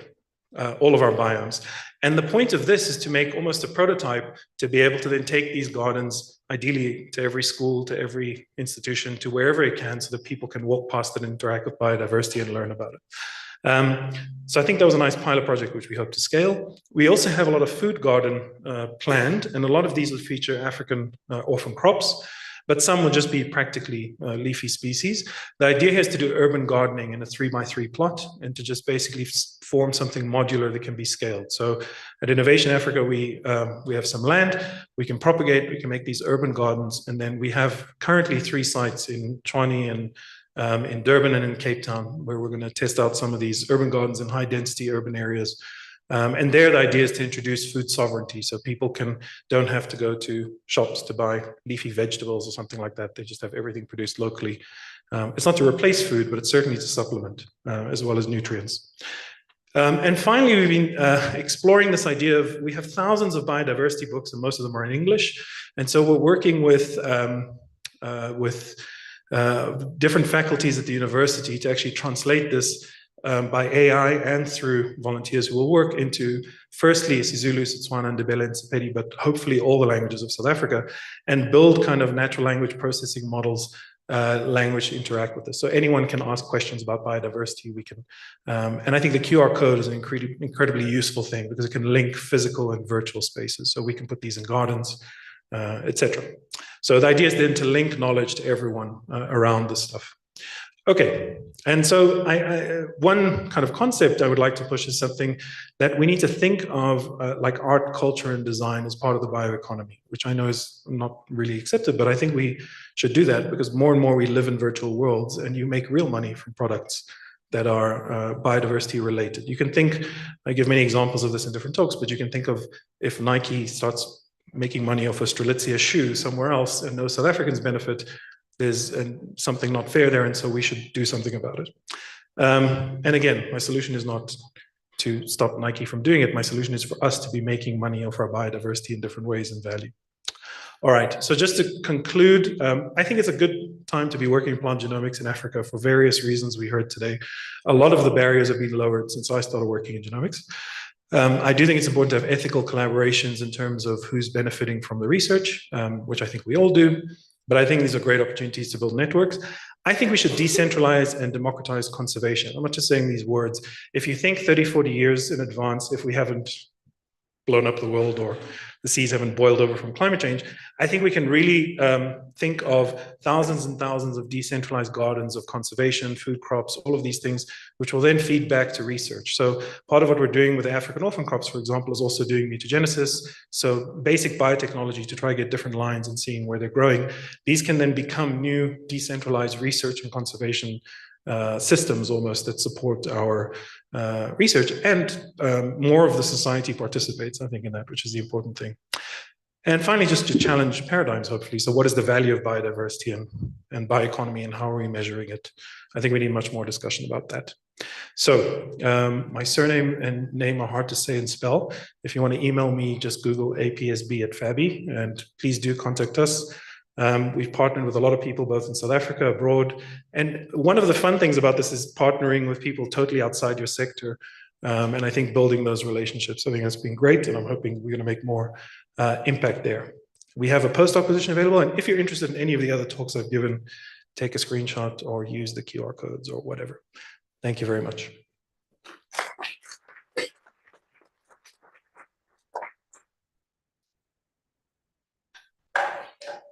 Thank you very much, Prof, for a wonderful talk. Colleagues, we'll take 2 questions in the essence of time so that we can move to the next speaker. So 2 quick questions, and then we move to the next speaker. You can please engage with Prof during lunch if you have more questions.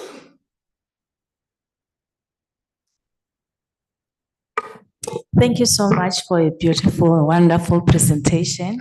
So I just want to ask if you do have collaboration with UNISA, because I heard that you said you are collaborating with other universities, because I'm interested. Please email me and let's do it. Thank you. There is one hand raised online. Yes. Kidebone, if you could just give the person rights to speak.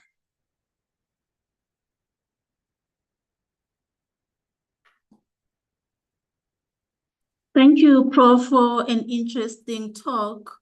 I see you worked on succulent. This is more technical. The question that I'm asking is more technical. Succulents are normally frowned upon because of their complex genomes and also of their high levels of polyploidy. So I just wanted to ask whether you were able to address some of the challenges when you sequence succulents, and also you don't have a lot of reference genomes for succulents and the high proportion of repetitive sequences when you sequence them. How did you deal rather with some of the challenges that were presented by sequencing succulents? Thanks for the question. I think it's a great question, and especially for some of the aloes, it's a problem, but many of the succulents have polyploid genomes or just very highly complex expanded genomes. The answer is we're not there yet. So we've just started many of these now. What I would say is, and feel free to contact me, I think one of the things I like about 1KSA as well is that we're sharing protocols of how we're extracting from different plant species. And so I think it's a good idea to start sharing protocols between us on some of these for DNA extraction. For assembly also, we can talk about that. I mean, I'm not expecting to get a full chromosome level assembly for many of the species. A lot of the target for the succulents, other than looking at obviously basic questions on evolution of traits and convergent evolution, is to start forming some kind of DNA panels. We have hundreds of thousands of plants that get confiscated at our Tambo and in our borders, which end up dying because there's not enough crosstalk between botanical gardens, universities. And really in the future, what I'd like to see, and that's part of the reason we're trying to get reference genomes, or at least as good as we can, is to have some kind of fast screening service so that we can rewild poached plants that we're not catching. It's a bit of a dream because it's going to be expensive and most people don't care that much. But if we characterize populations well enough. So the answer is I'm not, some of these I won't push all the way to chromosome level if it's that complex. So yeah, I know it's not an ideal answer, but yeah. I hope that helps. But please do contact me and we can share information about both of those issues. Just a quick one. Should I? Get in trouble. Yes. Okay. So thank you so much for the presentation. And I think it opens up the space of where we're supposed to go, because you see a lot done in the livestock production, going now to wildlife, but also in plants. And we want to also see, as much as also we are seeing now in the horticulture space, we want to see that also in the medicinal ones also coming like that, because I think that's the space that we're still behind a bit. And sitting down and having those collaborations, I think is the most important thing for us in South Africa. And I think it's good that Diplomix is here. So my question is on, you said you are also looking at sequencing Mopane. So I think a month ago, we just sampled the Mopane tree and then the Mopane worm. The idea was to do the whole genome assemble for that, wanting to see what's happening on the tree and what's also in the Mopane worm. So we're gonna have the OmniC for that. So it will be good to share those kind of genomes, and then we can see where we take it so that we don't find each other in parallel. So it works absolutely better. Yes, awesome. Thanks. Okay. Thank you.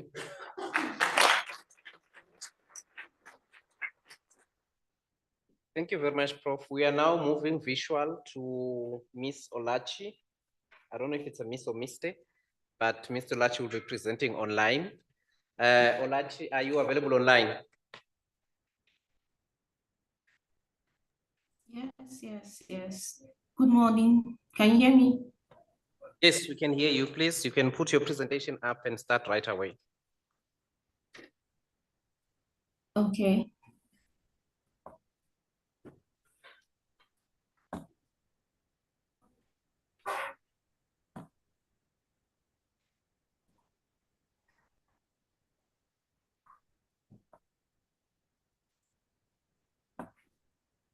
Can you see my slide, please?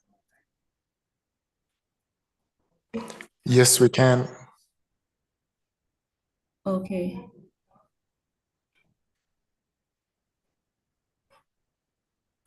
So, good morning, everybody. I don't know if you are seeing me. Sorry. My name is Uswabola Lillian. I'm an MSc student from biochemistry from the Federal University of Technology, Owerri. I'm here to present a paper on inhibition of dehydrogenase activity in sputum bacterial isolates by hot aqueous extracts of selected Nigerian anti-cough plants. So various Nigerian plants have been documented to be used in the management of cough and other respiratory infections. And cough is a rapid expulsion of air from the throat that clears breathing passage of foreign particles, microbes, and irritants. Cough can be a voluntary or involuntary action. And there are some common causes of cough, which includes pneumonia, which we know is caused by a bacteria, Streptococcus pneumonia. We have the acute bronchitis, which is also caused by some viruses like the rhinovirus, the coronaviruses, and also some bacteria. Then we have the lungs infections and the common cold. These are all causes of cough. Then in the course of study, we consider 3 Nigerian plants, the Piperginens, the Veronia amagdanina, the Gongronema latifolium. These were studied singly and in combination. And these Nigerian plants are said to contain some phytochemicals or phytocompounds that helps them in functions like antimicrobial, antioxidant, antiviral, antifungal property. Then justification of the study, the global market for treatment of cough is continuously increasing and running into billions of dollars. Then most people depend on orthodox drugs for treatment and management of cough, whereas their prolonged use can cause antibiotic resistance and severe drug addiction, especially with cough medications based on codeine. Then the objective of this study is the isolation of cough-causing clinical organisms, identification of isolated organisms based on their morphology, molecular and biochemical characterization, then the antimicrobial property of plant extracts against causative organisms of cough using dehydrogenase enzyme activity, or AC. Then for the materials, we collected fresh leaves of these plants, washed, and then we spread them to air dry at room temperature.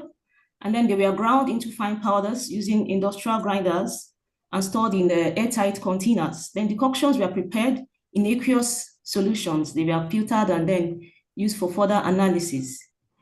Then the collection and preparation of sputum samples, 22 fresh sputum samples were collected from willing and consenting patients at the Federal Medical Center, Owerri, Imo State, Nigeria, with sterile containers.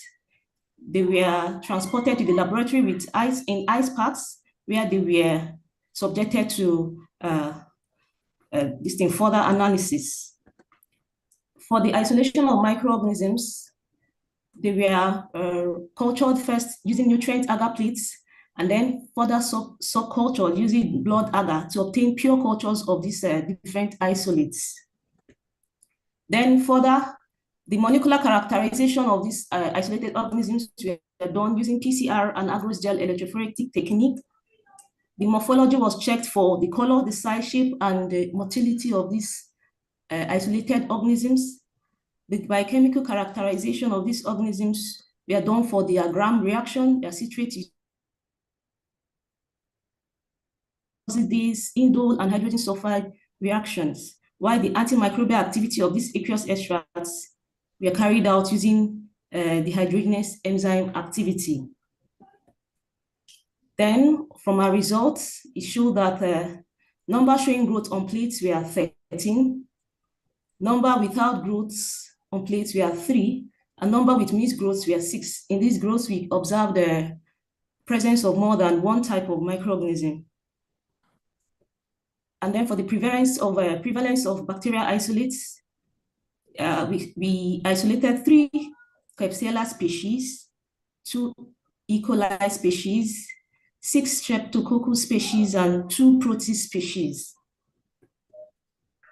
Then for the colonial morphology and biochemical characterization, we observed the presence of 3 gram-negative organisms, which are rod-like in shape, and they are catalyst test positive. And then 1 gram-positive organism, which is a cocci in chain, and also citrate test positive. For sequence analysis of bacteria, which the organisms were further taken for molecular characterization, which helped us to sequence the particular strain or species of a microorganism.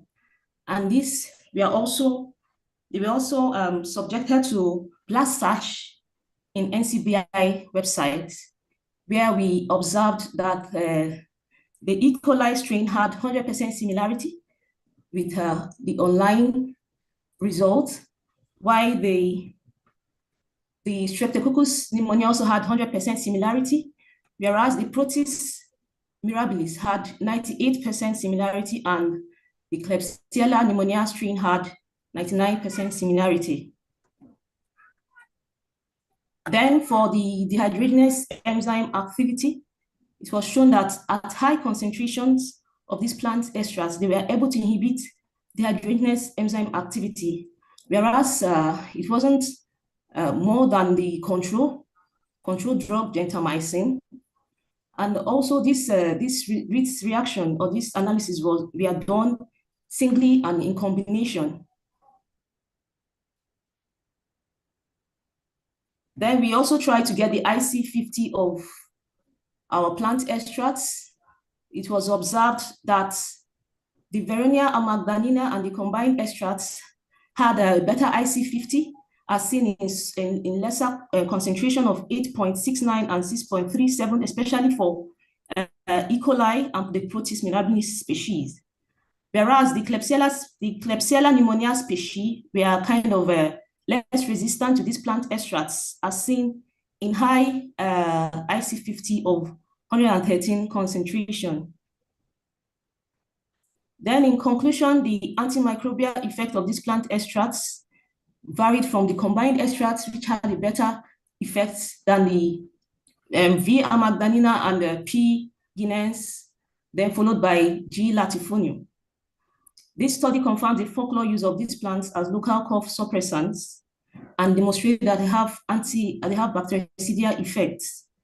Therefore, most of these plants, especially combined, have a natural potential as drug agent for cough management and treatment. So for further recommendation, I recommend that further investigation should be done on the toxicological effects, safety levels of plant extract administration, isolation and identification of active compounds against recent antibiotic drugs, and as well as the crude extracts may have antagonizing interference. Hence, further separation and purification of the crude extracts might increase bioactivity. So thank you. Thank you for giving me the audience.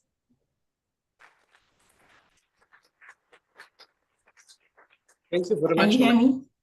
Yes, we can hear you. Thank you very much.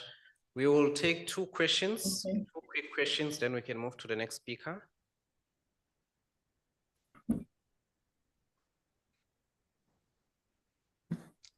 Yes. So there is a question online, a comment by Bekai about were the strains isolated from plants? No, it was from sputum. It was from sputum, from sputum samples.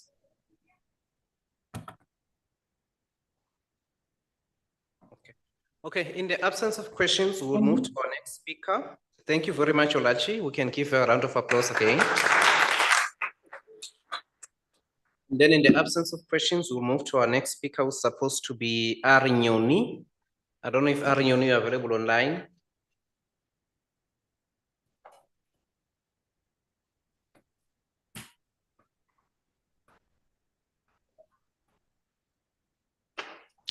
Arinyoni.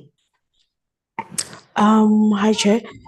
Arnyoni will not be presenting. Okay, thank you very much. And then we'll move to our next speaker, who is Dr. I. Muritala, who will also be presenting online. So Dr. Ali, over to you. Dr. Muritala, over to you. Can you please put up your presentation and present? Are you available online?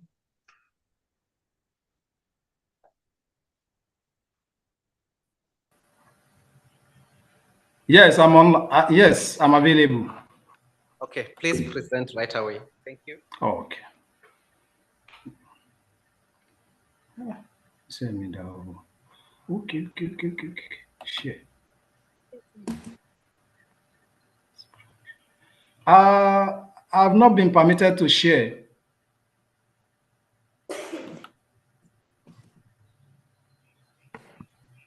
Hello? Yes, hello. Someone will assist you shortly. Okay.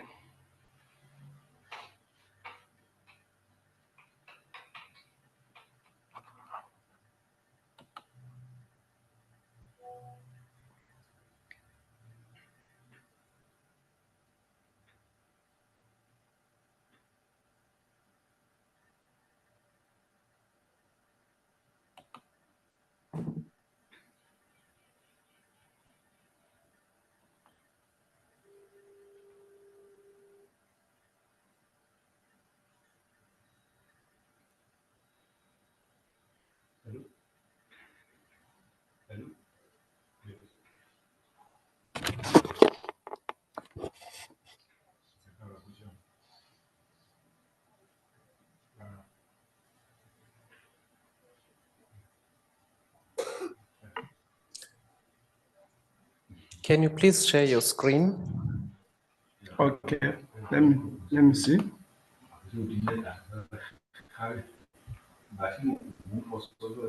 This.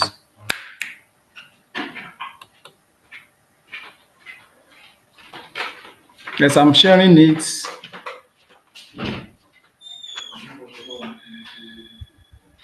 Please share your presentation. We are only seeing your face.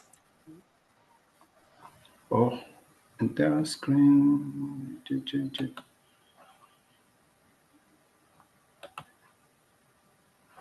Okay.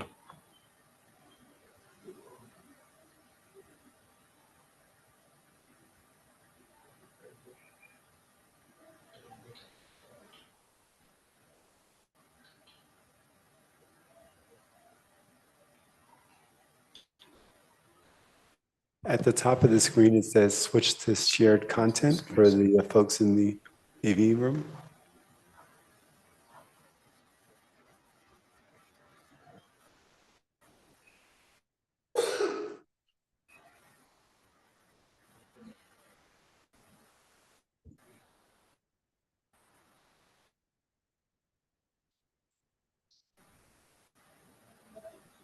Olachi, can you please unshare your screen so that we can be able to... I'll share this screen, but I can't see it.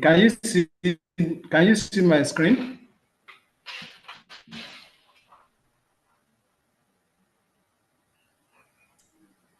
Is she still sharing?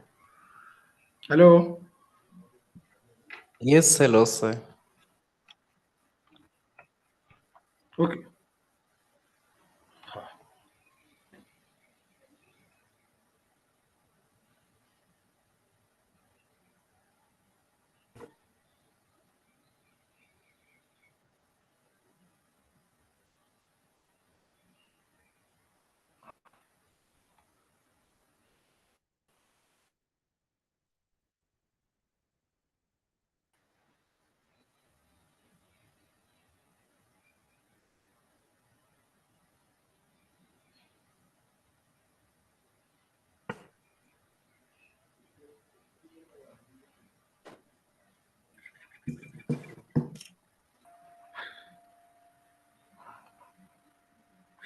Dr. Moritara, are you winning? I'm coming. I think there's a technical issue here. Sorry, I'm coming.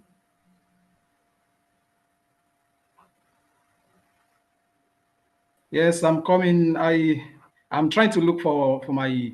I'm trying to look for my this.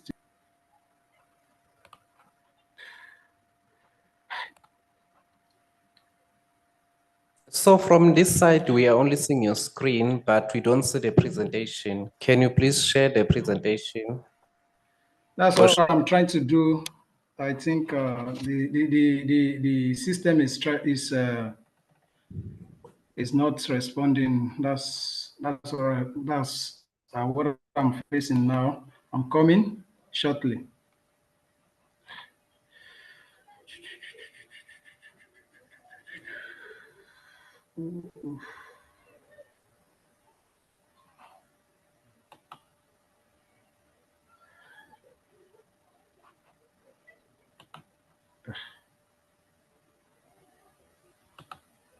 Sorry.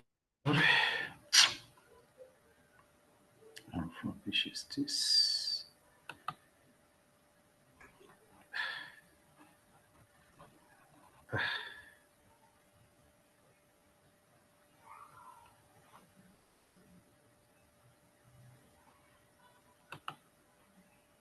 Okay. Okay, I'm coming. See, seems I'm getting there.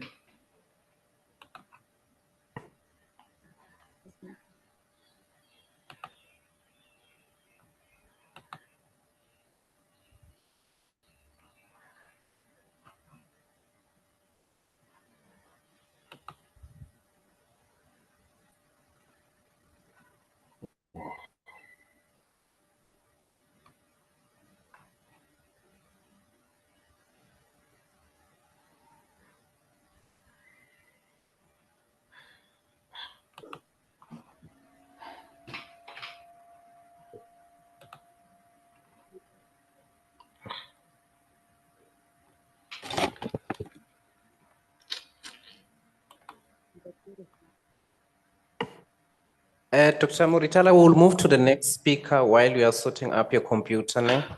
The system. Yes, can we move to the next? Okay. Yes. You can come back after 15 minutes. Don't go. Okay. Okay.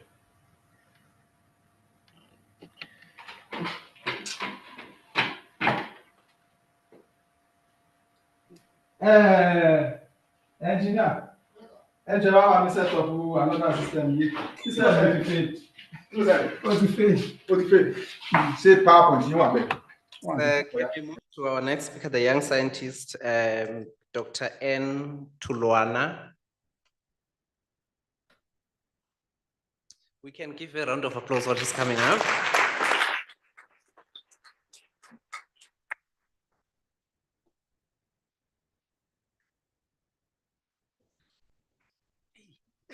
The cursor here disappears. I don't know.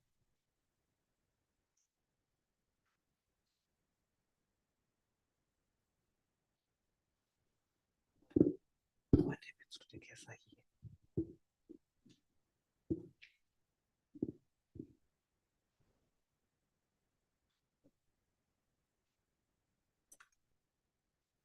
Hey. Okay. Yes, so you can look for presentation here.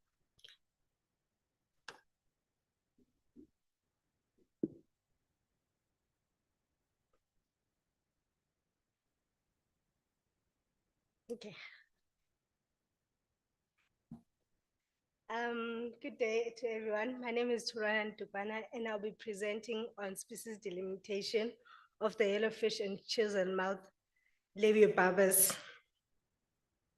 from Southern Africa. So Labiobarbus is an African genus which includes the large-size hexaploid species of the cyprinids. In Southern Africa, there are 11 valid species of these of this genus, with at least one species present in all the major river systems in Africa. They are called yellowfishes due to the golden yellow color of the males during the breeding seasons.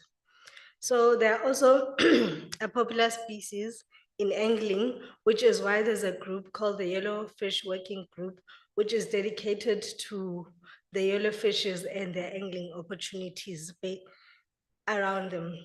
There are also community programs which have been set up to help the local communities.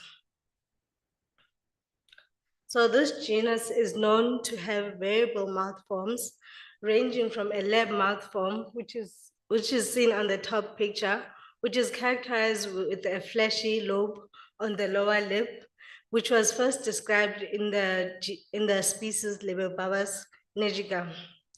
The second species that was described was Varicorhanus baso, which was characterized by having a cutting edge on the lower lip. So the discovery of intermediate mouth forms between these two forms and molecular analysis that showed the monophyletism of the Varicorhanus genus with Labiobarbus led to the synonymization of Varicorhanus with the genus Labiobarbus. So this mouth variation or phenotypic variation between these species, because we find the variations within the same species.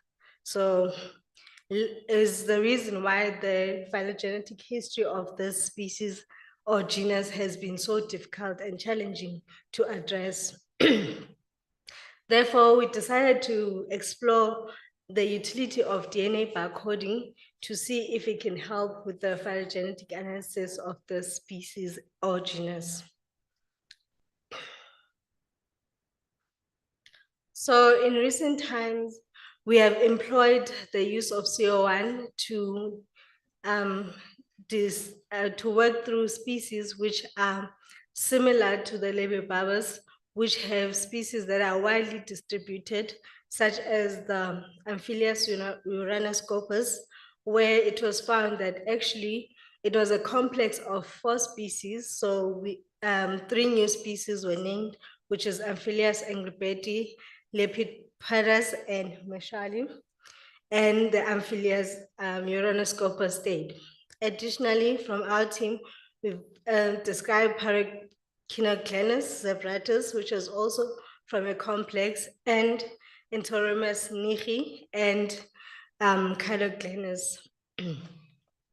This work is ongoing as we can see that many more species to describe using that have been revealed by the use of CO1, as we can see by the phylogenetic trees represented below. These are species that have been discovered during CO1 testing, and we are yet to sit down and look at the morphological characteristics to describe them. So, as I said, the aim of this project was to see if the CO1 barcoding can be used in the Labiobawa species, which is a hexaploid species. So the objective of this project was to first generate DNA barcoding for topotypic specimens.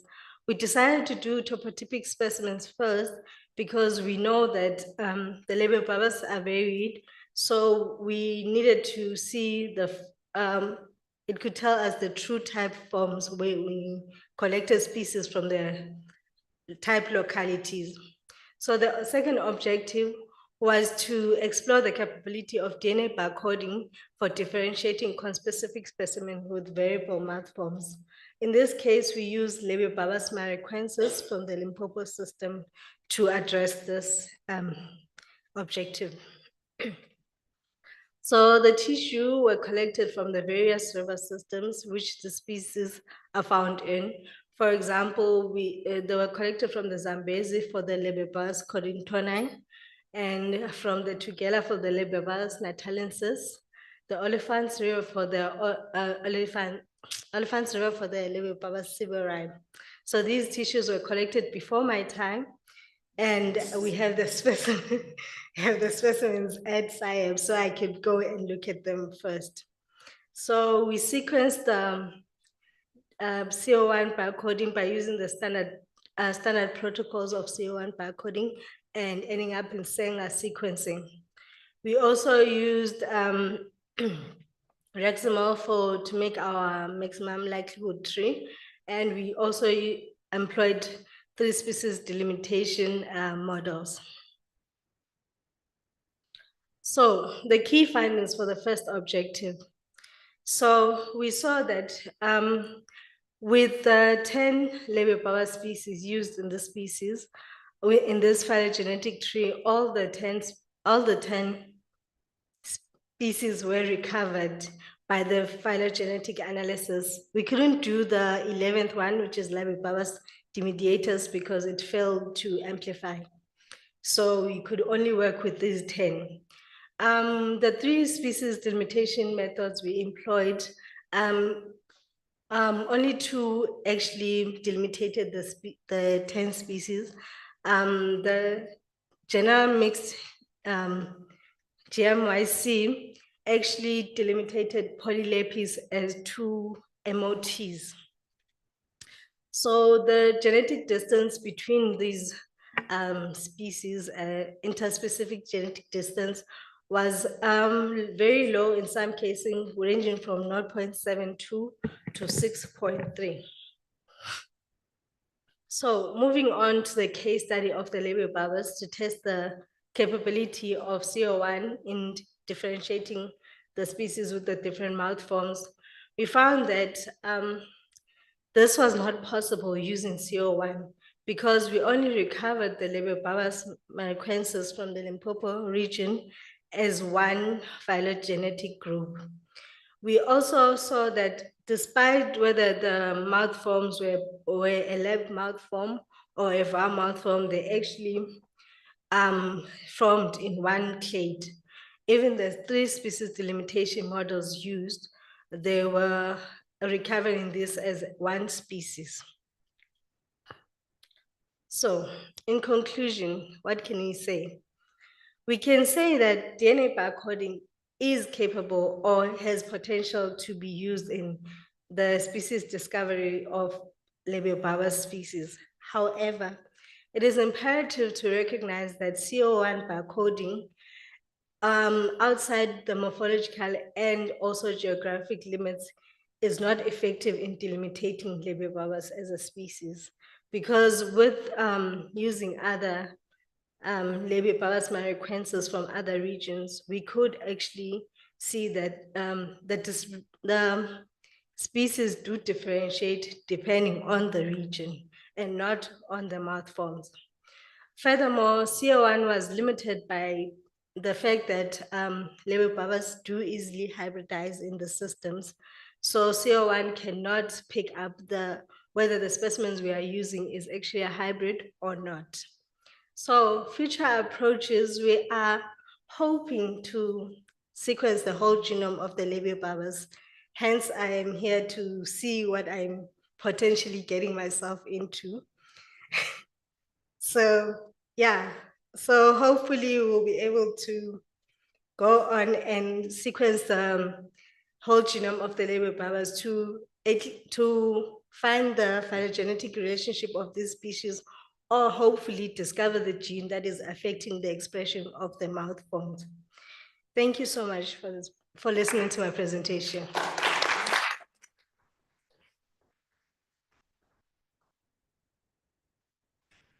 Thank you very much for a wonderful presentation. We will take 2 questions and move to the next speaker. Yes, sir. Yes, nice work. One thing I suggest looking at in the future when you do the whole genomes is, at least with birds, we've seen, and I think some other species have been seen, that you will have differences between the mitochondrial tree, or in this case, one of the genes of the mitochondria, and in the nuclear genome. But even within the nuclear genome, you'll have protein coding sequences give a different phylogenetic tree than the non-coding sequences. And I think it'll be good to look at that in this radiation of species and see if in that shorter distance of time, do differences still occur for mitochondria versus protein coding versus non-coding. Okay, thank you so much. Yeah. I will be definitely consulting and looking at those aspects. Okay. Last question or comment? Going once, twice. Okay, thank you very much, ma'am. You can give me a round of applause. Okay, we can try and go back to Dr. Muritala. Dr. Muritala, are you available online?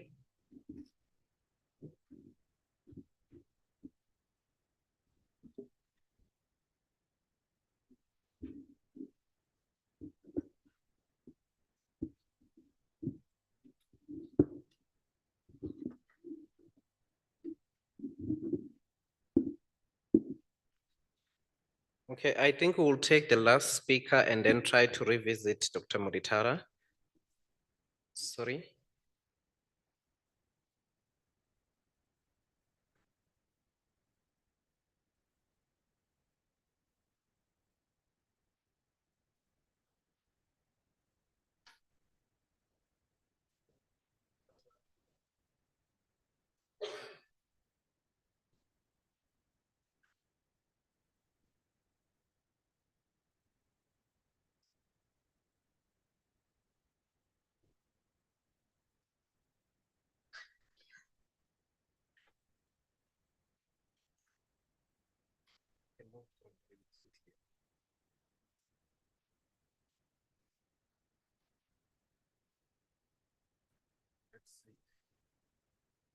Dr. Muritala, are you available online?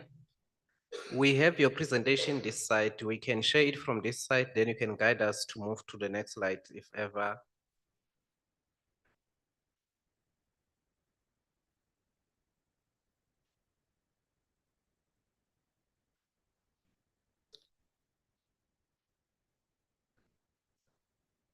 He's on mute. Okay. Okay. Good afternoon, everybody. Thank you for giving me this opportunity to have this presentation.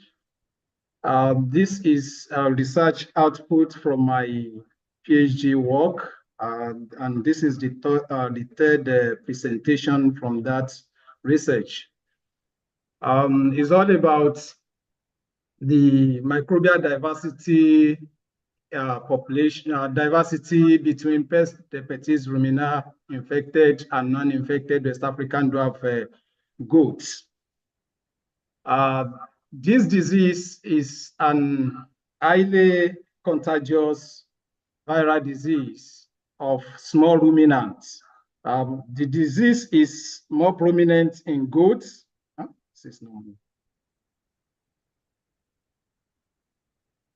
The disease is more prominent in goats, but the slide is not moving. I don't know. Okay. This disease is more prominent in goats compared to sheep. However, there is an increase in susceptibility to this disease, both sheep and goats. Then when individuals were experimentally challenged, there were these reports that individuals' response to this viral disease, they respond differently. And this has been associated with the genetics of the animal, as well as certain biological components, such as microbiome. And what are these microbiome? Microbiome are the microbes that are gene and are metabolized in the animal. This has been seen as a virtual organ in the animal because of the role they play in animal immunity, the response to disease, and the energy metabolism.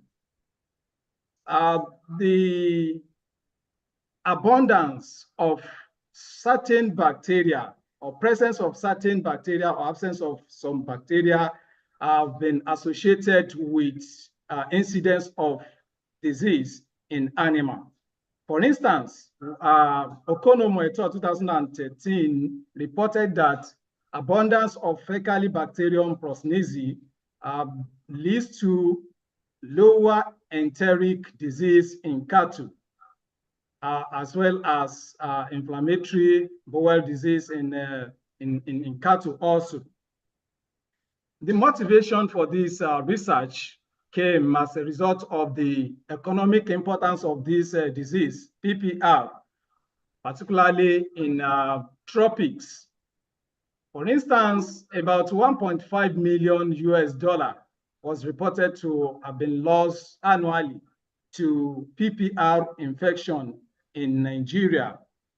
And this has been seen as an underestimated because there are some cases, outbreaks that were not reported.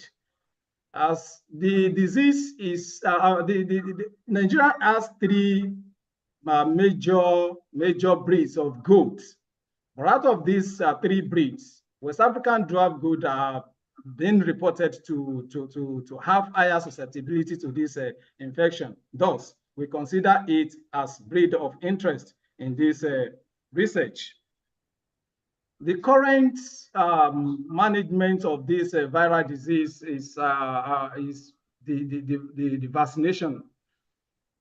However, this vaccine administration have not been attained success due to cross neutralization between different lineages of this virus and the available vaccine.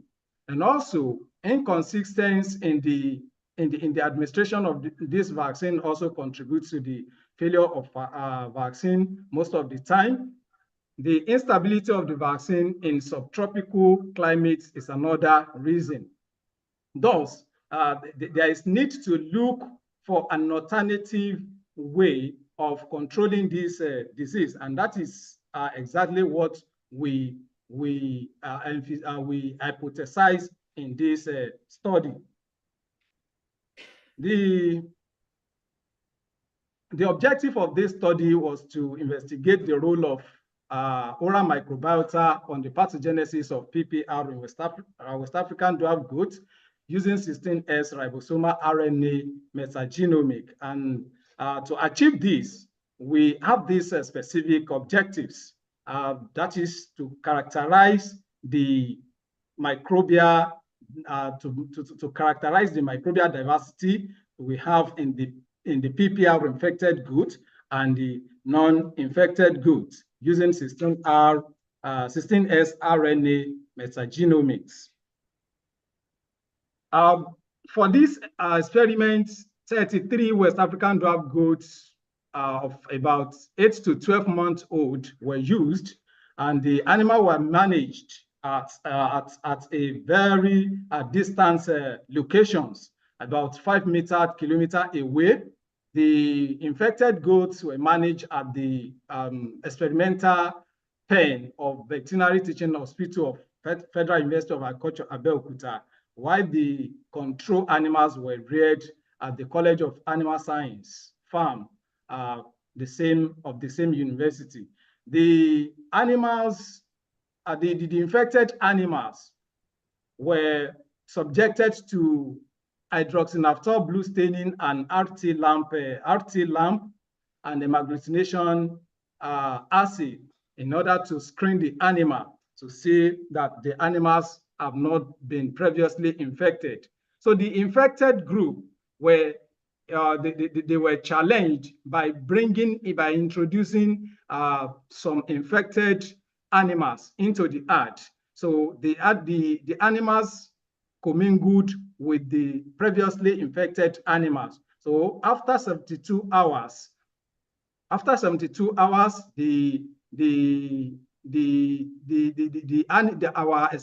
supposed experimental animals have actually been infected through this commingling.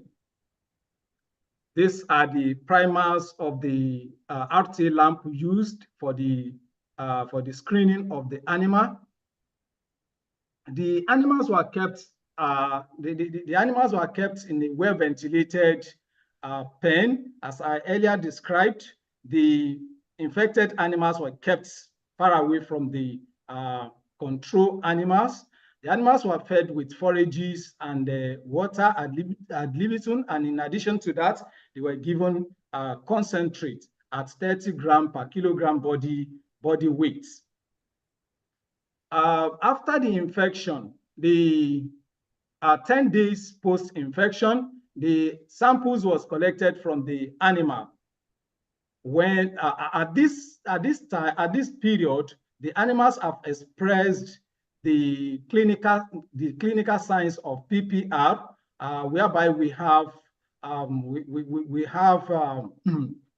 dyspnea, we have the animals had difficulties in breathing.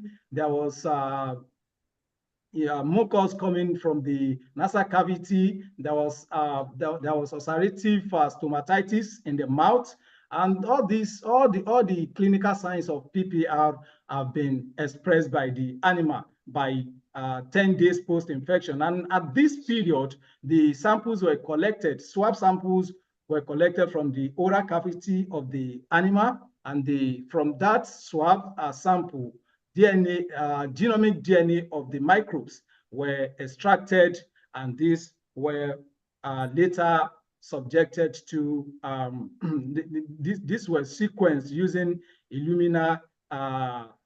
This was sequenced using Illumina main-seq, using this primer, these pairs of primer. Also, an important variable, hypervariable region that was sequenced in this study was V3 to V4 hypervariable region of 16S ribosomal RNA.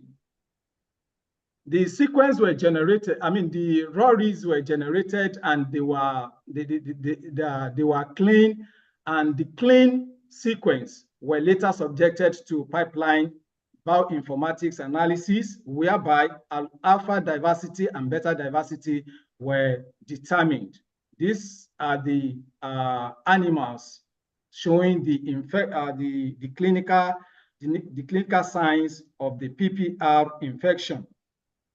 These are the effects of the disease on the morphological, on the gastrointestinal tract as well as the respiratory tract of the animals. Generally, a total number of 24 different phyla and about 621 species were characterized in this study.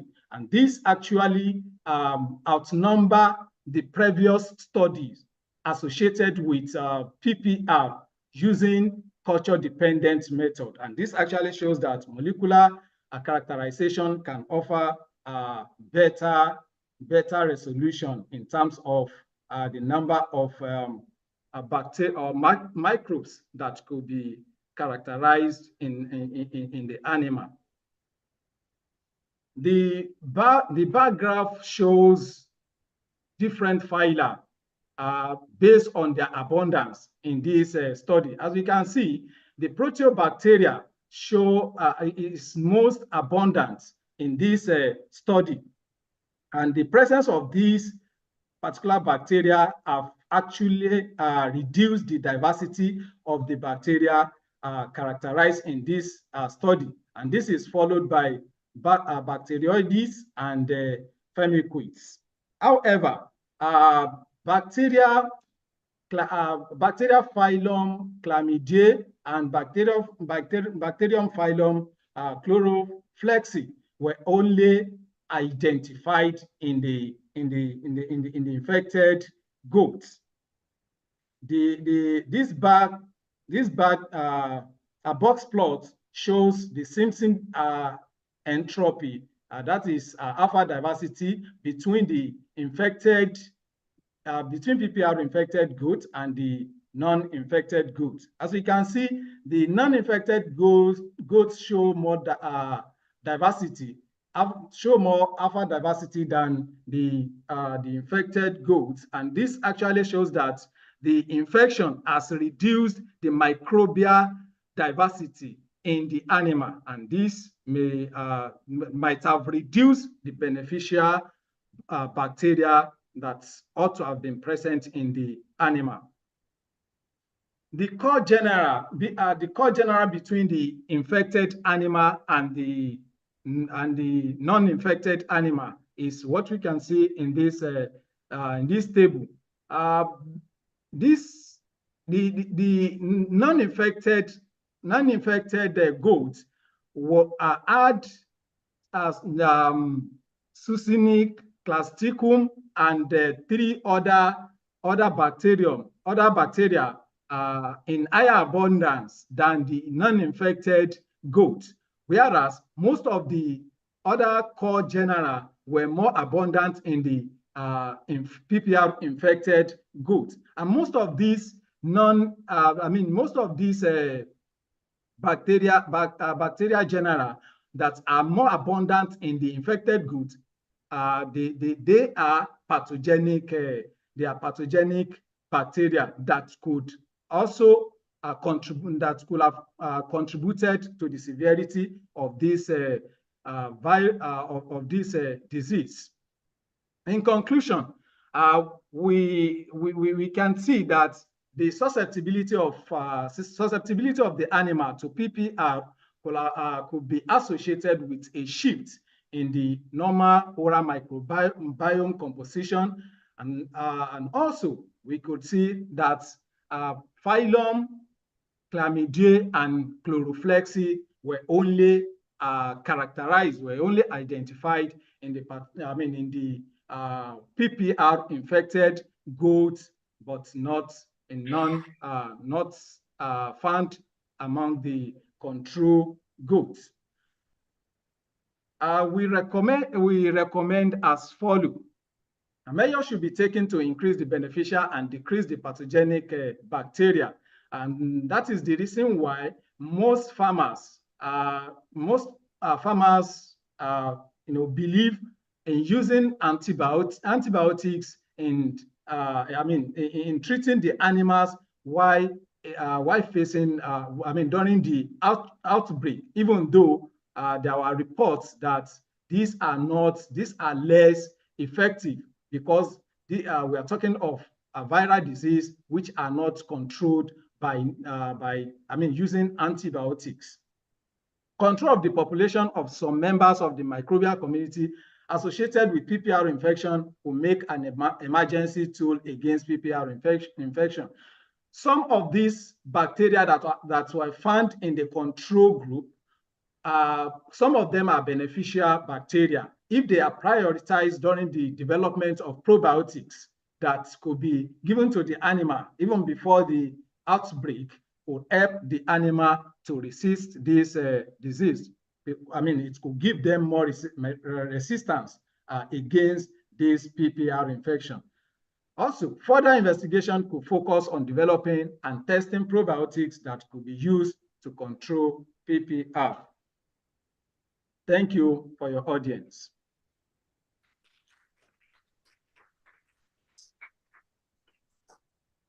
Thank you very much, Dr. Mutala, for the wonderful presentation. Colleagues, will take one question and then move to the next speaker.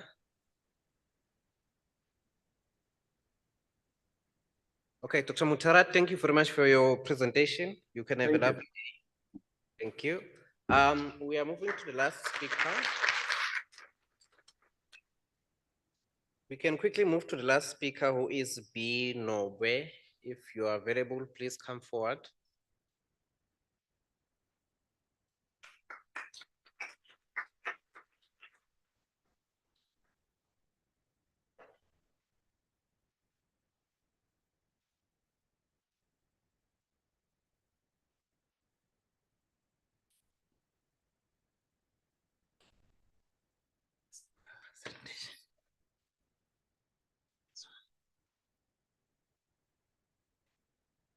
Good afternoon, everyone, professors, doctors, scientists, and everyone watching online.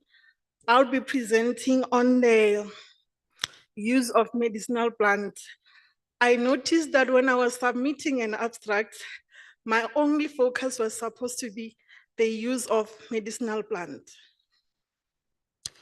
Utilization and conservation of biological resources to create sustainable economical value, unlocking the potential of natural products, conventional to medicine. Sexual transmitted, okay.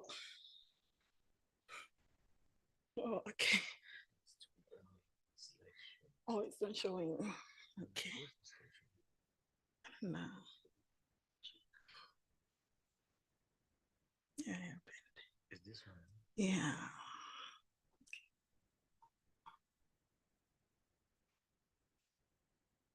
Okay. I was on slide. Sexual transmitted infection has always been a concern in Southern Africa. And traditional healers and herbalists have been using these medicinal plants as a way to treat and to prevent further infections. So now we need to investigate the further efficacy of medicinal plants in preventing and treating sexual transmitted infections and their contribution to bioeconomy, because the medicinal plants are found in a certain part of the world and they're not found anywhere. For an example, there is a plant found in this type of plant is only found in South Africa, Mozambique, and Zimbabwe, and it is used to treat syphilis and other sexual transmitted infection. So the purpose of my study is to investigate the medicinal plants which are used to treat sexual transmitted infections, which have the tendency to be transmitted to the children during childbirth, breastfeeding, or when they're interacting with children. There is Gardenia thambatia, which treat gonorrhea, syphilis, and urinary tract infection, which is native to South African and Mozambique country. Artemisia, this treats gonorrhea, syphilis, as well as other sexual transmitted infection. It is found in Southern Africa, Lesotho, and Swaziland. We also have this type of plant, which is used to treat chlamydia, which is a bacteria, and it is found in South Africa and Lesotho.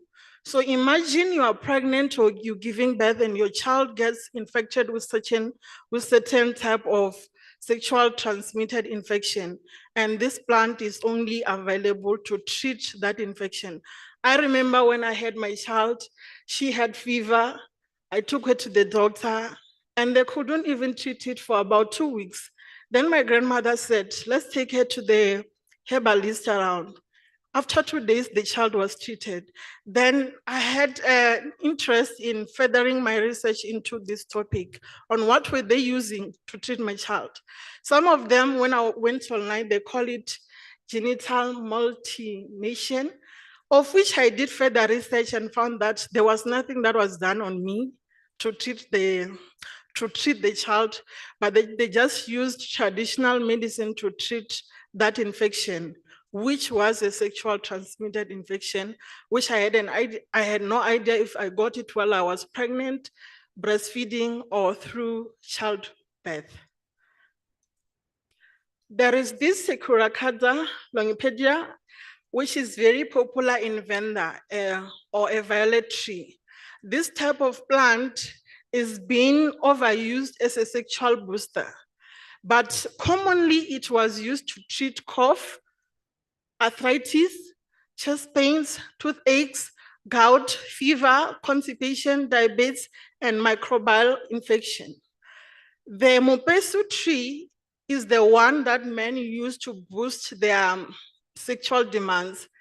So they end up overusing the tree, which is why we hear that that type of a plant must be protected for future use as it has other benefits. So my study aims to investigate the effectiveness of medicinal plants as a preventive and curable measure against STIs, with the goal of reducing the transmitting of STI from mother to child during pregnancy, childbirth, and breastfeeding, and improving maternal and child health outcomes. The objectives of the study is to investigate the efficacy of medicinal plants in preventing the treatment of STI, to determine safety, feasibility, and toxicity of using traditional herbal remedies.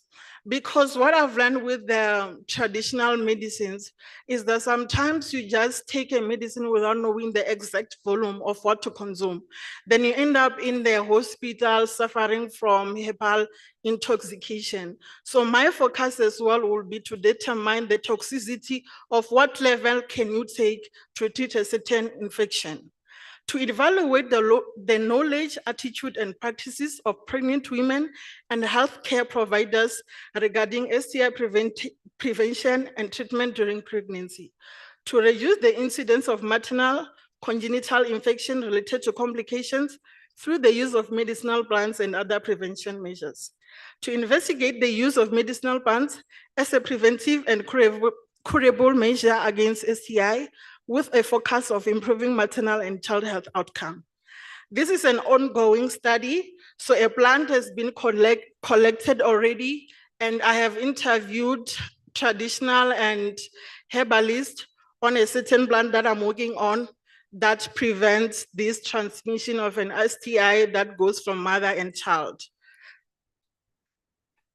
So a further research has been done in South Africa regarding the topic. So these are the results, which shows that certain medications do work to treat these sexual transmitted infections. Conclusion. In conclusion, solution to prevent STI through medicinal plants, potential for contribution to bioeconomy, and supporting biodiversity conservation.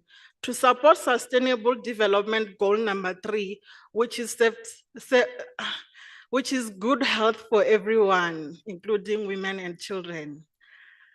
Our future plans, additional research and investment, because I remember when I was consulting with one traditional healer, she asked me, how much are you gonna give me so that I can share this knowledge with you? Collaborating with registered traditional healers, educational initiatives, harvest and replant medicine trees, because we cannot just go and harvest a medicinal tree to enjoy only the benefits. We need to replant the trees. So a certain educational program regarding that will be implemented as part of my study. Acknowledgement, Dr. Tambani from UNISA, Department of Microbiology, Sifaho Makato, Department of Hematological Pathology, and also Black Women in Sciences. I'll be open for questions.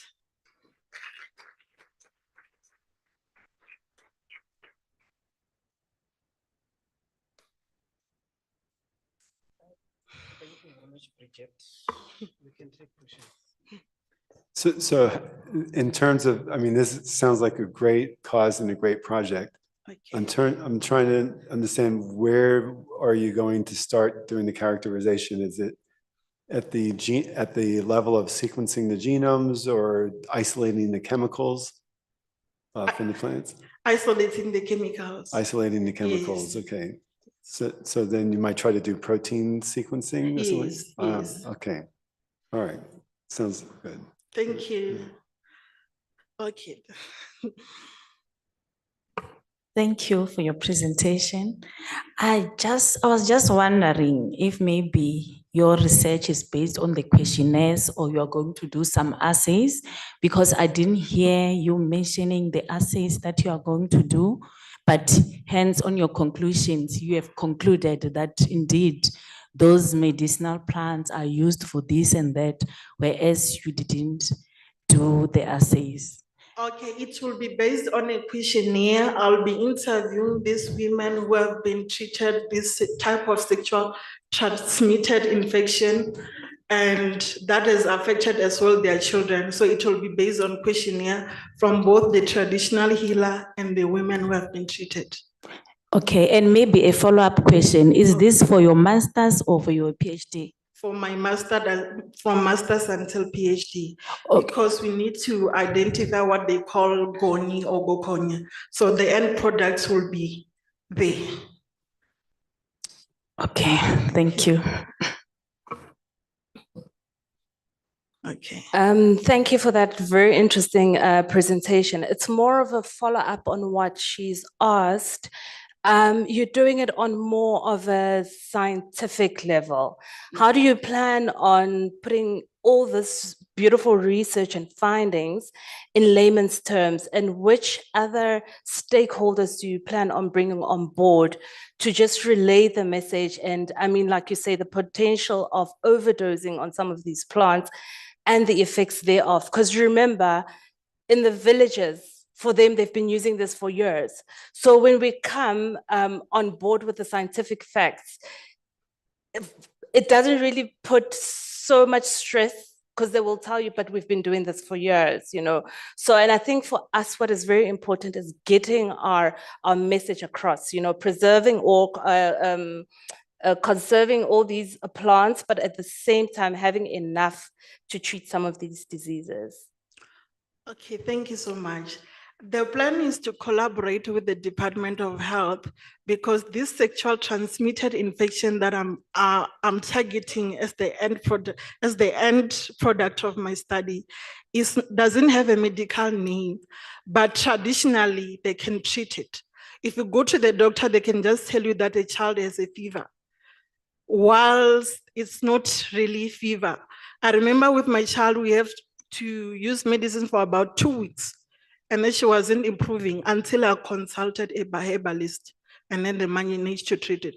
So the plan is to collaborate with the Department of Health on the study. Dr. T. Tambani is working on that, so that we can see how we can bring them on board. I've also interviewed medical doctors to see if this type of sexual transmitted infection really exists. And then some of them, they say it does exist, and then they cannot treat it medically.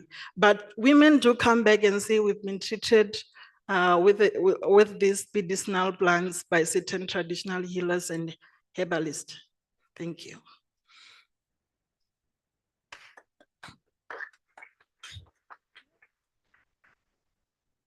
Okay, thank you very much, colleagues. We can give a round of applause for all the speakers who presented in this session. And then I don't know if the organizers have something to say before lunch, or we can just proceed and have lunch outside, and then we'll come back for the next session.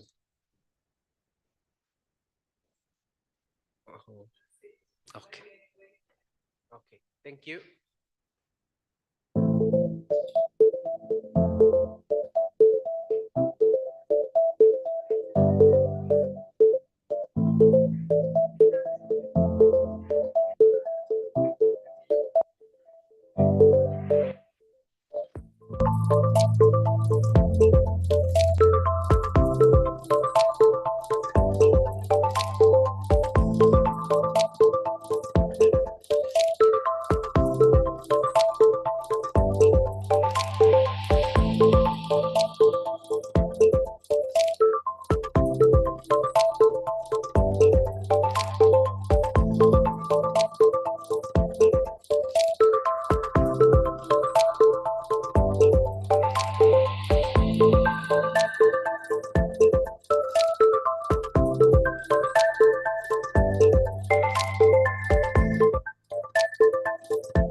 The new P4 flow cell.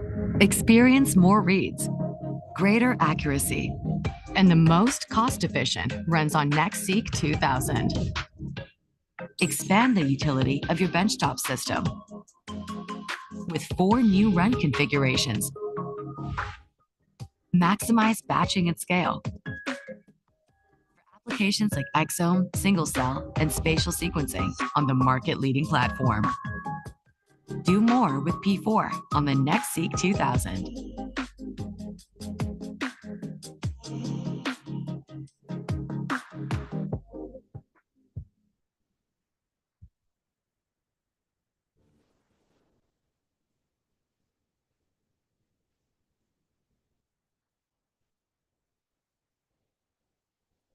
Vâng tên hỏi vâng thuộc cả nó có nè. Vâng tên hỏi thuộc cả này. Vâng tên hỏi thuộc cả này có nó. Quá thì bệnh. Quá thì hùi.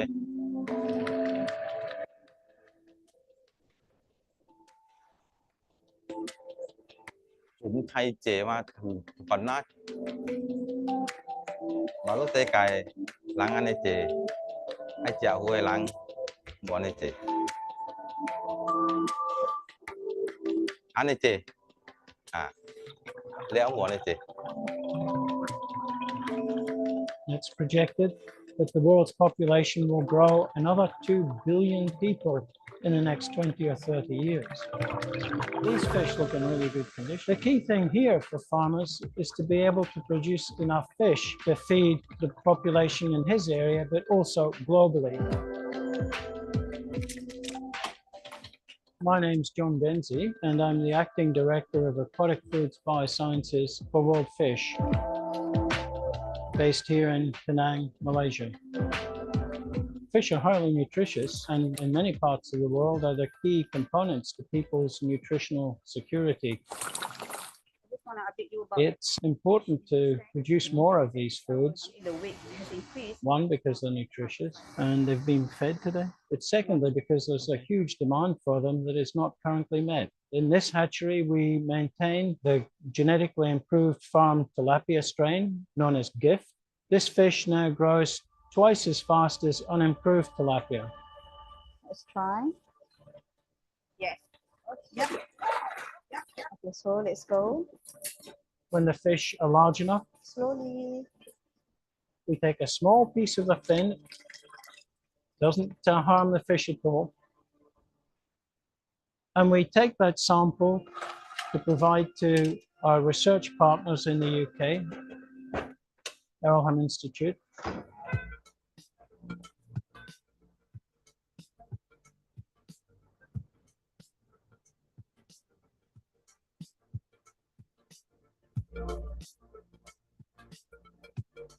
Hey guys. Hey, Taryn. Where we come in as the Earlham Institute, You've got lots of 99. what we do is we look to sequence the genomes of these fish. It's quite small fish, and then annotate the functional and non-coding aspects of the genome to then better inform how they could then improve these fish further. We could utilize the ability of the Nile tilapia to grow particularly well and fast. I'm Kiran Garbi. I'm head of genomics pipelines at the Earlham Institute in Norwich, England. The issue that we're trying to tackle with this collaboration with World Fish is to try and improve aquaculture in Africa and Asia of tilapia fish.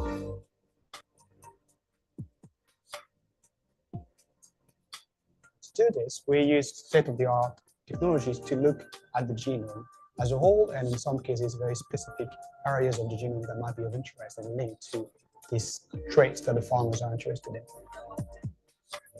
So the benefits of the NovoSeq for this type of projects are twofold. The first one is reducing the cost. The second benefit to us is the speed. What's really important there is that allows us to apply multi-omic approaches, which gives us better power to translate some of our findings to deal with my mission of improving food sustainability, but then also Earlham Institute's mission to also protect life on Earth. This is my passion. My scientific passion, really. So being able to connect the technology that we've set up in this lab to the life of farmers and the livelihood of farmers, and helping them thousands of miles away with the work we're doing here in the lab is fantastic.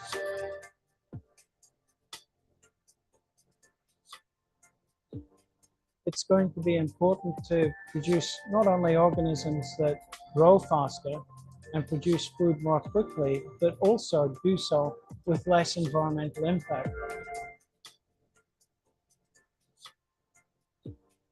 Feels like a worthwhile thing to do, and it's satisfying at the end of the day to think that you've made at least some small contribution to that process.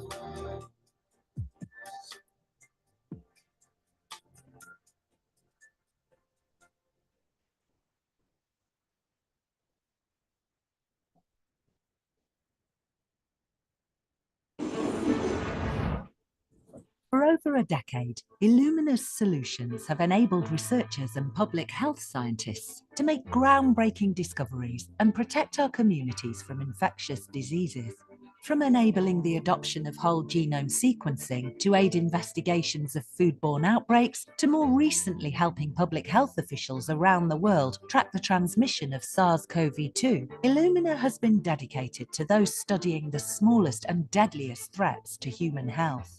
Today, we are proud to introduce 2 new library prep solutions built on the simple and affordable COVID-seq workflow that will help build global genomic surveillance capabilities and power impactful microbiology research. Illumina Microbial Amplicon Prep, or IMAP, is a unique library prep solution allowing researchers to use lab-designed or commercially available primers for targeted sequencing of viruses and select markers from larger microbial species.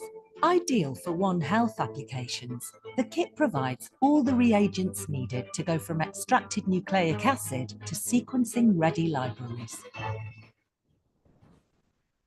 Illumina Microbial Amplicon Prep Influenza A/B, or IMAP Flu, is optimized to provide extensive sequence coverage across both influenza A and B viruses, compatible with RNA inputs extracted from cultures or nasal swabs and washes. IMAP Flu delivers exceptional data quality, flexibility, and scalability for public health surveillance and high-impact influenza virus research. Both solutions seamlessly integrate with the Dragon targeted microbial app. This powerful app serves to simplify data analysis, making it easy to perform consensus genome generation, variant identification, and variant interpretation. IMAP and IMAP Flu, 2 exciting new additions to Illumina's portfolio of solutions for public health surveillance and microbiology research. Because in the genome era, infectious diseases don't have to be a disaster.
Human beings have been using astronomical tools to adventure into the infinite universe, to explore the infinitesimal by making use of life science tools and technology.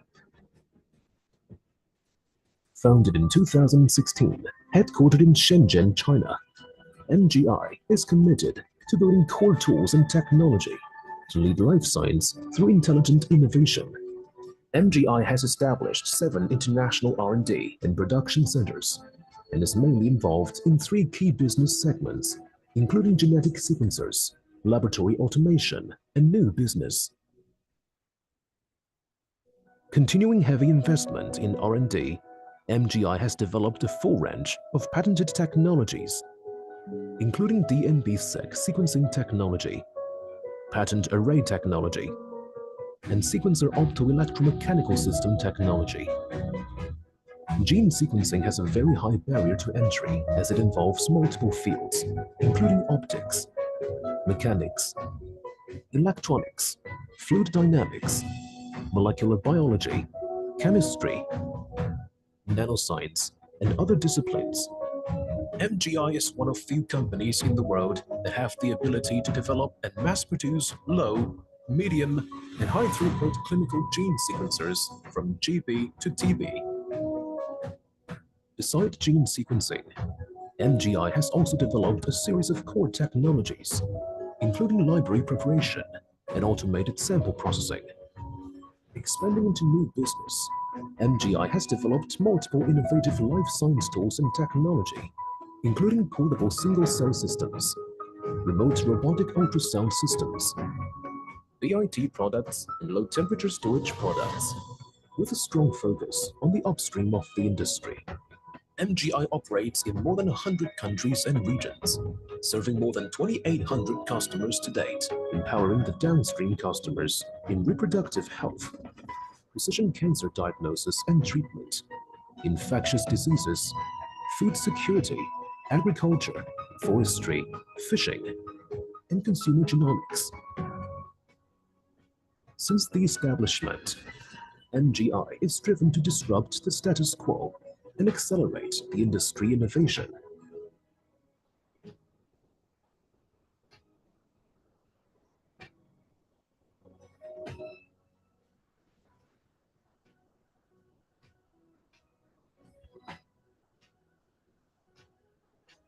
MGI aims to build a suite of life science core tools to address the fundamental questions, push the limits of science and technology, and lead the innovation in the era of life.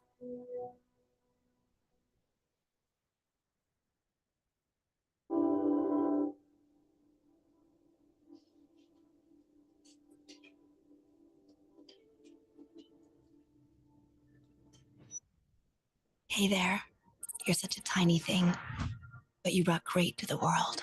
Your story became much bigger than we ever dreamed.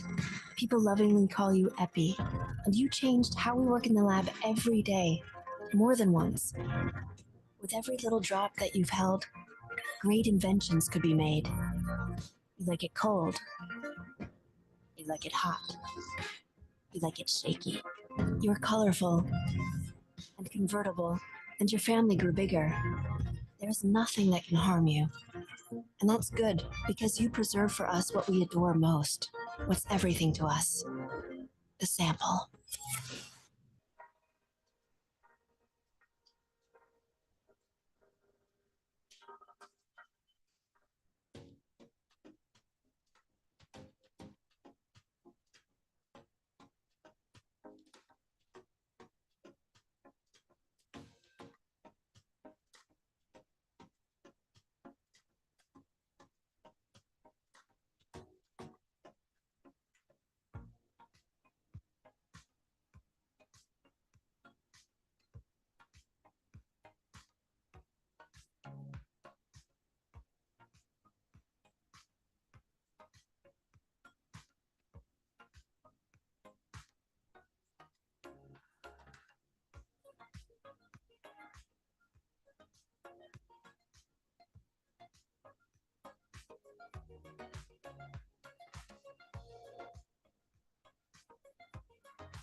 The new P4 flow cell.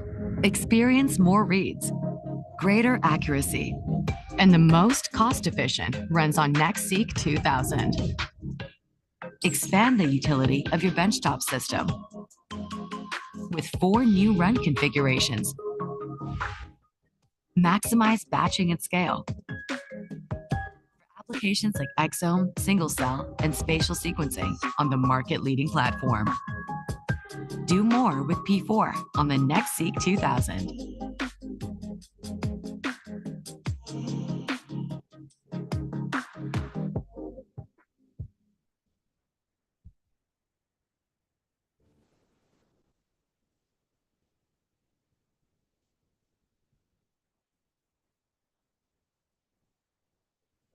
Quang tên hỏi quang thuộc cả nó phát này.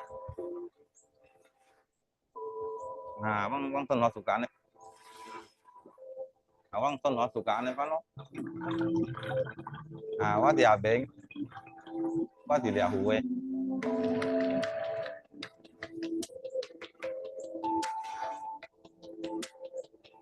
Chúng thay chế mà thủ phần nát. Mà lúc tê cài lắng ăn này chế. Ai chào huê lắng bọn này chế. Ăn này chế. Léo bọn này chế. It's projected that the world's population will grow another 2 billion people in the next 20 or 30 years.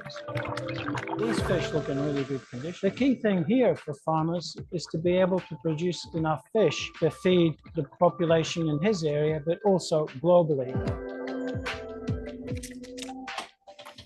My name's John Benzie, and I'm the Acting Director of Aquatic Foods Biosciences for World Fish, based here in Penang, Malaysia.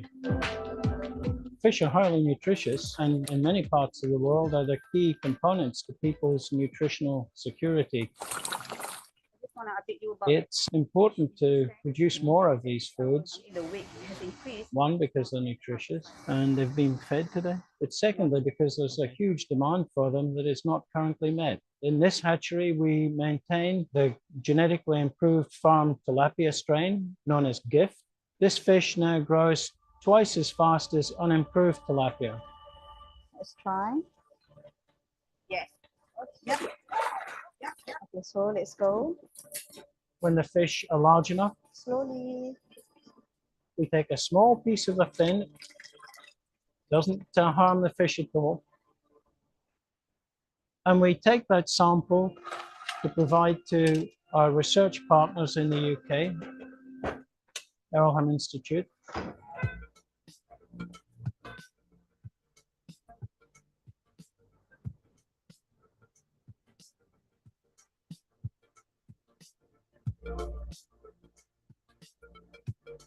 Hey guys.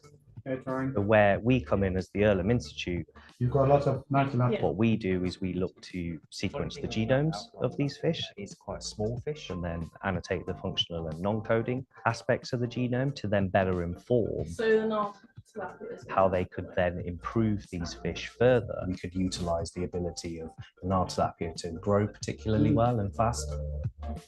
I'm Kiran Garbi. I'm head of genomics pipelines at the Illumina Institute in Norwich, England. The issue that we're trying to tackle with this collaboration with WorldFish is to try and improve agriculture in Africa and Asia of tilapia fish.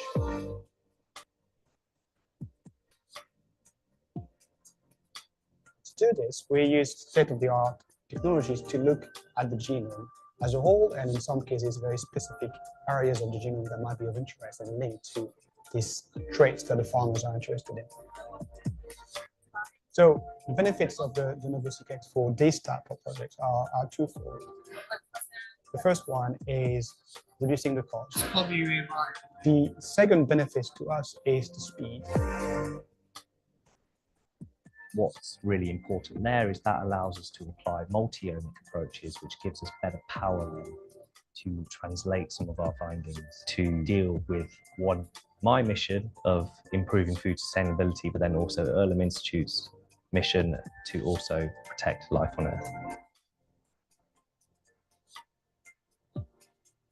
This is my passion, my scientific passion, really. So being able to connect the technology that we've set up in this lab to the life of farmers and the livelihood of farmers, and helping them thousands of miles away with the work we're doing here in the lab is fantastic.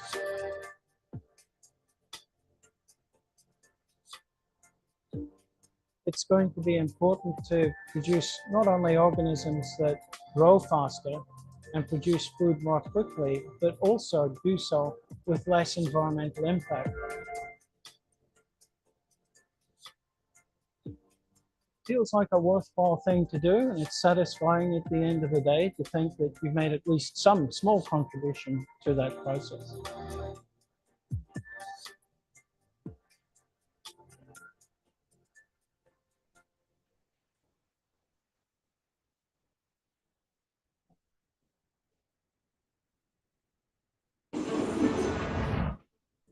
For over a decade, Illumina's solutions have enabled researchers and public health scientists to make groundbreaking discoveries and protect our communities from infectious diseases.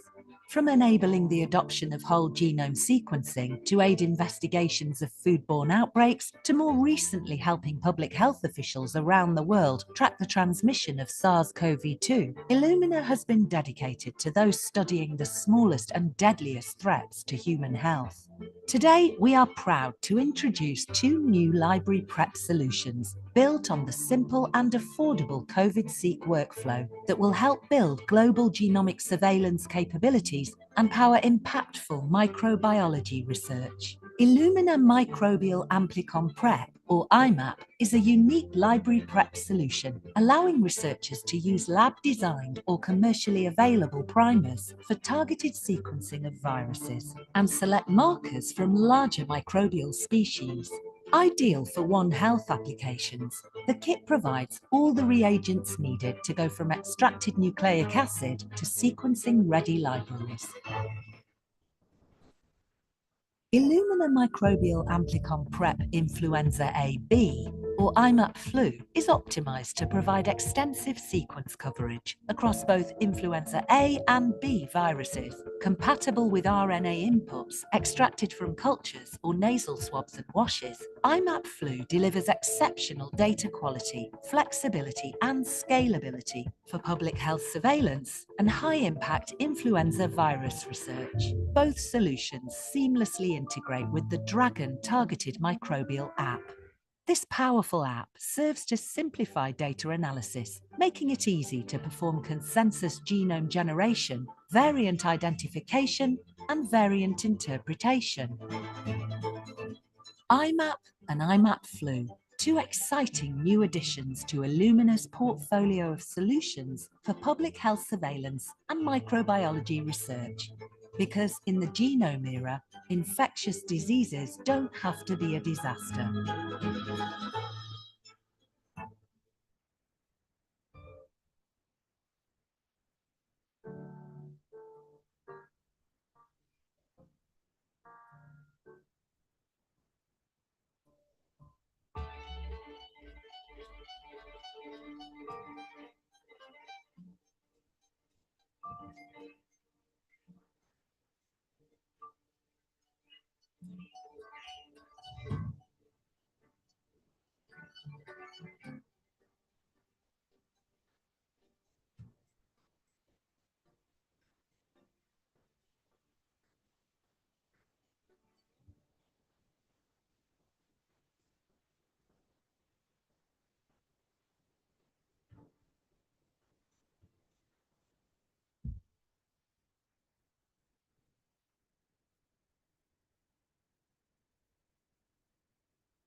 Human beings have been using astronomical tools to adventure into the infinite universe, to explore the infinitesimal by making use of life science tools and technology.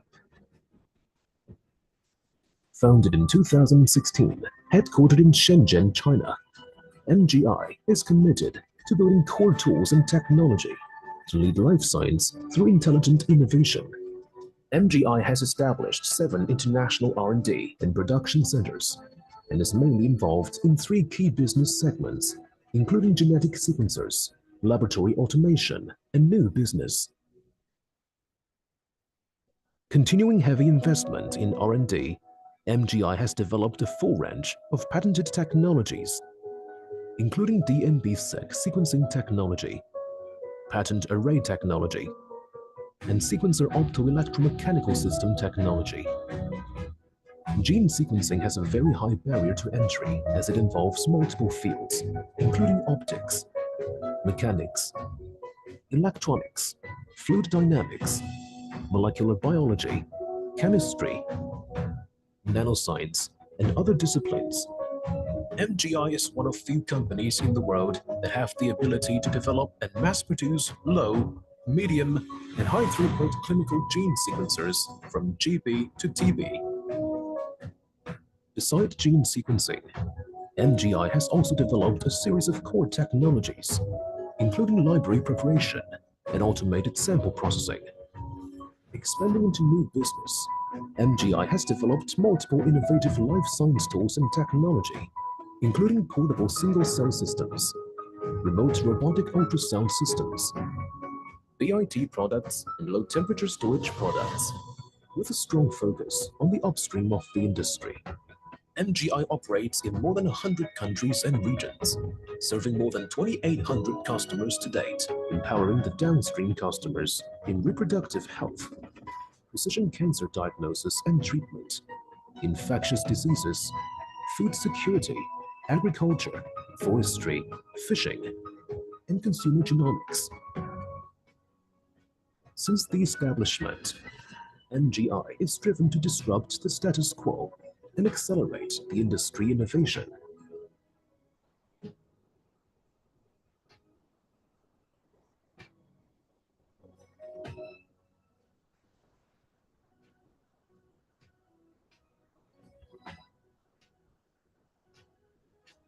MGI aims to build a suite of life science core tools to address the fundamental questions, push the limits of science and technology, and lead the innovation in the era of life.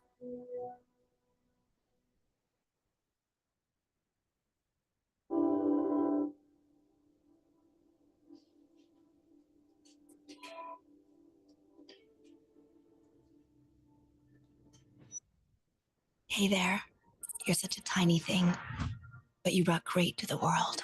Your story became much bigger than we ever dreamed. People lovingly call you Epi, and you changed how we work in the lab every day, more than once. With every little drop that you've held, great inventions could be made. You like it cold. You like it hot. You like it shaky. You're colorful and convertible, and your family grew bigger. There's nothing that can harm you. And that's good, because you preserve for us what we adore most, what's everything to us, the sample.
The new P4 flow cell.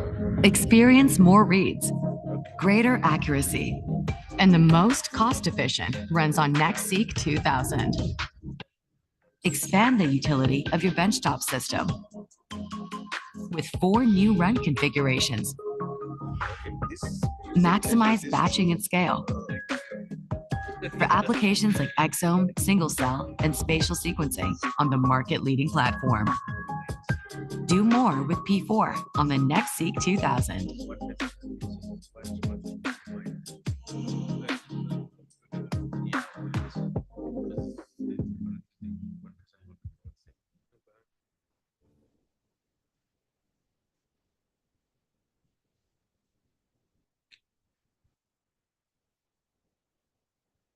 Quang tên hỏi quang thuộc cả nó phát á. Quang tên hỏi thuộc cả này. Quang tên hỏi thuộc cả này phát nó. Quá thì bệnh. Quá thì hủ ấy.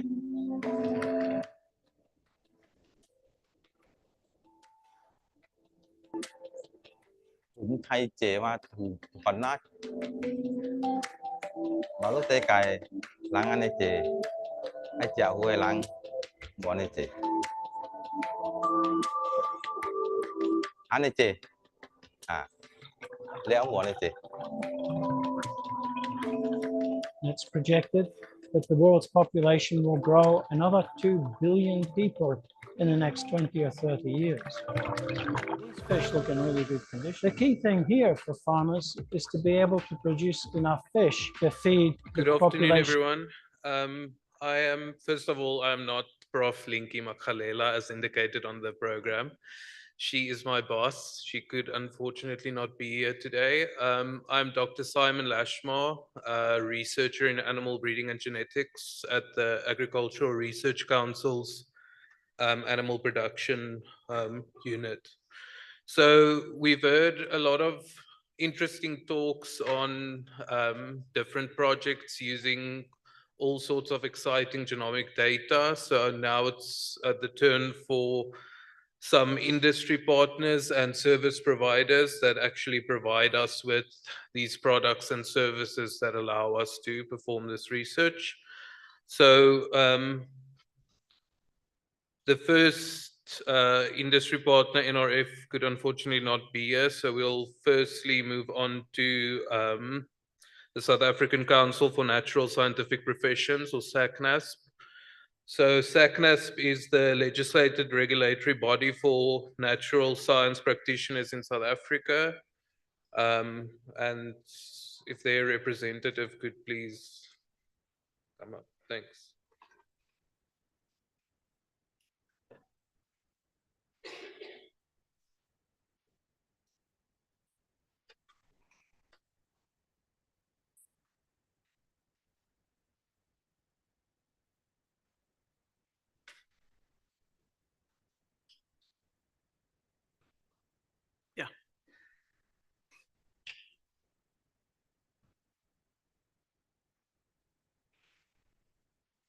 Good afternoon, ladies and gentlemen. Thank you very much for taking up a little bit of your time just to listen to your regulatory body, SACNASP, who's the South African Council for Natural Scientific Professions. So we are the regulatory body for all scientists in South Africa. Similar to the Health Council or the Engineering Council, if you wish to work in science in South Africa, you need to register with us. So our mission is to be the leading professional and advancement of natural science in South Africa. And we provide an efficient statutory council. And we adhere to many values, but our main values are inclusiveness, integrity, innovation, responsiveness, and collaboration.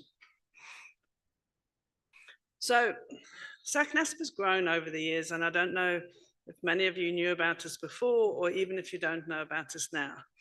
But our mandate has changed from just being a registration body to a body where we register natural scientists, we enable natural scientists through lifelong learning, we advise, we provide information to the government on issues of natural science, and we also regulate, and we have a professional conduct committee that enables us to regulate the industry.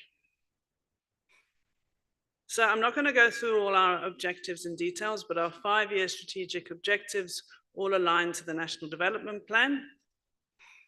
And these are just the details, the facts about SACNASP is that we have 16,026 natural scientists on our database, of whom 7,261 are professional natural scientists, 1,977 are certificated, and 6,967 are candidate natural scientists.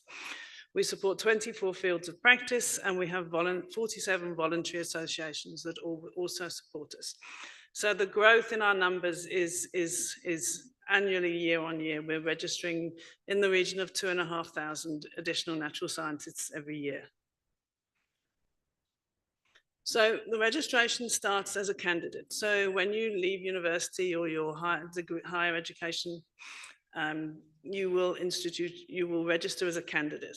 So a candidate natural scientist is somebody with no work experience and registers with either their diploma or their degree or their master's or PhD.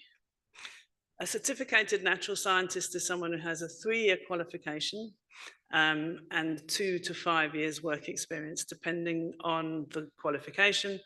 And then your professional natural scientist is the scientist with 4-year qualification or above, and 3 years work experience, depending again on the qualification. So if you've got masters, it's 2 years. If you've got a PhD, it's 1. So this is a little bit busy, but these are all the fields of practice. It ranges from agriculture to zoology, with all the letters of the alphabet in between. So it's currently 24 fields of practice that we support. And if you look here, you can see how the graph shows that agriculture, environment, geology, animal science, extension, these are where we see the most number of registrations from our specific fields of practice. So people often say, and you will say it to me later probably, why do we need to register with you? So, she's laughing there. So what we try and offer as our value add, and as we've gone through our years of being a statutory body, is what can we offer to our natural scientists? So we have the lifelong learning value chain. So when you're a young graduate and you leave university with all the technical skills and all the knowledge that you have, what we try and offer is to round that experience up by offering experiences with soft skills.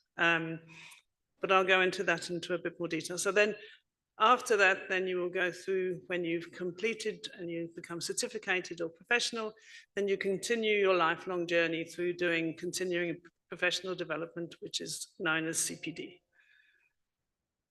So these are the areas where we offer training or through our VAs in the candidate mentor program.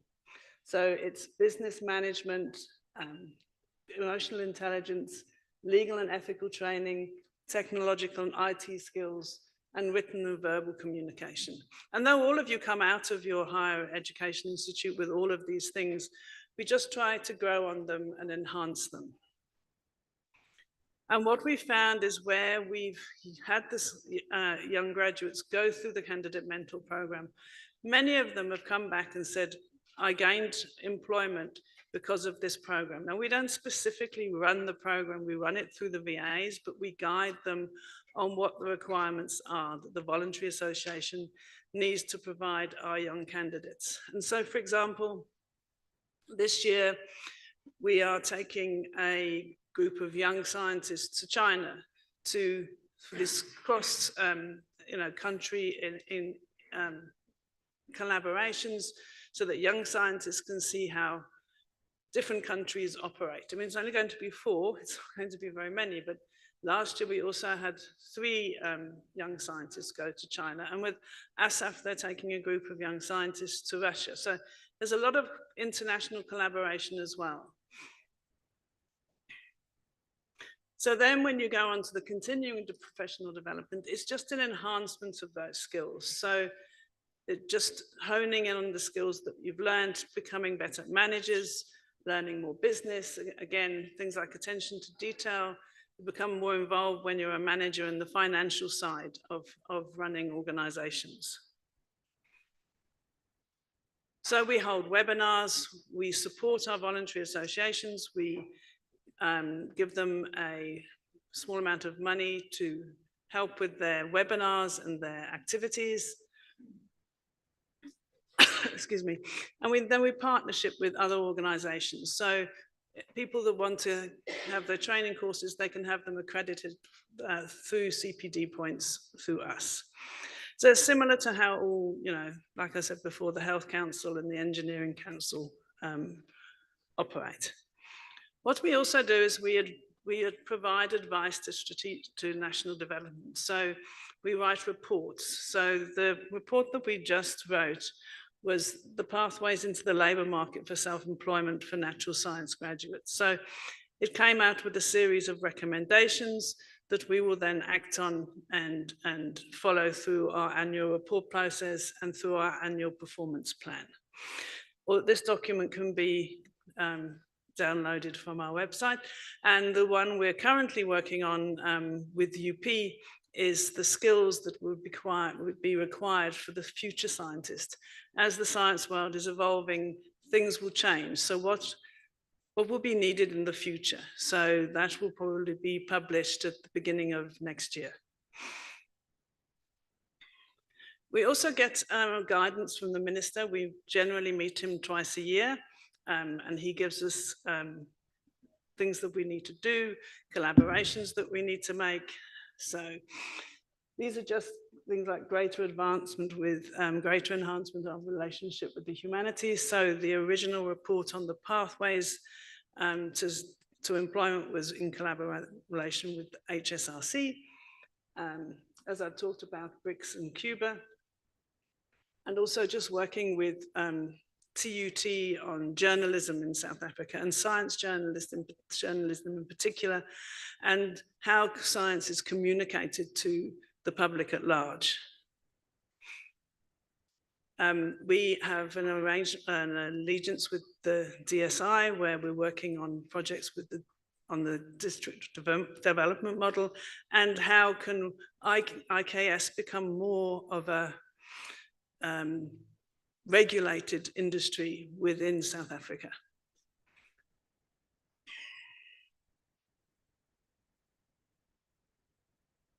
So we are also engaging with the South African continent, and many of the SADC countries do not have regulatory bodies similar to us.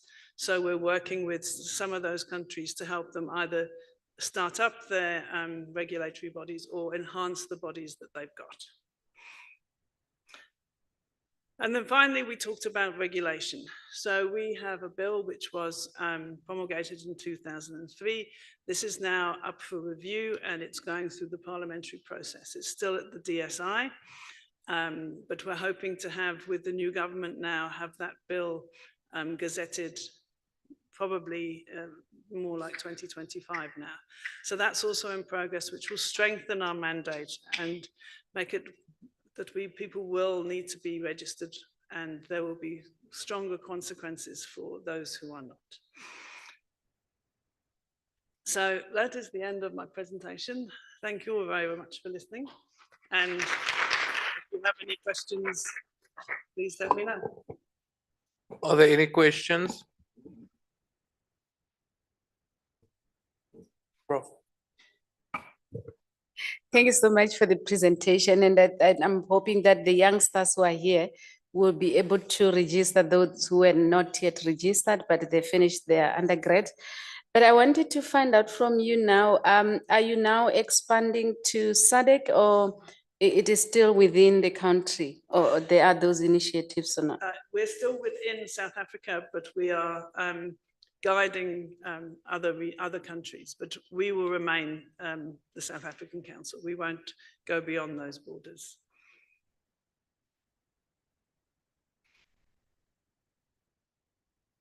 Hello.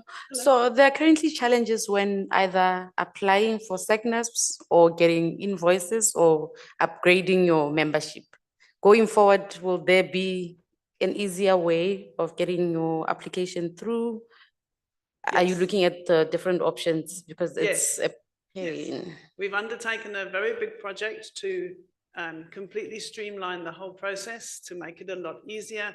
We're also implementing Sage 300, and what previously used to happen was the accounting system we used didn't talk to the database, so everything was very manual. So those two projects with the database enhancement and the new accounting system should make everything a lot more seamless and a lot easier for people to either get their invoices or register with us.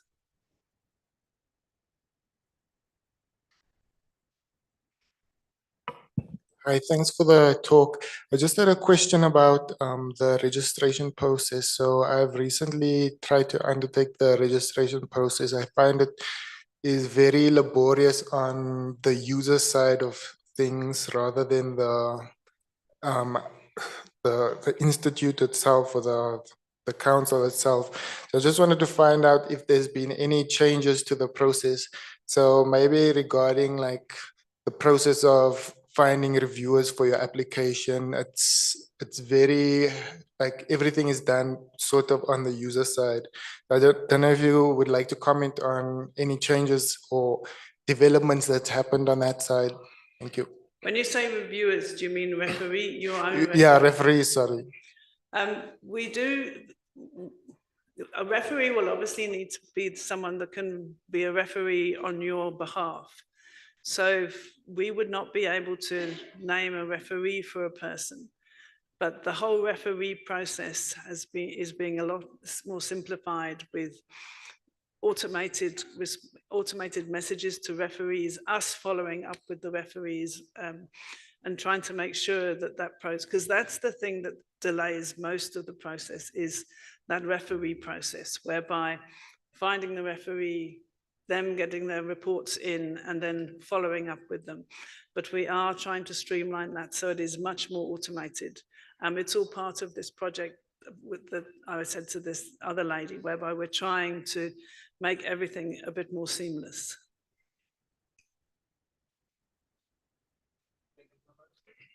Thank you.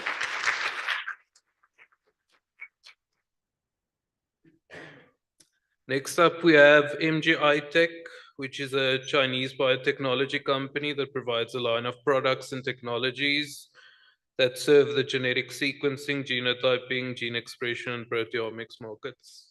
Thanks.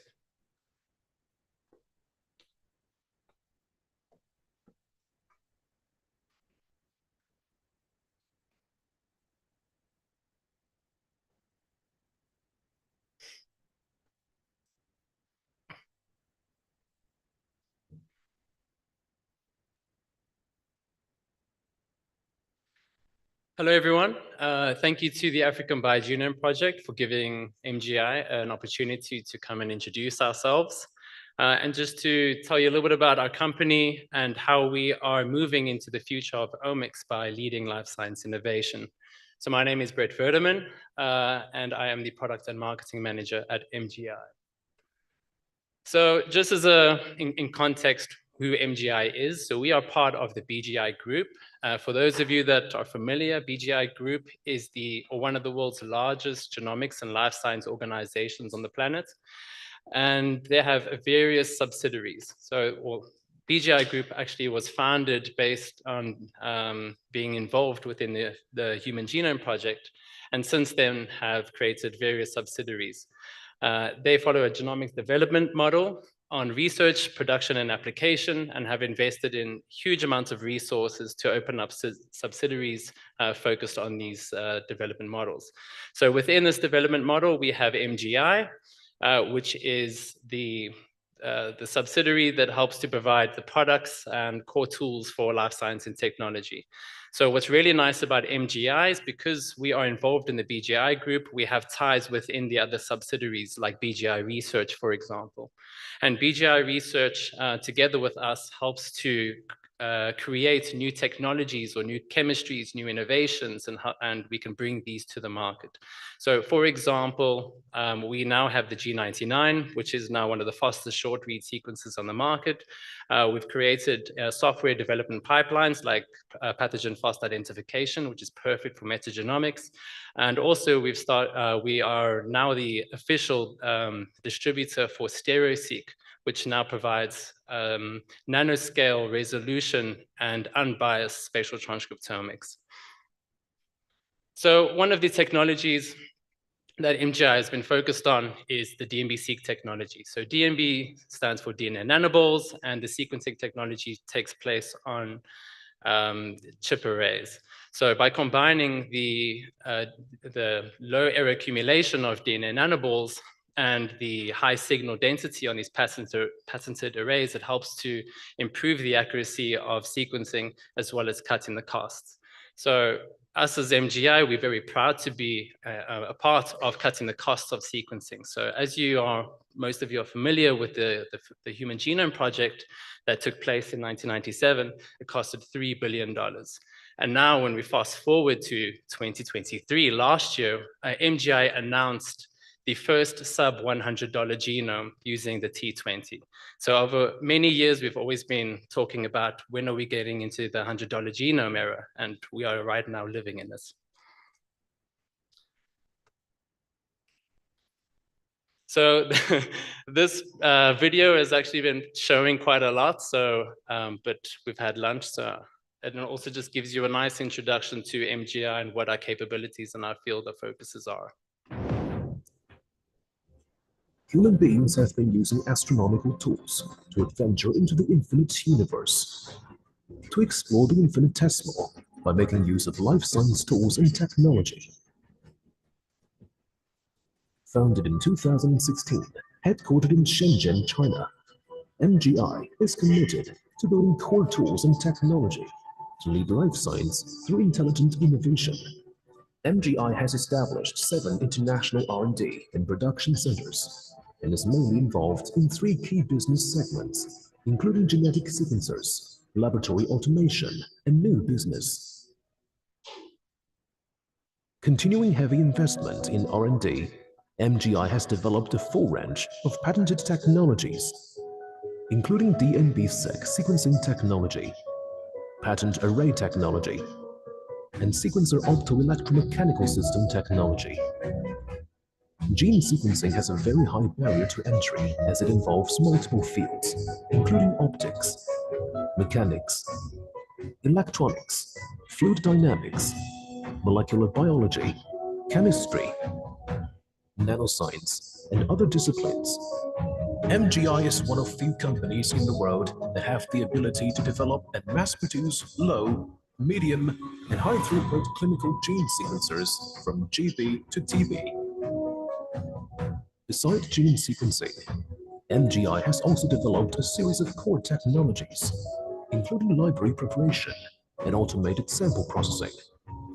Expanding into new business, MGI has developed multiple innovative life science tools and technology, including portable single-cell systems, remote robotic ultrasound systems, BIT products, and low-temperature storage products, with a strong focus on the upstream of the industry.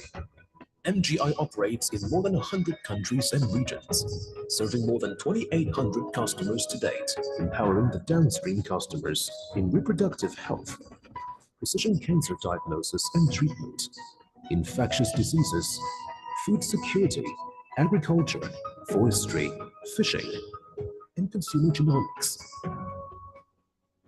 Since the establishment, MGI is driven to disrupt the status quo and accelerate the industry innovation.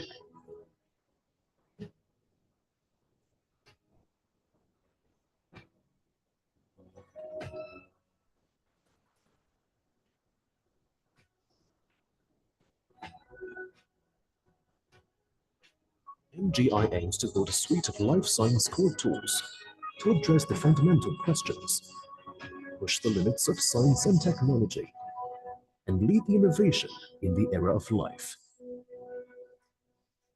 So thank you for watching.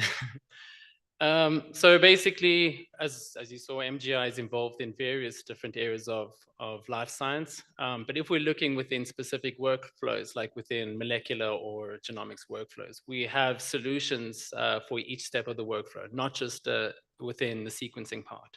So if we look at, for example, from sample collection all the way to data analysis, we have solutions for that. Depending on the sample numbers or what you're wanting to sequence, if you're looking at small targeted panels, all the way to population genomics studies, we have the solutions for that.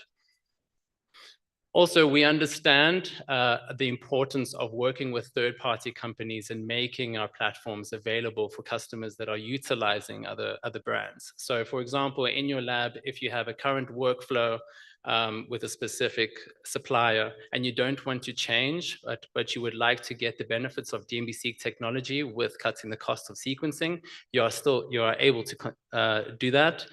And then also with our automation library preparation platforms, you can also adapt these library preparation kits onto our automated platforms. We don't just work with the companies on the library preparation side, but also with various companies on the software analysis, like Varsome and Sec1, for example, that can be deployed on our Megabolt servers. Just within the multi-omics space, we also collaborate with Olink to also move in towards or support customers within the proteomics space. So because we're talking about Africa BioGenome Project, we are very proud to be involved with the SAMRC and ABP. So in July 2019, together we launched the Genomics Center in Cape Town, which became the first high-throughput genome sequencing center in Africa. And when we fast forward to September last year, we announced that MGI together with the SAMRC sequenced the first plant species for the Africa BioGenome Project using our G400 and STLFR technology that my colleague Shabangu will talk about in her next talk.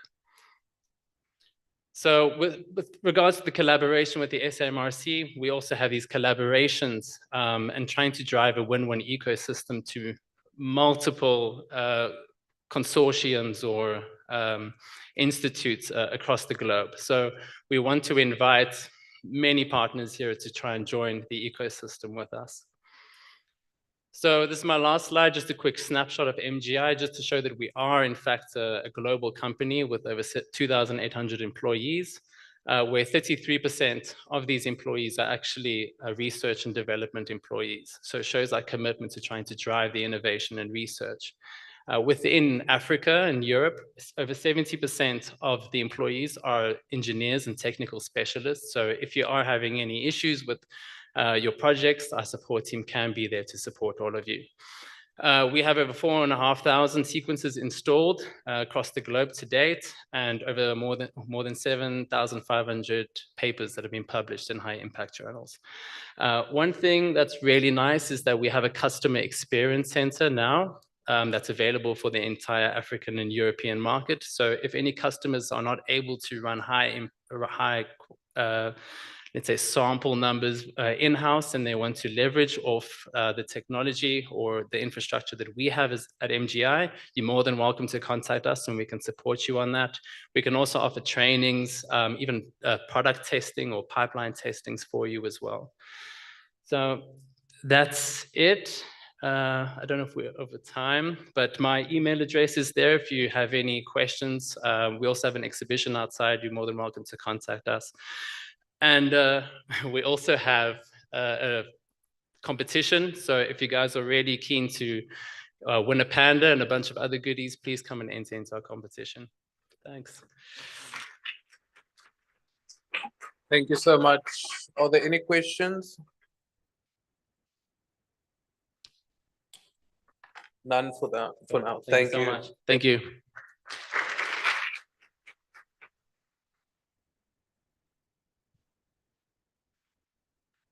Okay, so next up we have Oxford Nanopore.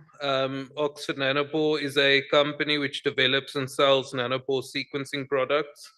for the direct electronic analysis of single molecules. As far as I understand as well, it's the same representative for Whitehead Scientific. Thank you so much.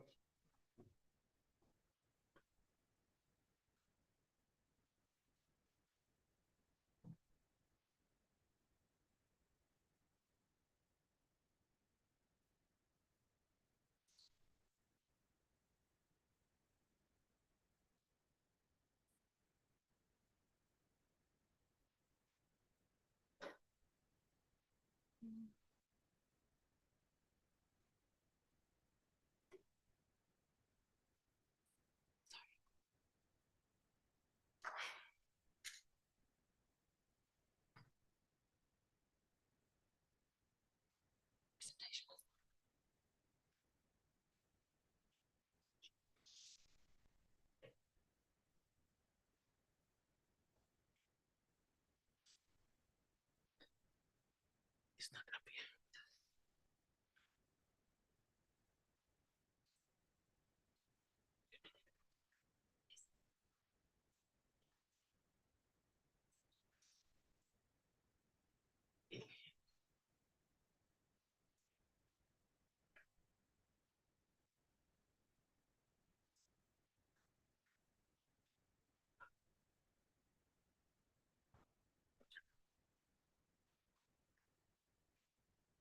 There we go. Great. Thank you so much, everyone, for having me. It's a privilege to be here today and just to talk to you a bit about what Whitehead Scientific does and our partnership with Oxford Nanopore Technologies. So first things first, I am Letitia Dix. I am the sales specialist at Whitehead Scientific for the clinical and translational research portfolio. And this includes Oxford Nanopore Technologies, as well as integrated DNA technologies, or IDT, as you might know it. Today, I'm going to do just a brief overview to explain to you how Oxford Nanopore actually works and how it is different to other sequencing technologies that are out there at present. So hopefully at the end of this little 10-minute session, you will be able to have a better understanding of how you can actually use the technology to generate ultra-rich data for answers with impact at the end of the day. So what is the idea of Oxford Nanopore Technologies? Well, they had a premise of where it would be where anyone can sequence anything, anywhere, by anyone. So the idea would be for accessibility to sequencing data. And what they've done is actually made sequencing affordable and quite easy to use with easy library preparation steps to use at the end of the day. The other amazing thing about Oxford Nanopore Technologies is actually that you can do real-time sequencing. So your data is generated in real time, which leads quicker data to answer for you at the end of the day. It is also very scalable. So you can do anything from very small virome genomes all the way to plant genomics, human genomics, animal genomics. And this is all possible due to the fact that they have different systems that are scalable, but uses the same bespoke technology to do the sequencing run. Another thing that I think is sometimes a bit of a misconception with Oxford Nanopore is that everybody sees it as just a long read technology. This is actually not the case. It is read length agnostic. You can sequence anything from 20 base pairs all the way up to 4 million bases. Depending on what you put into the sequencer, this is what it will sequence. It's also quickly becoming the gold standard for methylation studies, and I'll go into why it can do this as well in a bit more detail now. And you also have basically one instrument that can deliver all the genetic variations that you would want to study. So anything from SNPs, structural variants, if you need to do assembly, and the full methylation data you can also get from this instrument. And when I say anyone, anywhere, it literally has been everywhere. The MinION has been sequencing at the International Space Station all the way through to the polar environments where sequencing experiments have been done. And at Whitehead Scientific, we've also had our own little adventure with our MinION called Bob. Bob has been around to quite a lot of universities just to show exactly how hands-on this technology is and how easy it is to use. So how does it work, and what sets it apart from the different technologies? Well, something important to know about Oxford Nanopore is it is actually a biological-based system. So at the heart of Oxford Nanopore is the nanopore itself. So within your flow cell, you would have these little nanopores, which are depicted here in the blue part. And these are embedded into a membrane, which is the gray part that you see there. This membrane is actually electrically charged. And as our DNA or native RNA gets guided through this nanopore, it actually disrupts the electrical charge, which actually gets translated through AI as your A, T, C, and G bases. This is actually done at 400 base pairs per second. That is why you can get real-time data from Oxford Nanopore Technologies. So it's direct sequencing that you can do from a DNA or RNA strand, which means there's no PCR biases that are inserted, so you can actually get the methylation data because of the fact that the signal will be disrupted in a specific way for specific methylation data for methylated bases. Like I mentioned, it's read length agnostic and real-time sequencing can be done. Once again, bespoke chemistry that you can use. So the library prep is the same for all the different systems. It just depends on what library preparation techniques you would choose, if it's for DNA or RNA.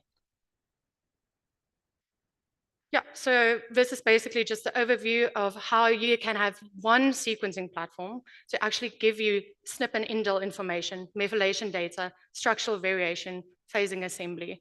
And it's quite scalable, anything from a small flongle that can do 2.8 gigabytes of data, all the way through to the Promethean-based platforms that can do anything from 14 terabytes of data at the end of the day.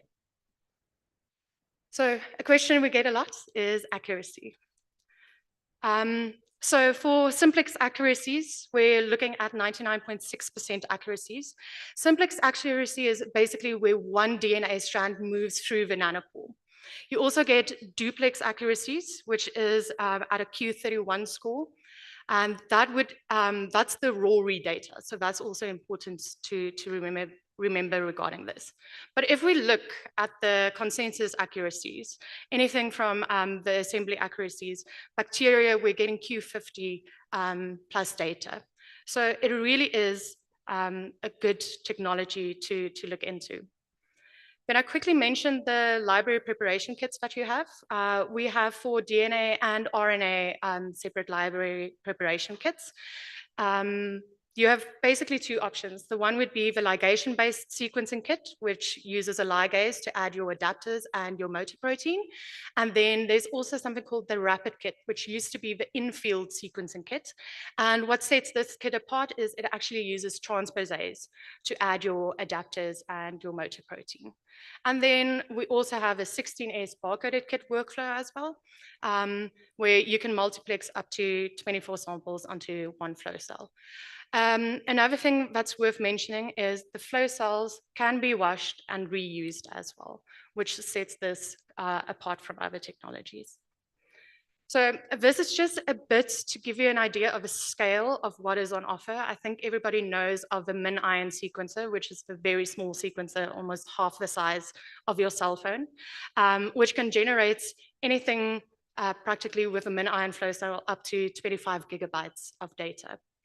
Then also we have a smaller flongle flow cells, which is ideal for quick experiments or any QC you would like to do as well. And then the big workhorses are the Promethean flow cells that work on the variety of the Promethean instruments. And one of these flow cells can generate up to 200 gigabytes of data.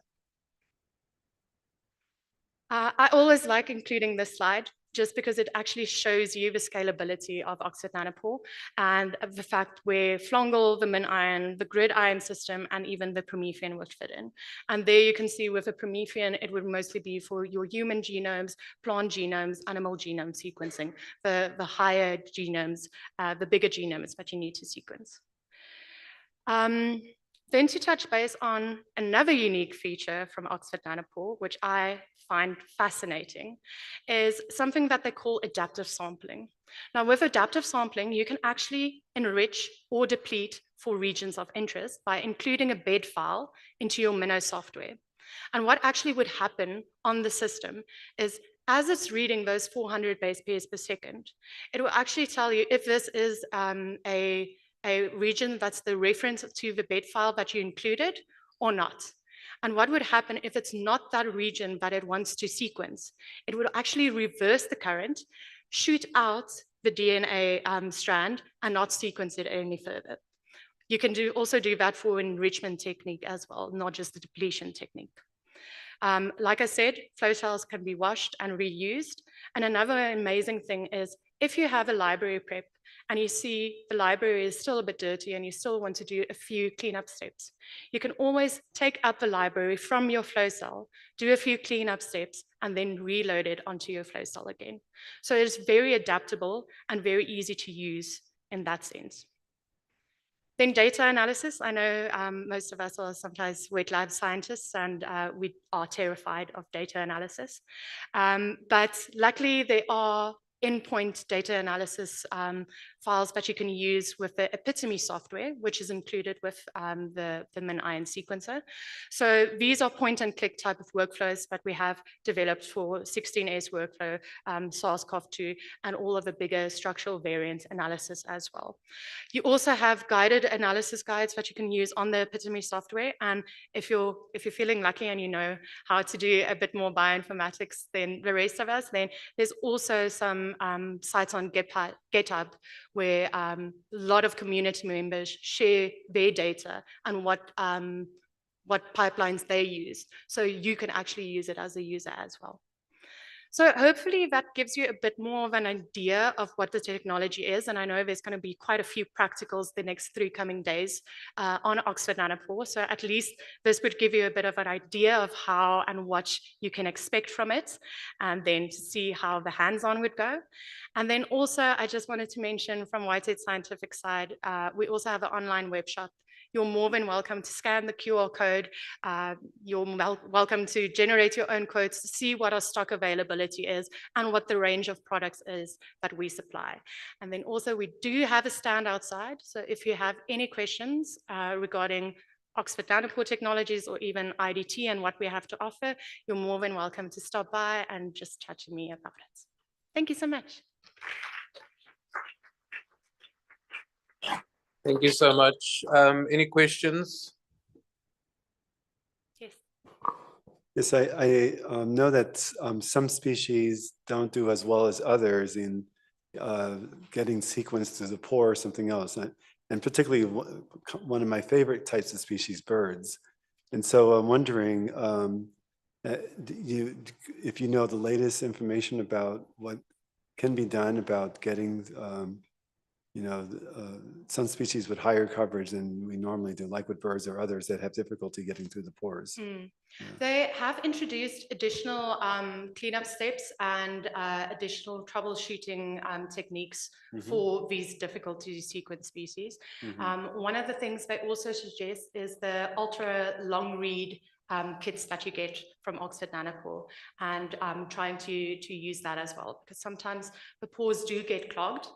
And that's why introducing additional wash steps and then reloading the flow cell with that same library could possibly get you more data out of it, out of that single library. Okay. Perfect. Thank you.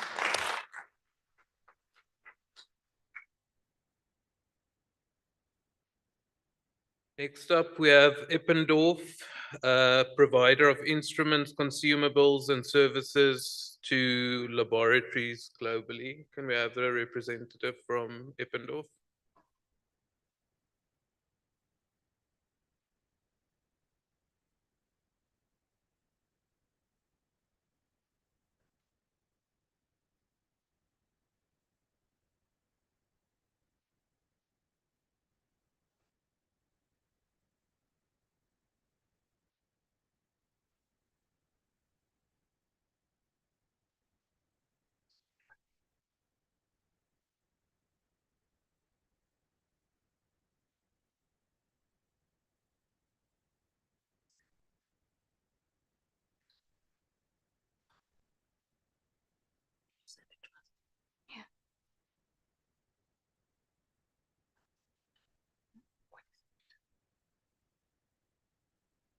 And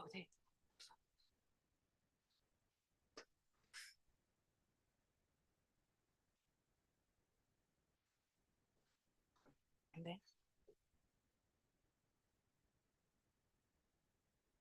Good afternoon, everyone. I'm Banyadzi Mpela, Territory Manager for Eppendorf, South Africa. So thank you very much for this opportunity. I'm just going to give you a brief overview of Eppendorf. This is the background and the history of Eppendorf. It was established in 1945 by two scientists and based in Hamburg. So it's a family company. Even to date, it is a family company. We are a leading life science company with footprint across the globe and leaders in the life science and other market segments. So with Eppendorf, we have R&D facilities spread out in Europe and also in the US, where we are manufacturing our bioprocess portfolio. So a bit of a history for Eppendorf and the milestones that we have achieved over the years. The first one was the pipette, the piston one. It was established and patented in 1960, followed by the PCR cycler. We are also one of the leaders in conventional PCR systems. And our baby, which is our big one, the automated liquid handler, which is the EP Motion. It was launched in 2003. And then in 2019, we have acquired a high-speed ultra centrifuges from Hymek. So with Eppendorf, we have a number of partners. We play in a number of segments. So we also play a role in research, academia, forensics, agriculture, food, beverages, and biofuels. And we also play in the healthcare space. And finally, the pharmaceuticals, the vaccines, and the biotech and diagnostics. So in terms of our workflow, we have three strategic solutions that we offer. The first one is the liquid handler.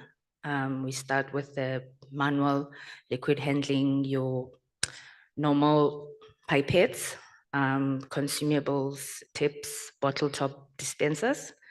And in the cell handling portfolio, we have our bioprocess, where we have our fermenters and CO2 incubators and biological shakers. The third one is the sample handling, where we have centrifuges, where we cover the entire portfolio for centrifuges from your mini spin all the way to your floor standing high speed, which is the Hymek that I just mentioned there.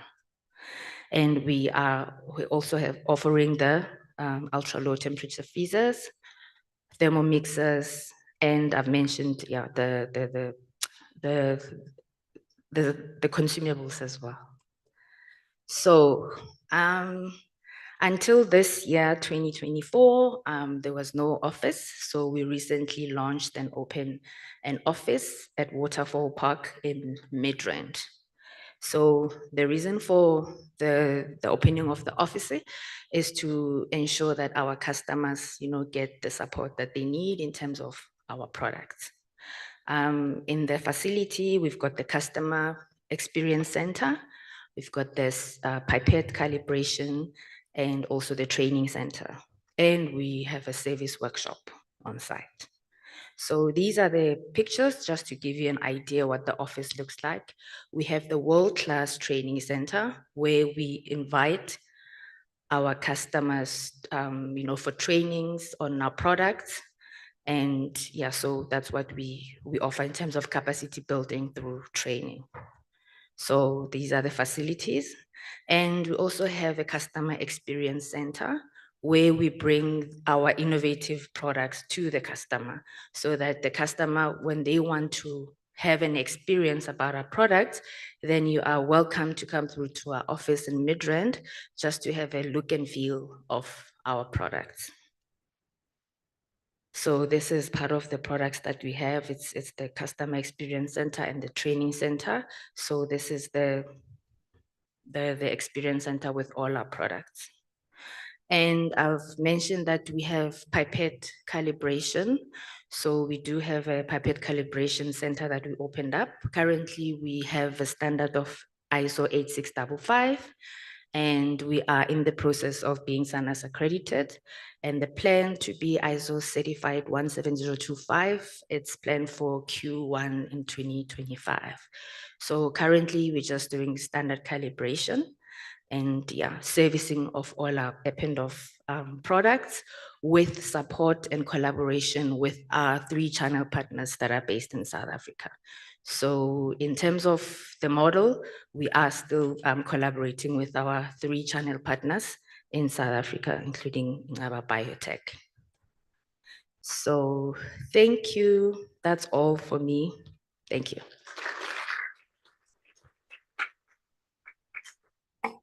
Any questions?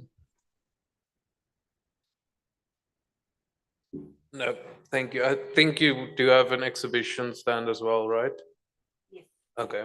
So yes, there's an exhibition outside. Sorry, ladies and gentlemen. You can visit our booth with Ingaba. Today we're collaborating with Ingaba Biotech. Thank you.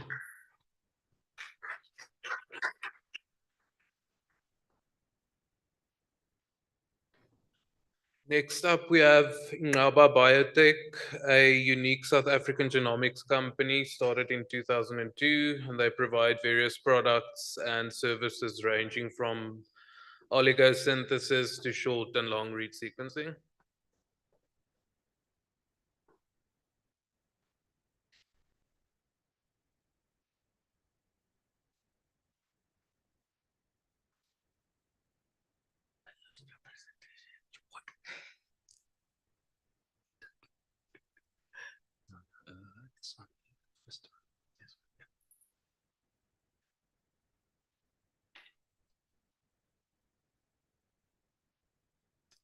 Okay, good afternoon, everyone.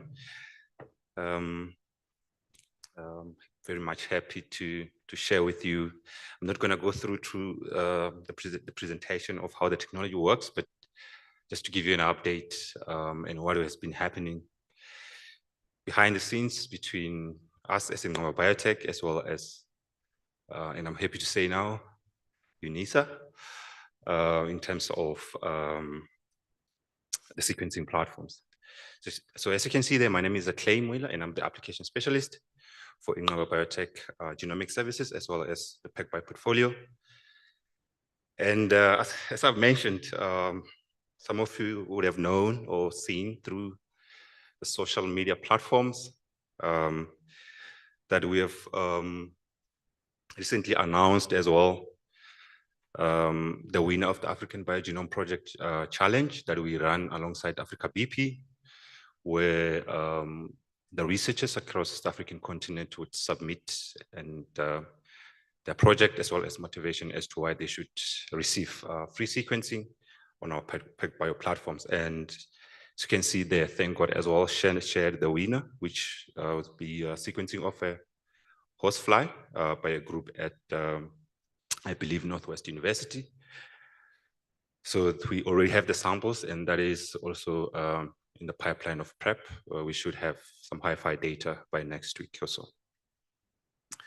But more interestingly is that we jointly with UNISA released a statement where we announced officially that we now have the review platform in the country, the first one, where we collaborated together, the university and the private sector, being in our biotech.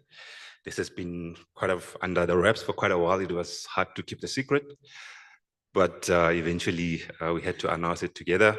We're pretty much excited. It's fully operational, sequencing genomes as we speak, since I think February. But of course, the announcement came a little bit later.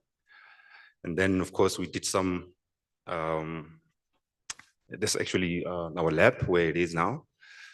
at Inqoba Biotech. There is a video if you go to our YouTube channel, how the announcement of the platform. And of course, the independently acquired short read platform, the ONSO system, that is also in the same facility.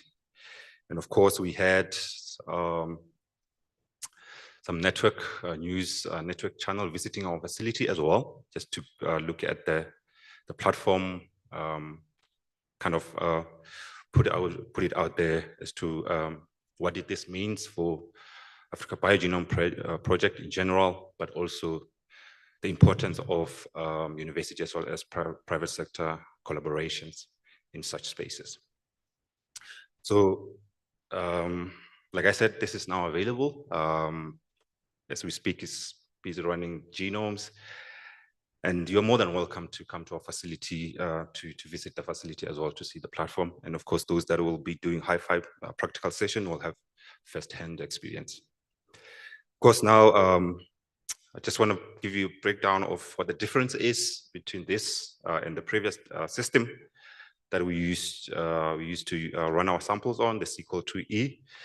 I think earlier on yesterday there were numbers that were mentioned for sequencing a genome on the SQL2E, which were quite high. The reason why we collaborated and came together with UNIS is to obviously, in the long run, make the Hi-Fi sequencing much more accessible. And of course, higher throughput platforms are required to reduce the cost per sample. And of course, with the review now, we are able to sequence 4 to 8 genomes simultaneously. Basically, you can run all 4 or 8 smart cells at the same time. And at the end of 24 hours, you get the data from 4 smart cells. At the end of 48 hours, you get data from 8 smart cells. And each smart cell will give you an output of at least 90 gigabytes of Hi-Fi. In terms of raw data, you're looking at about terabases, but of course, we don't give you the raw data. We give you processed Hi-Fi data, which you can get at least 90 gigabytes of Hi-Fi data. So that means you can run a plant genome, animal genome, RNA sample, single cell, whatever, all in the same run at the same time. And at the end of 24 hours, you get all the data from 4 chips.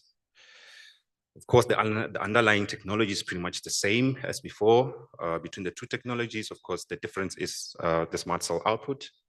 And so you can see there you have a SQL platform and then the review platform with the respective smart cells.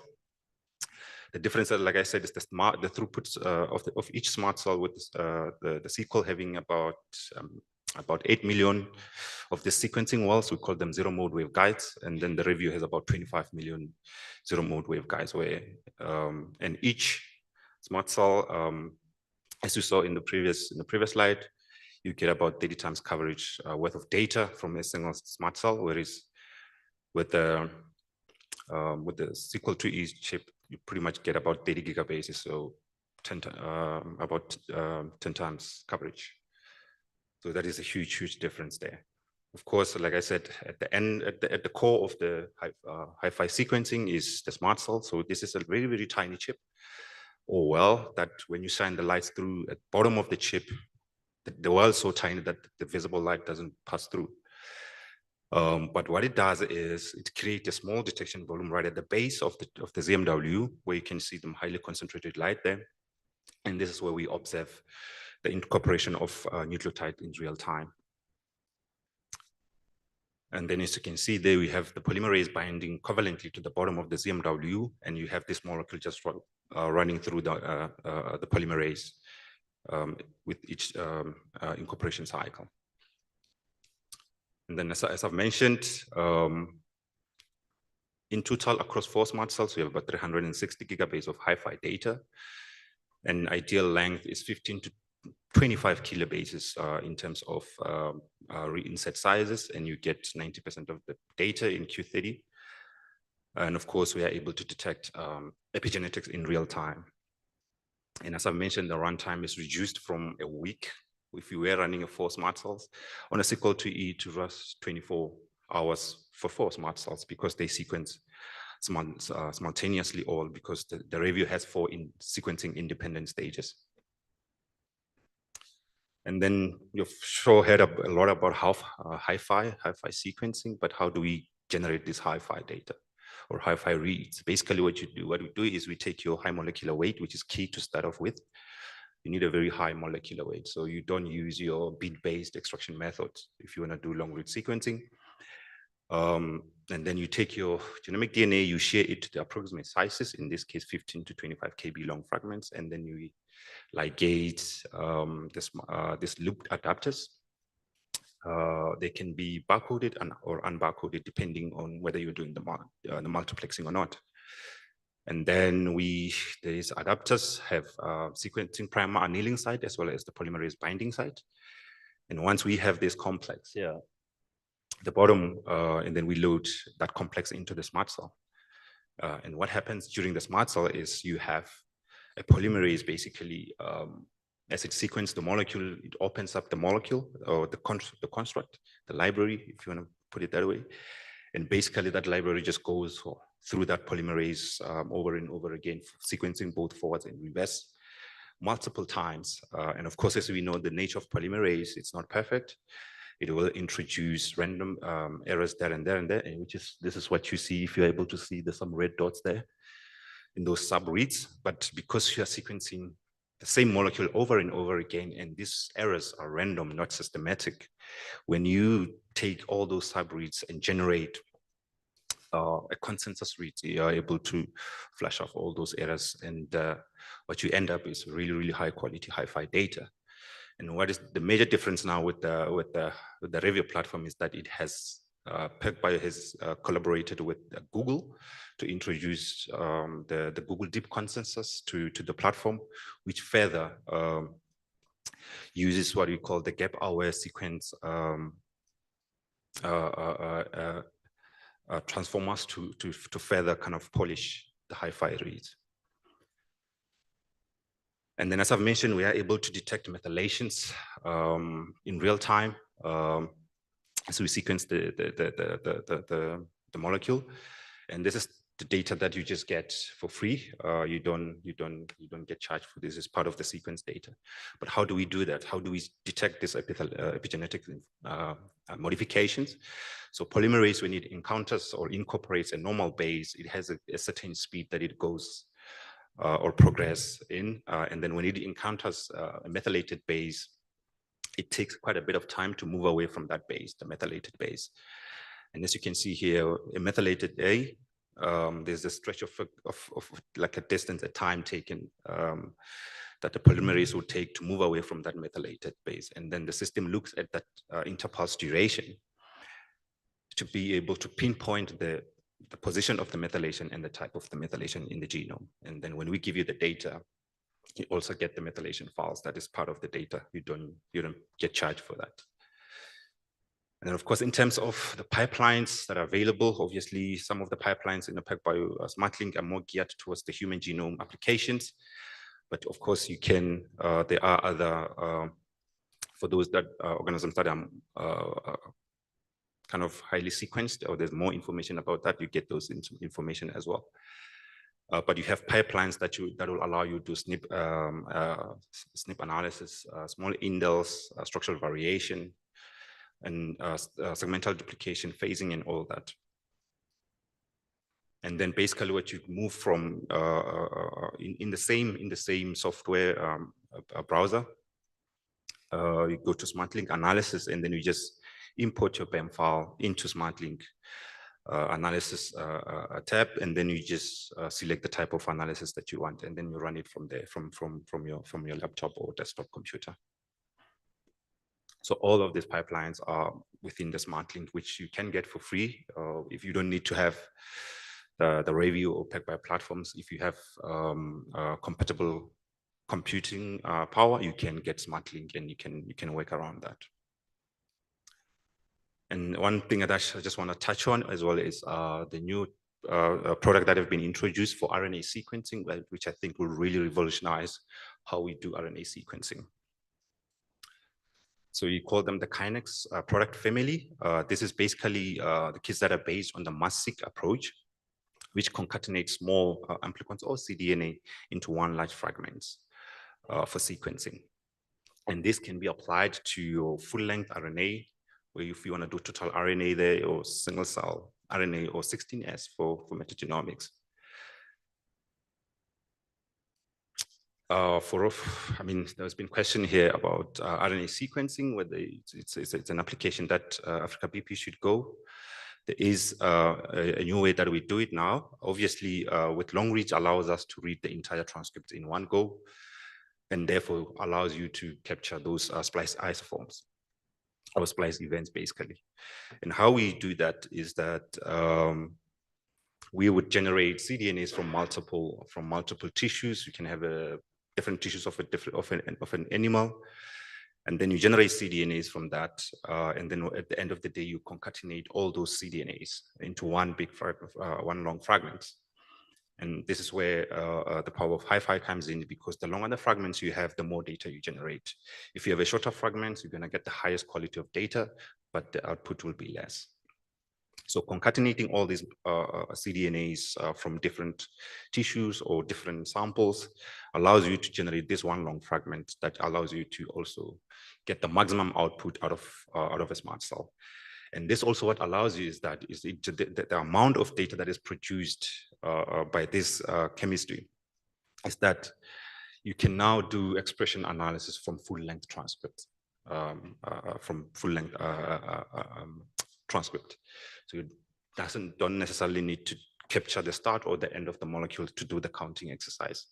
You can generate full-length transcripts and as well, because by concatenating these molecules allows us to kind of pump up the output. You get into the as you can see there, for full-length RNA with the review, you get up to 40 million reads.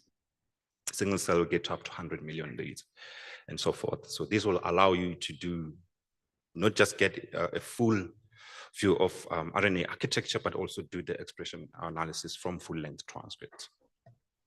So in a nutshell, those are kind of updates that I wanted to give it to you.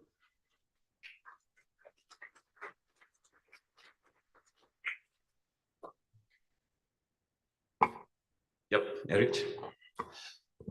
Yeah, I was last week at the telomere to telomere meeting, and at the meeting we figured out there were some chromosomes that weren't assembling completely in human, particularly like chromosome 9.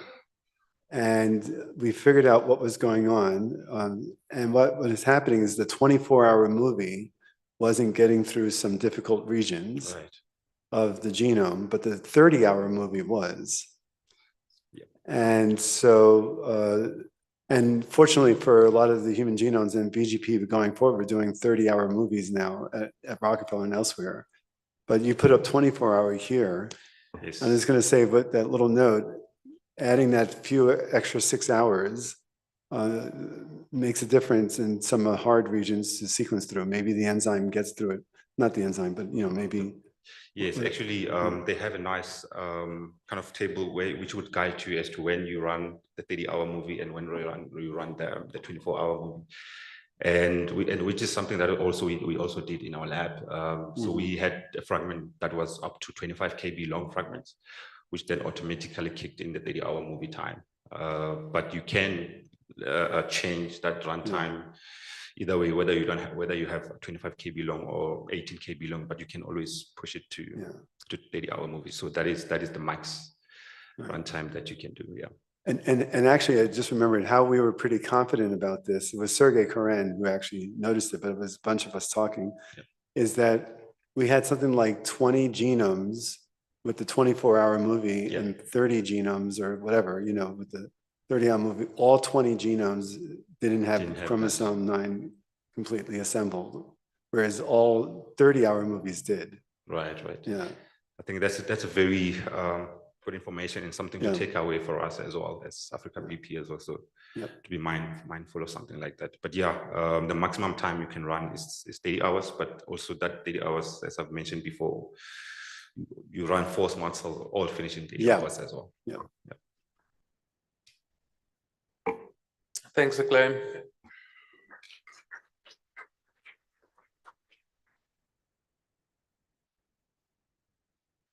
Last up, we have diplomics. That is a research infrastructure program funded by the Department of Science and Innovation.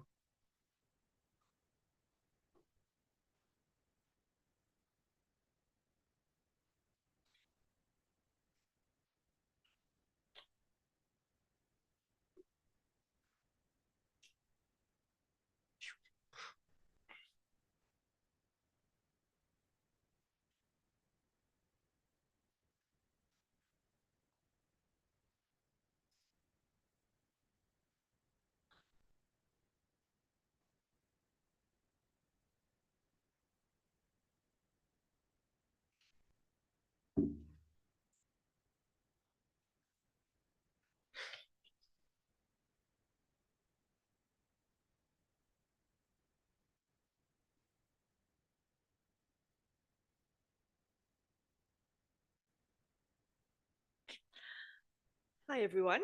I hope you are still awake. It's a long time since lunch now. My name is Shane Murray. I am part of the Diplomics group. I'm the genomics coordinator, and I'm very happy to be here today to tell you a little bit more about what we do. So Diplomics stands for Distributed Platform and Omics. And we work across 3 different groups of omics technologies, namely genomics, proteomics, and metabolomics, which are bundled together, and bioinformatics. We're a research infrastructure, a network. We're a network of labs, and we're hosted by the Center for Proteomic and Genomic Research in Cape Town. And we were set up about 7 years ago through the Department of Science and Innovation's SARIA program. So that's the South African Research Infrastructure Roadmap program. And this program supports many different research infrastructures in South Africa. And Diplomics is the only research infrastructure in the omics or molecular biology space. So 7 years ago, when we were set up, we set out to help build a world-class omics infrastructure for the country. And the actions that we took at that time were to buy and to place instruments, to make sure that those instruments were covered by preventative maintenance contracts, and to also make sure that the technicians running those instruments actually were trained to get the most benefit out of those machines. And so these impacts were all direct, and they added ultimately to additional high-quality research in the country. But over the last 3 years, we've expanded our objective to enable access of students and researchers to this world-class omics infrastructure in South Africa. And to do this, we expanded our training program. For those of you who follow us already on social media, you would have seen that we support a number of different training programs. We've also started what we call a spatial transformation program, and that is to engage smaller labs in more rural environments and also historically disadvantaged labs in the network. Previously, the labs were concentrated in the main metropolitan areas, and so now we're making a conscious effort to bring smaller labs into the network. And we've also started what we call high visibility, high impact projects. And this is to bring together a community of researchers around a particular need, and also around a particular use of an instrument, and also to bring training to this particular group of people. And all of these have induced impacts over time, leading to further world-class research and reputational gain for our funder. So on the genomics side, we have 11 different labs currently that are partner labs, and this map shows South Africa and the different labs that are distributed around the country. You'll see that there's a concentration of labs in the Cape area, but there are 2 labs up here in Gauteng. On the genomics side, there's the University of Pretoria Genomics Lab just down the road, and also the Agricultural Research Council's biotechnology platform. And then in Bloemfontein, we also support the University of Free State's NGS Lab, and the CRISP Lab in Durban represents KZN. And then in Makanda, in the Eastern Cape, is the South African Aquatics Institute for Biodiversity, who is a very active partner in Diplomics. If you go to our webpage, we have listed all the different genomics and transcriptomics capabilities of our different labs. And I'm not going to go through that now, that's a lot of information. But the idea is that we want to highlight the different services that the different labs can offer, and that anybody who is starting out and, for example, wants to do an RNA-seq project, they can go to this list and they can find a lab who can offer the service. You're also welcome to email me if you have any questions. That's my email up there. On the proteomics and metabolomics side, it's a smaller network of labs, and two of the labs, the one at CPGR and another lab at UCT, elected to come together to form one lab, which has now been rebranded as Decipher, and it's based at UCT. At Northwest University, there's also the Human Metabolomics platform that is part of the network, and then also here in Pretoria, the CSIR Proteomics unit is part of this network.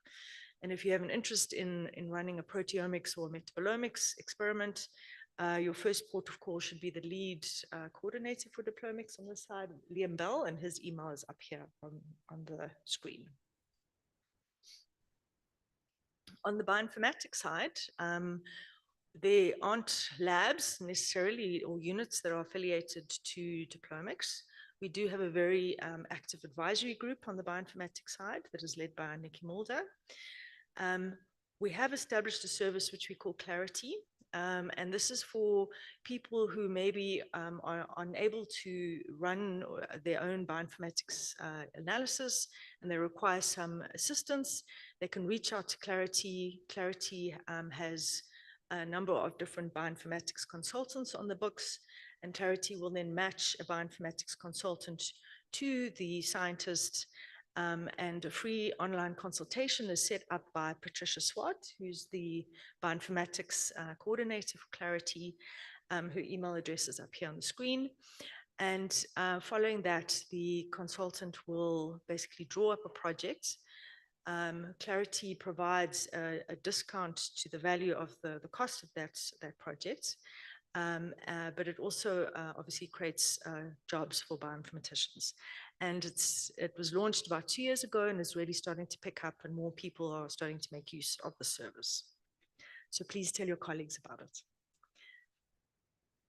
On the training side, we appointed a dedicated training coordinator at the beginning of this year. Her name's Mkazi Molotoli, and her email address is up here on the screen. Her role is to ensure that all the various training initiatives that we are supporting are aligned and that there's no duplication, and that we are covering all the different needs.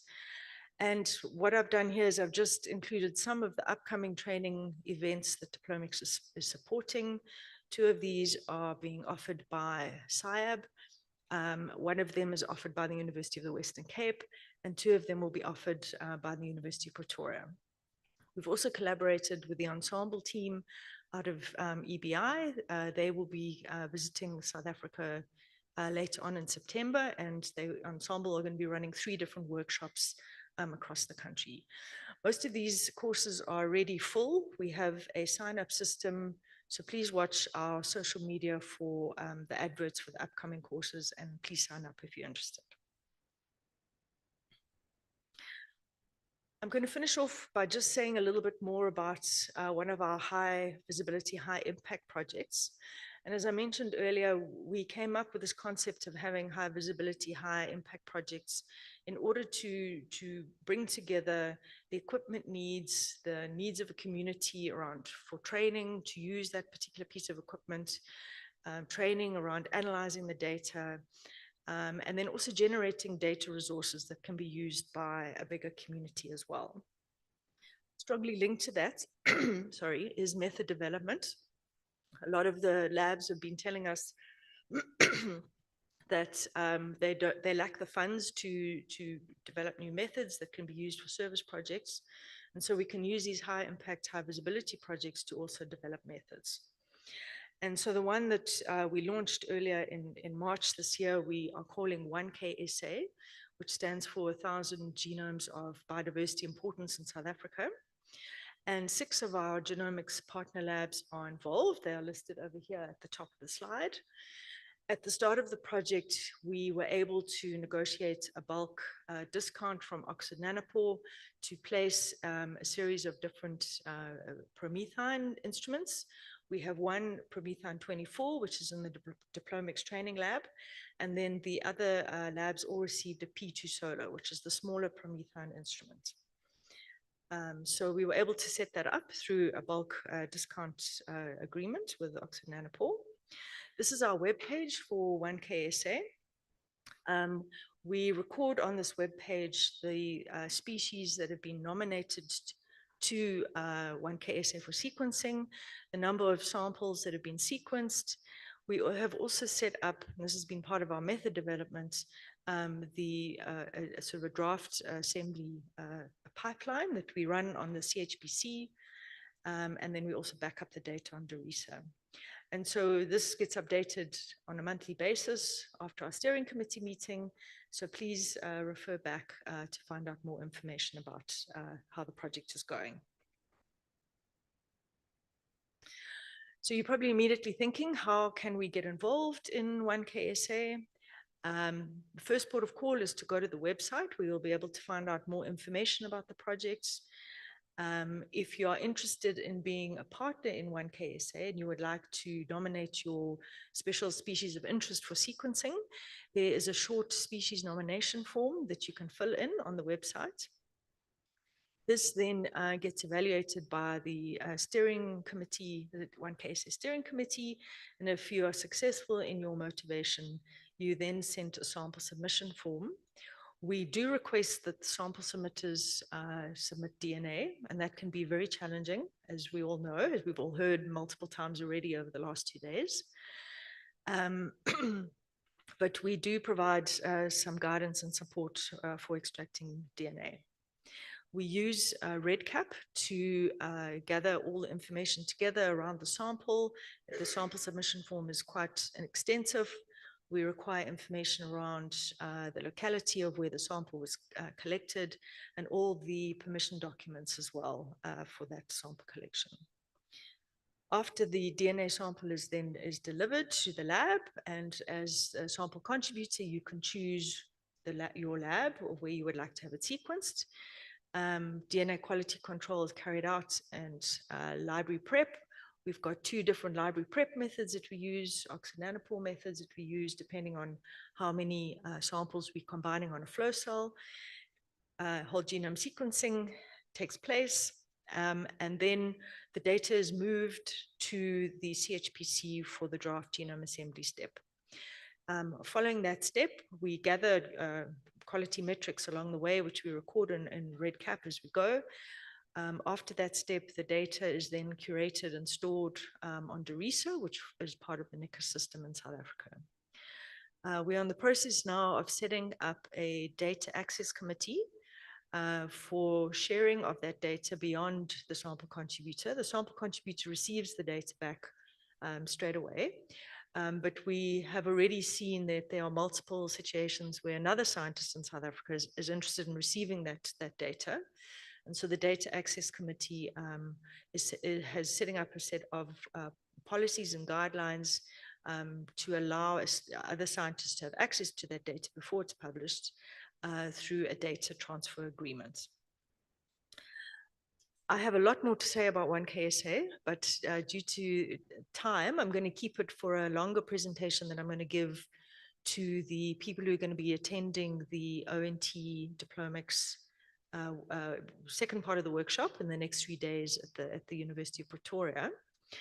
I'm going to close off with just this two last slides, just to say that under 1KSA, we are planning a number of DNA extraction clinics, what we're calling DNA extraction clinics, which will enable people to bring their troublesome samples that they're struggling to extract DNA from to these clinics, and we'll have a number of different kits available that they can then try under guidance of an experienced user. And on the bioinformatics side, we're planning a number of different workshops. I see there's a spelling mistake there.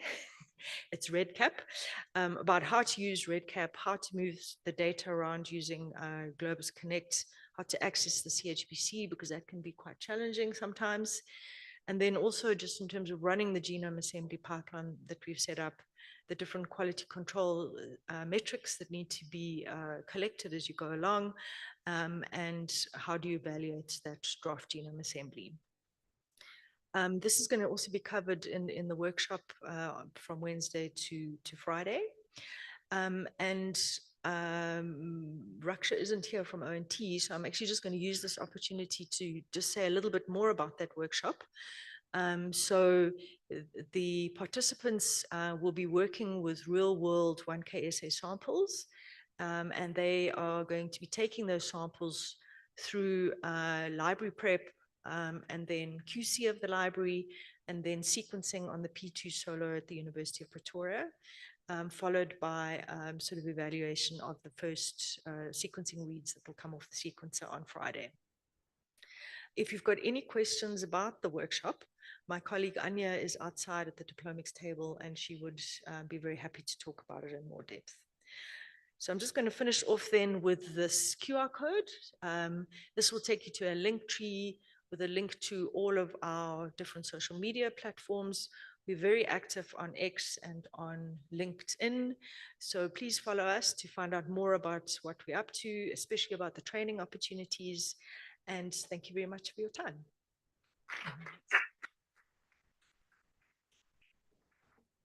Thank you. Any questions? Yes, wondering here. I was wondering, so is there a plan at some point to deposit the data in the public database like NCBI and ENA?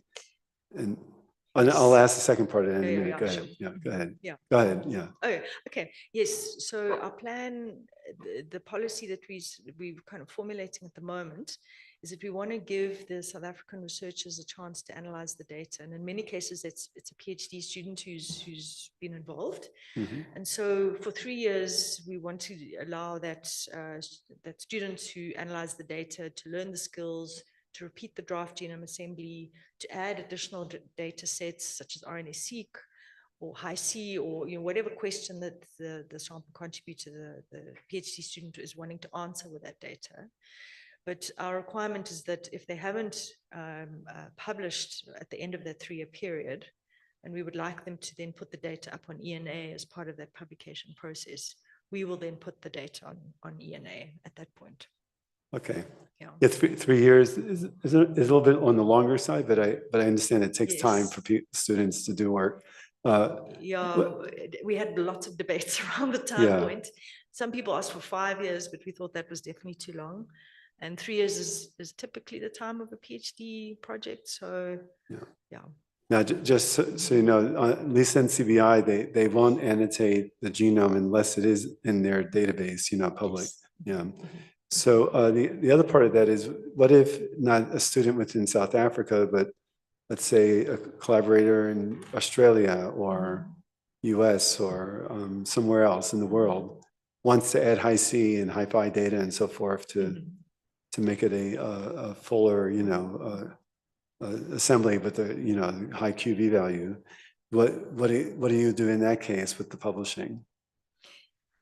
So there, we would still like to have 1KSA acknowledged in the publishing process. So we foresee that when somebody does end up publishing, there'd be multiple multiple data sets that they would be using.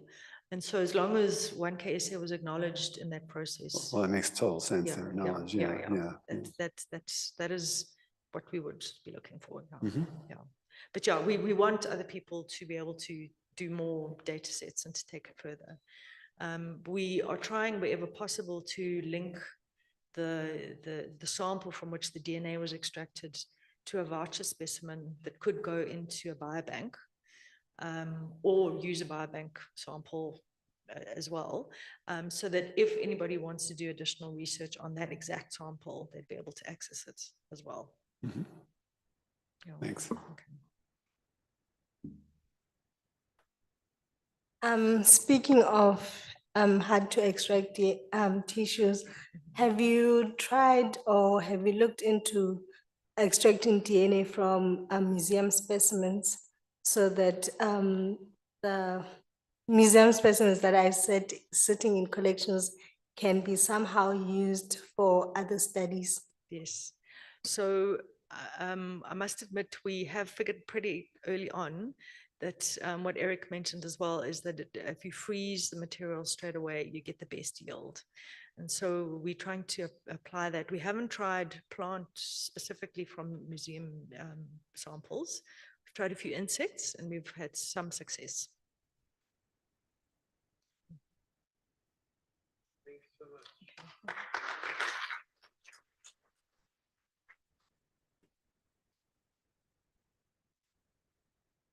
Next, we will have a virtual presentation by Dr. Thank God Ebenezer and Prof. Julian Osuji on the AfricaBP Open Institute Fellowship. And then after that, I believe there's one of the presenters for the next session that asked if they could quickly present before the coffee break. So we'll try and fit that in as well.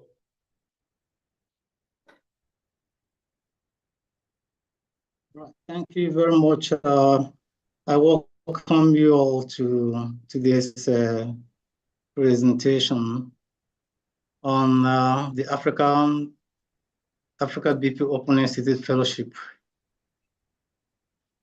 Can you see my slide? So can you all hear me and see my slide? Yes, we. Okay, thank you very much. I hope the network will be good enough for us to have a very clear and eloquent presentation.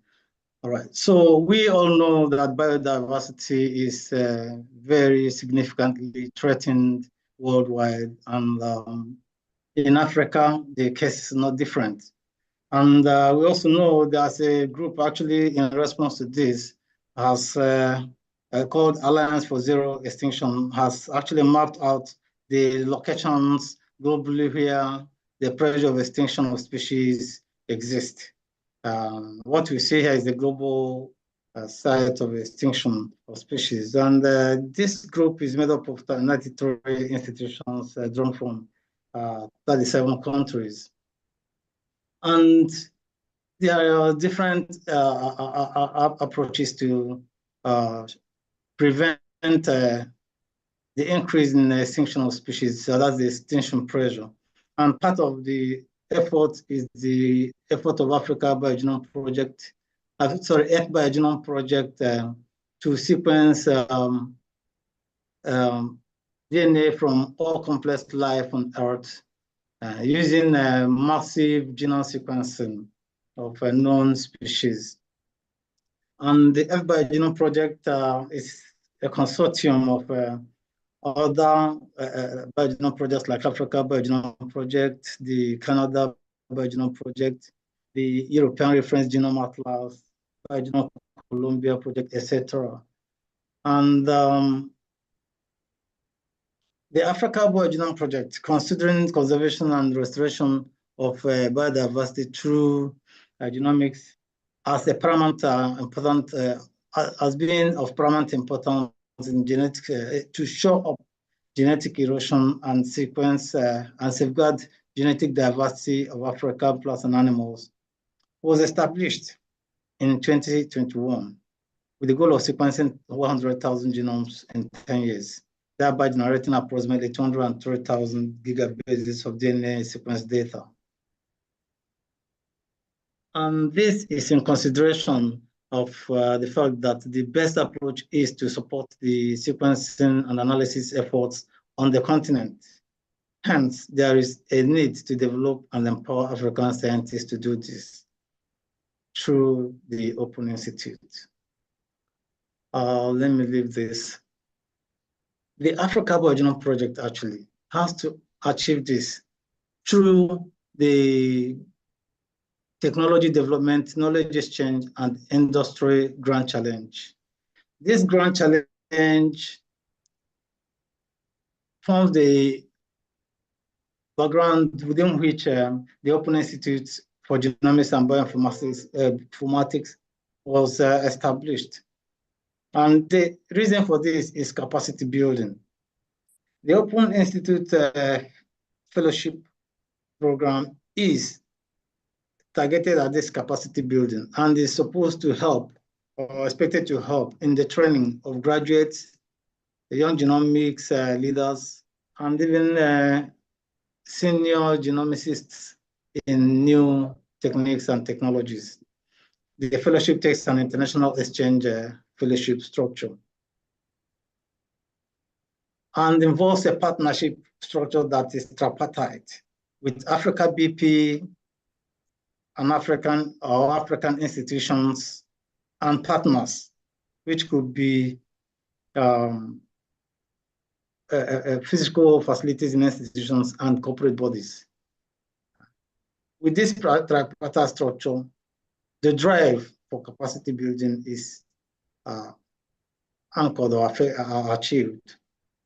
The partners in that structure have responsibilities.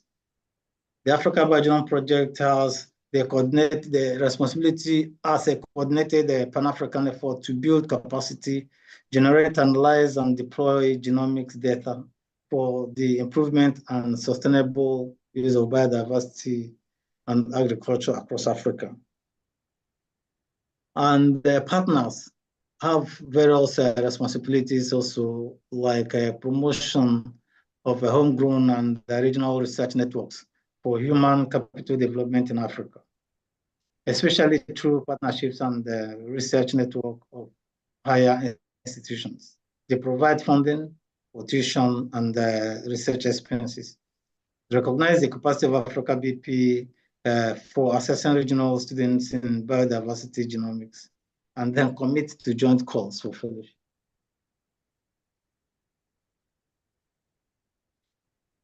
The fellowships we have had in Africa BioGenome Project are about three.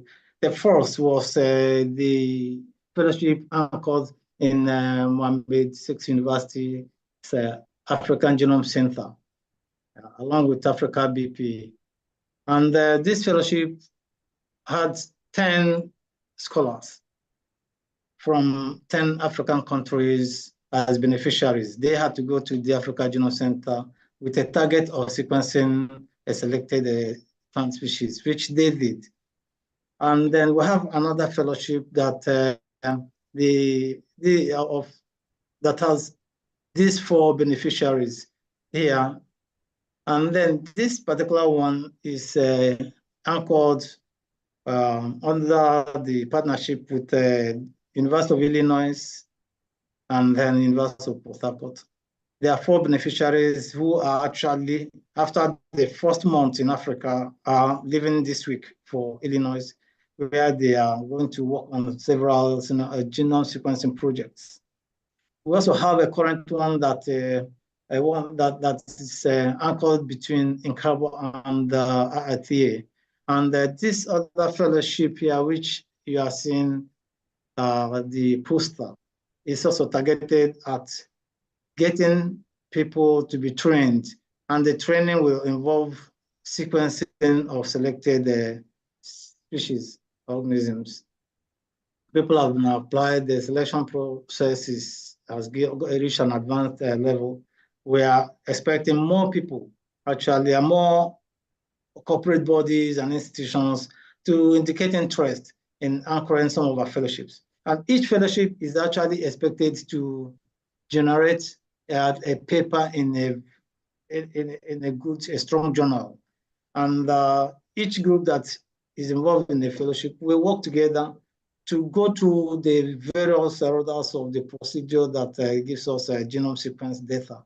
And by being trained, the writer of the paper, we expect that they have the capacity to even go back home and help in the capacity building programs in their various institutions. The Fellowship of Emerging Genomics Leaders, which is the one involving people, beneficiaries traveling to Illinois, was anchored on some eligibility criteria, just like any other fellowship that is anchored in AfricaBP. One is that the beneficiaries or applicants must be African nationals from any of the 5 regions of Africa. They should be affiliated to any African institution organization and must have relevant experience in molecular biology, genome sequencing, assembly, annotation, etc., and should be at any stage of their career. We could have, like this particular one now, we have young staff, workers, who go for this training. And then some other fellowships also can be for different levels, like we have for students, we have lecturers, young lecturers, senior lecturers, professors, etc. So each type of fellowship will have a set of criteria that apply it. And then each fellowship also has a justification based on the agreement, the criteria on the for the partnership. For instance, the fellowship must target to sequence data, generate sequence data. The fellowship would contribute to knowledge and technology transfer, provide support for bioinformatics and genomics capabilities, and leverage on already established partnerships. So this way, we can make the best of each fellowship to train people who will be empowered to train others, and then we have enough people who will be sequencing the data, the biodiversity of Africa. And then for this year, we have the objective of having at least 20 beneficiaries like that will be trained in biodiversity, genomics, and bioinformatics, agricultural, medicinal, industrial, raw materials, genomics, ethics, policy, and social issues, sampling, and biobanking.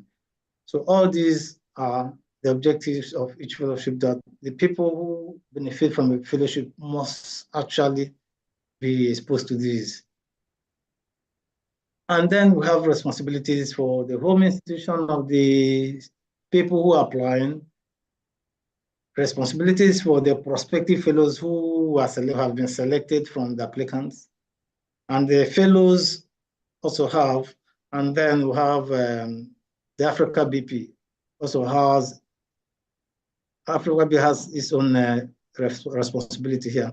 For instance, we are talking about provide the scientific directions for the fellowship, call for applications and advertise the fellowship program, shortlist and select fellows, seek additional funding sources where necessary.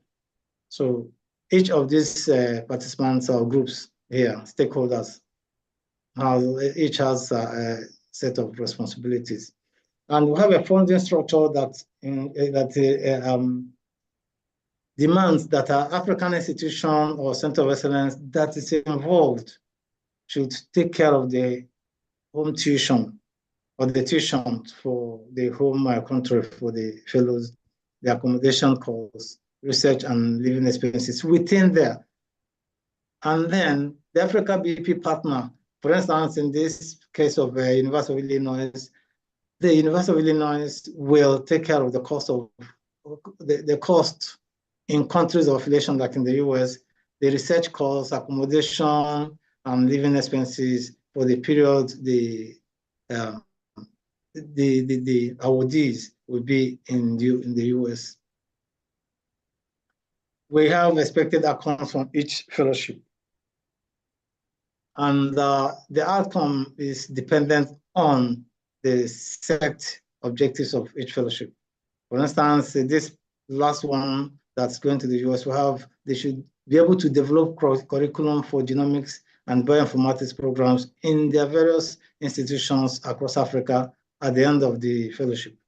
They should be able to develop research programs in genomics and or bioinformatics in their various institutions across Africa. And they should also be able to develop leadership in genomics and bioinformatics needed to set up and drive the proposed AfricaBP Open Institute centers of excellence in their various countries when they return at the end of the fellowship. To have this expected set of outcome also, at least 10 beneficiaries, graduates at the end of the 2024. Well, that was the initial target before we raised it to 20. Right now we have gone beyond 14, and hopefully before the end of the year, we might hit the 20 target. Then we have at least one reputable journal publication per candidate or per fellow for a team of fellows. Then sport capacity building and academic mentorship. And then generate more biodiversity data for agri-conservation and biodiversity genomics. Thank you for listening.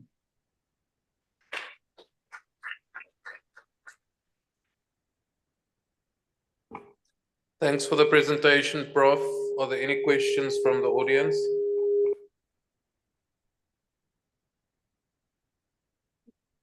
Do I stop sharing or I still leave the date on the slide while we discuss? Yeah, I just wanted to ask, you said by the end of 2024, right, to have this set up. So when is the new deadline now? Yeah, at the end of 2024, December 31 is the end of 2024. The genome, the fellowship in Mohammed VI University trained 10 people, 10 candidates. The one going to Illinois is training 4, that's 14. The IITA fellowship will also train some people. And if any group is willing to come up now within the space available, the window of time available, we are open to new fellowships. We have not exhausted the target, and even if we go beyond it, I think it's a good thing for Africa. Thank you. Thanks. Any other questions?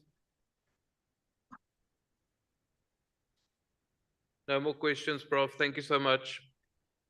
All right, cheers.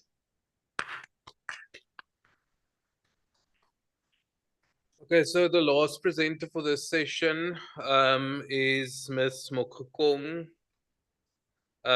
She will be talking on tomorrow, or the practical session on Oxford Nanopore technologies. Thanks.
Good afternoon, everybody. I know I'm standing in between you and your tea break, so I apologize. My name is Ms. Prudence Mokgokong. I represent the Northwest University, so I'm not going to waste any more time. So just a brief background of who we are. So the Northwest University has 3 sister campuses, one in Potchefstroom, one in Mafikeng, and one in Vanderbilt Park. So I'm representing the Potchefstroom campus, and I'm the sequencing facility manager at NW Potchefstroom. So basically what we do, or who we are part of the School of Biological Sciences, and within that we are under the Unit of Environmental Sciences and Management. So the sequencing facility provides sequencing services to our researchers, our students, and then we also provide our services to external clients. So in terms of research and sequencing, we still offer basic Sanger sequencing, so single gene sequencing using, for example, barcoding, cytochrome oxidase, 16S ribosomal RNA, so for just species identification. And then in addition to that, we have an Illumina NextSec 2000, which we use to provide sequencing services to, as I said, our researchers, postdocs, and also external clients. We provide services for whole genome sequencing. We do shotgun sequencing, metabarcoding, and we also do some transcriptomics. And then in addition to that, we do skills development where we train internally our students, our interns, our postdocs, but we also extend this service to external people who wants to come and get some training. So how it basically works, if you have requests from external people who wants us to sequence their samples, we do allow the student who will be doing the projects to come and do some library preparation, and then we show them how to prep the libraries and also sequencing. For the workshop that we'll be having from tomorrow, in collaboration with AfricaBP, UNISA, UPGL, Diplomics, 1KSA, Whitehead Scientific, and anyone else that I might have forgotten. So we'll be doing the Oxford Nanopore native barcoding workflow. So we'll be teaching our 8 participants on how to do QC for the samples that we received. We'll be showing them how to then prepare the libraries to be suitable for our ONT platforms, and then we'll be sequencing those samples. We'll also be taking these samples, as I said, in collaboration with 1KSA and UPGL. We'll be sending those samples to the University of Pretoria, where Renata, as part of University of Pretoria, and then with Shane from Diplomics, so that we can get high quality long read sequencing. In short, that was me. Thank you very much for listening.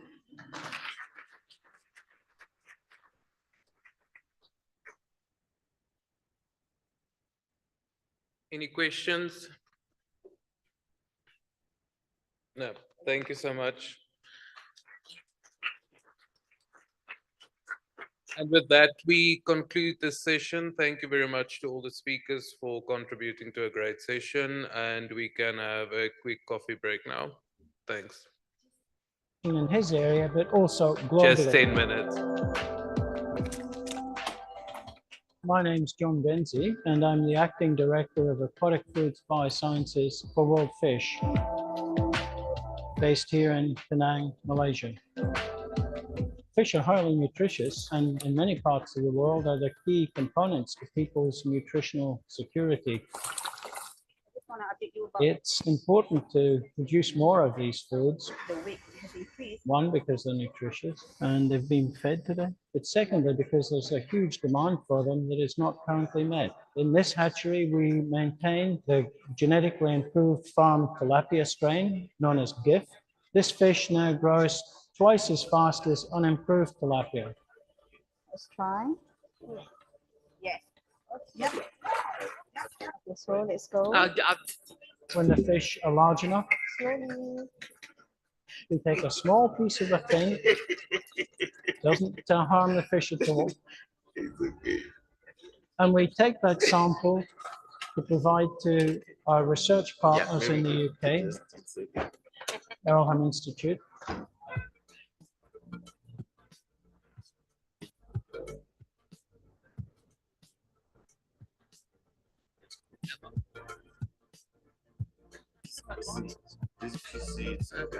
Hey guys.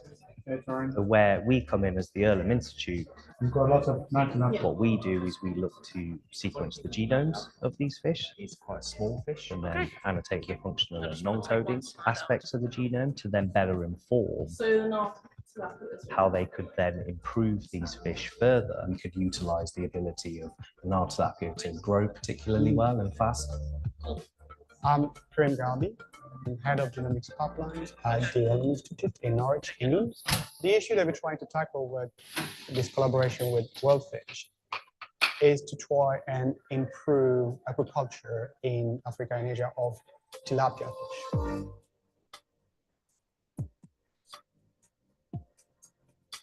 To do this, we use state-of-the-art technologies to look at the genome as a whole, and in some cases, very specific areas of the genome that might be of interest and linked to these traits that the farmers are interested in. So the benefits of the Novus-X for this type of projects are twofold. The first one is reducing the cost. The second benefit to us is the speed. What's really important there is that allows us to apply multi-omic approaches, which gives us better power to translate some of our findings to deal with my mission of improving food sustainability, but then also Earlham Institute's mission to also protect life on Earth. This is my passion, my scientific passion really. So being able to connect the technology that we've set up in this lab to the life of farmers and the livelihood of farmers and helping them thousands of miles away with the work we're doing here in the lab is fantastic.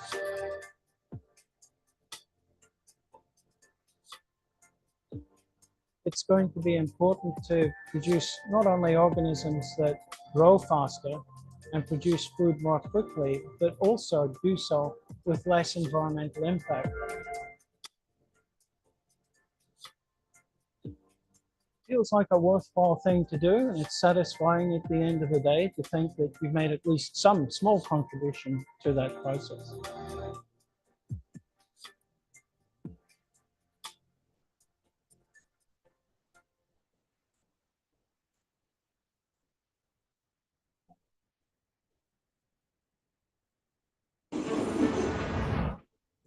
For over a decade, Illumina's solutions have enabled researchers and public health scientists to make groundbreaking discoveries and protect our communities from infectious diseases.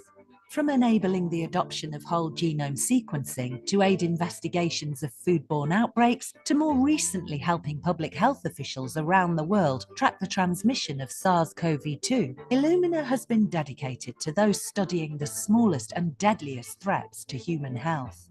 Today, we are proud to introduce two new library prep solutions built on the simple and affordable COVID-seq workflow that will help build global genomic surveillance capabilities and power impactful microbiology research. Illumina Microbial Amplicon Prep, or IMAP, is a unique library prep solution allowing researchers to use lab-designed or commercially available primers for targeted sequencing of viruses and select markers from larger microbial species. Ideal for One Health applications, the kit provides all the reagents needed to go from extracted nucleic acid to sequencing-ready libraries. Illumina Microbial Amplicon Prep Influenza A/B, or IMAP Flu, is optimized to provide extensive sequence coverage across both influenza A and B viruses, compatible with RNA inputs extracted from cultures or nasal swabs and washes. IMAP Flu delivers exceptional data quality, flexibility, and scalability for public health surveillance and high-impact influenza virus research. Both solutions seamlessly integrate with the Dragon targeted microbial app. This powerful app serves to simplify data analysis, making it easy to perform consensus genome generation, variant identification, and variant interpretation. IMAP and IMAP Flu, two exciting new additions to Illumina's portfolio of solutions for public health surveillance and microbiology research. Because in the genome era, infectious diseases don't have to be a disaster.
Human beings have been using astronomical tools to adventure into the infinite universe, to explore the infinitesimal by making use of life science tools and technology.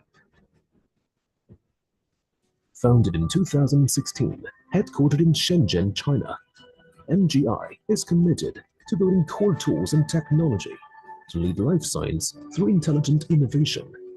MGI has established 7 international R&D and production centers and is mainly involved in 3 key business segments, including genetic sequencers, laboratory automation, and new business. Continuing heavy investment in R&D, MGI has developed a full range of patented technologies, including DNB-seq sequencing technology, patent array technology, and sequencer optoelectromechanical system technology. Gene sequencing has a very high barrier to entry as it involves multiple fields, including optics, mechanics, electronics, fluid dynamics, molecular biology, chemistry, nanoscience, and other disciplines. MGI is one of few companies in the world that have the ability to develop and mass-produce low, medium, and high-throughput clinical gene sequencers from GB to TB. Besides gene sequencing, MGI has also developed a series of core technologies, including library preparation and automated sample processing. Expanding into new business, MGI has developed multiple innovative life science tools and technology, including portable single-cell systems, remote robotic ultrasound systems, BIT products, and low-temperature storage products, with a strong focus on the upstream of the industry. MGI operates in more than 100 countries and regions, serving more than 2,800 customers to date, empowering the downstream customers in reproductive health, precision cancer diagnosis and treatment, infectious diseases, food security, agriculture, forestry, fishing, and consumer genomics. Since the establishment, MGI is driven to disrupt the status quo and accelerate the industry innovation.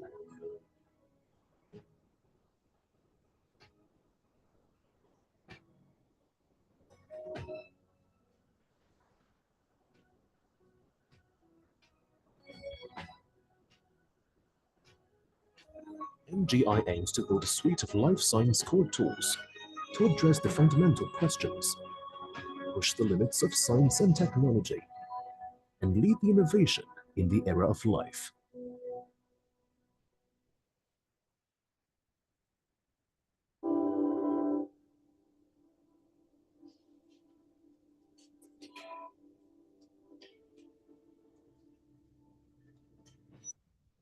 Hey there, you're such a tiny thing, but you brought great to the world.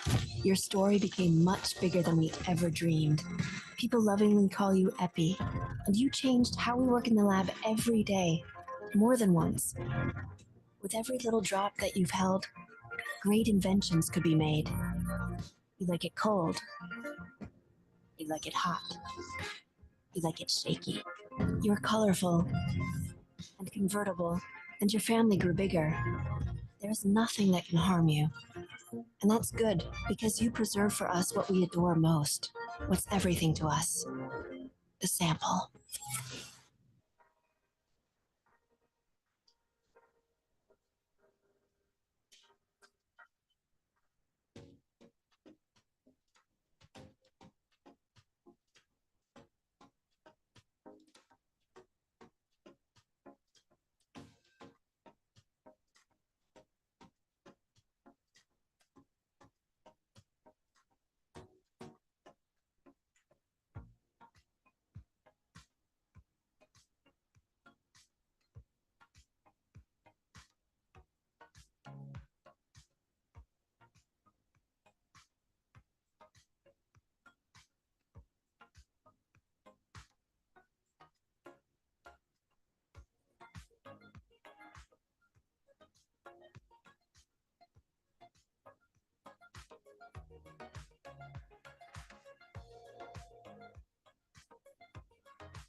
The new P4 flow cell.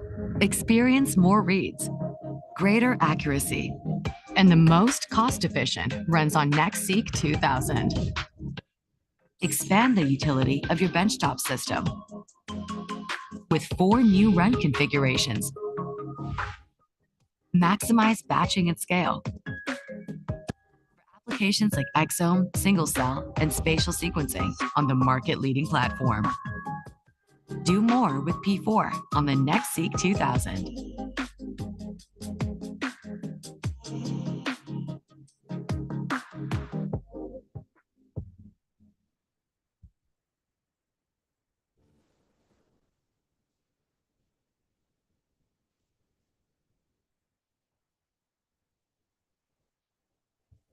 Vâng tên hỏi vâng thuộc cả nó phát á.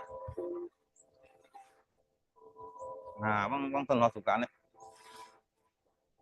Vâng tên hỏi thuộc cả này phát nó. Quá thì bệnh. Quá thì hùi.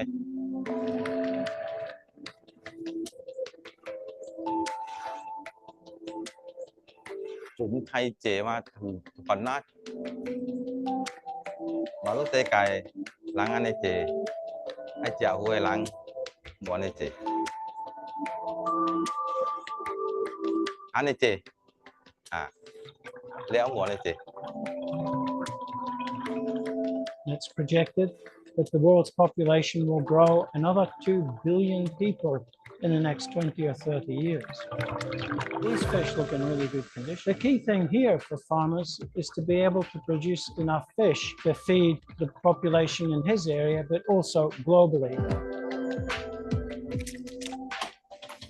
My name's John Benzie, and I'm the Acting Director of Aquatic Foods Biosciences for World Fish, based here in Penang, Malaysia.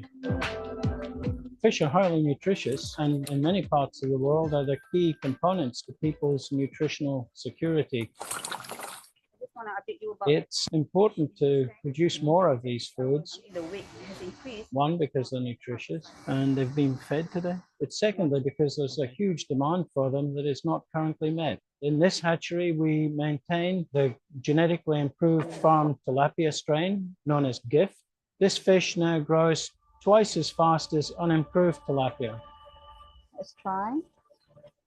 Yes. Yeah. Okay, so let's go. When the fish are large enough, Slowly. we take a small piece of the fin. Doesn't harm the fish at all. And we take that sample to provide to our research partners in the UK, Errolham Institute.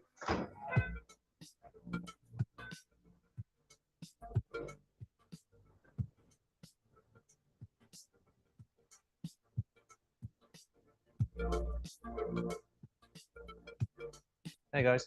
Hey, Taryn. Where we come in as the Errolham Institute, You've got lots of nitrogen. what we do is we look to sequence the genomes of these fish. It's quite small fish, and then annotate the functional and non-coding aspects of the genome to then better inform how they could then improve these fish further. We could utilize the ability of the Nile tilapia to grow particularly well and fast. I'm Karim Garbi.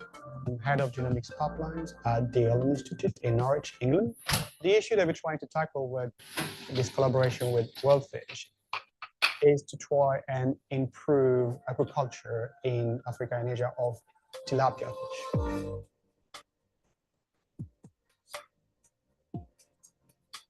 To do this, we use state-of-the-art technologies to look at the genome as a whole, and in some cases, very specific areas of the genome that might be of interest and linked to these traits that the farmers are interested in.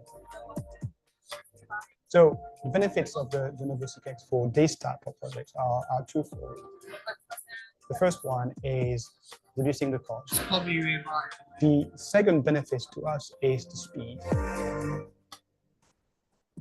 What's really important there is that allows us to apply multi-omic approaches, which gives us better power to translate some of our findings to deal with my mission of improving food sustainability, but then also Errolham Institute's mission to also protect life on Earth.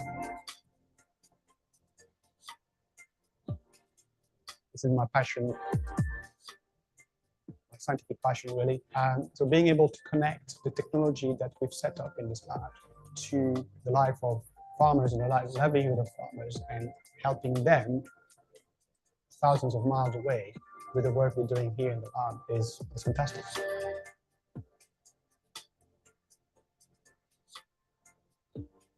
It's going to be important to produce not only organisms that grow faster and produce food more quickly, but also do so with less environmental impact.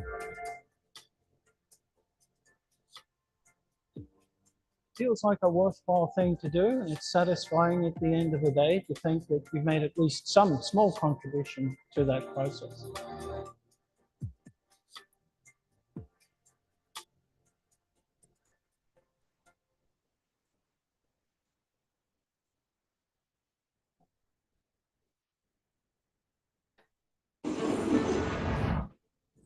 For over a decade, Illumina's solutions have enabled researchers and public health scientists to make groundbreaking discoveries and protect our communities from infectious diseases. From enabling the adoption of whole genome sequencing to aid investigations of foodborne outbreaks, to more recently helping public health officials around the world track the transmission of SARS-CoV-2, Illumina has been dedicated to those studying the smallest and deadliest threats to human health. Today, we are proud to introduce 2 new library prep solutions built on the simple and affordable COVID-seq workflow that will help build global genomic surveillance capabilities and power impactful microbiology research. Illumina Microbial Amplicon Prep, or IMAP, is a unique library prep solution allowing researchers to use lab-designed or commercially available primers for targeted sequencing of viruses and select markers from larger microbial species. Ideal for One Health applications, the kit provides all the reagents needed to go from extracted nucleic acid to sequencing-ready libraries.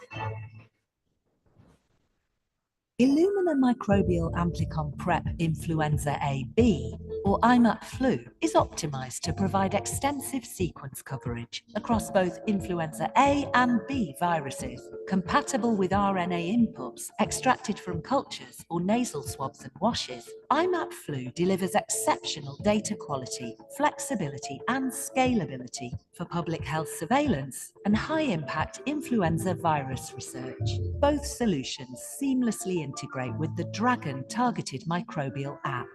This powerful app serves to simplify data analysis, making it easy to perform consensus genome generation, variant identification, and variant interpretation. IMAP and IMAP Flu, 2 exciting new additions to Illumina's portfolio of solutions for public health surveillance and microbiology research.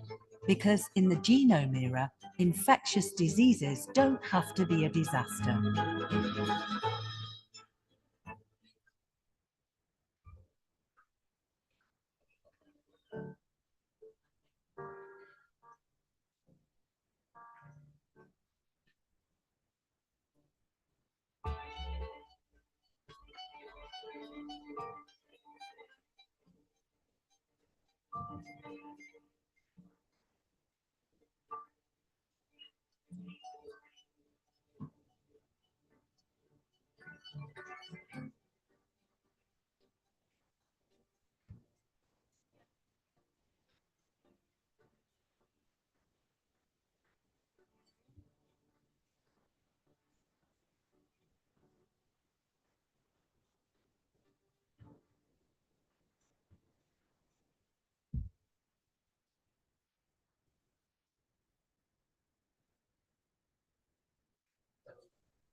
Human beings have been using astronomical tools to adventure into the infinite universe, to explore the infinitesimal by making use of life science tools and technology. Founded in 2016, headquartered in Shenzhen, China, MGI is committed to building core tools and technology to lead life science through intelligent innovation. MGI has established 7 international R&D and production centers and is mainly involved in 3 key business segments, including genetic sequencers, laboratory automation, and new business. Continuing heavy investment in R&D, MGI has developed a full range of patented technologies, including DNB-seq sequencing technology, patent array technology, and sequencer optoelectromechanical system technology. Gene sequencing has a very high barrier to entry as it involves multiple fields, including optics, mechanics, electronics, fluid dynamics, molecular biology, chemistry, nanoscience, and other disciplines. MGI is one of few companies in the world that have the ability to develop and mass-produce low, medium, and high-throughput clinical gene sequencers from GB to TB. Besides gene sequencing, MGI has also developed a series of core technologies, including library preparation, and automated sample processing. Expanding into new business, MGI has developed multiple innovative life science tools and technology. Single-cell system, BIT products, and low-temperature storage products, with a strong focus on the upstream of the industry. MGI operates in more than 100 countries and regions, serving more than 2,800 customers to date, empowering the downstream customers in reproductive health, precision cancer diagnosis and treatment, infectious diseases, food security, agriculture, forestry, fishing, and consumer genomics. Since the establishment, MGI is driven to disrupt the status quo and accelerate the industry innovation.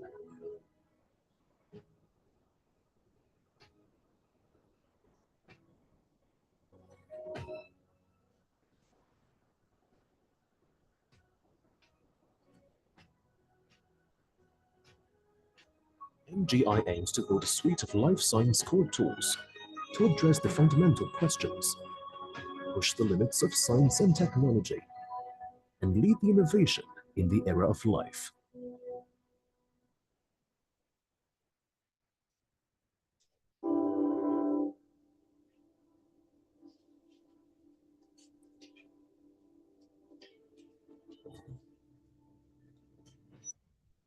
Hey there, you're such a tiny thing, but you brought great to the world. Your story became much bigger than we ever dreamed. People lovingly call you Epi, and you changed how we work in the lab every day, more than once. With every little drop that you've held, great inventions could be made. You like it cold. You like it hot. You like it shaky. You're colorful and convertible, and your family grew bigger. There's nothing that can harm you. And that's good, because you preserve for us what we adore most, what's everything to us, the sample.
Good afternoon. So I am not Professor Mosebi. At least I don't think I am. So Professor Mosebi has asked me to chair this session because Professor Mosebi is not here. And we are going to talk about the practical sessions that will be run in the next 3 days. I have to say I did one of these last year at University of Pretoria. It was enormous fun. And I was the oldest person in the room, which is not unusual. And my claim to fame, of course, is as usual that I sequenced DNA before most of you were born. And I'm going to be a little bit careful to say, I think, before Claire and Eric as well. But 1982, my first DNA sequence, 1982. And that was not when I was in primary school. But anyway, there we go. Okay, so we are going to start again with a claim. He's going to talk about PacBio. He loaded a set of slides here, which were 105 slides long. And he confused me a bit when he said they were all hidden.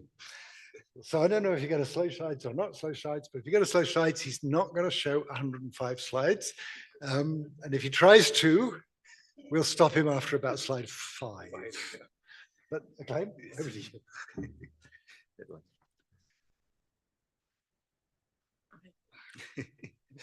Right. Good afternoon once again. So this is going to be very brief, not 100 or so slides. So this basically just the stuff that we'll be doing tomorrow for the group that have been selected for PacBio review practicals. The stuff that we do basically every day in our lab. Obviously, so basically this is the protocol that we'll be following. We're doing a whole genome sequencing of already extracted. So we did extracted prior to save time. The high molecular weight extraction quite takes a bit of time.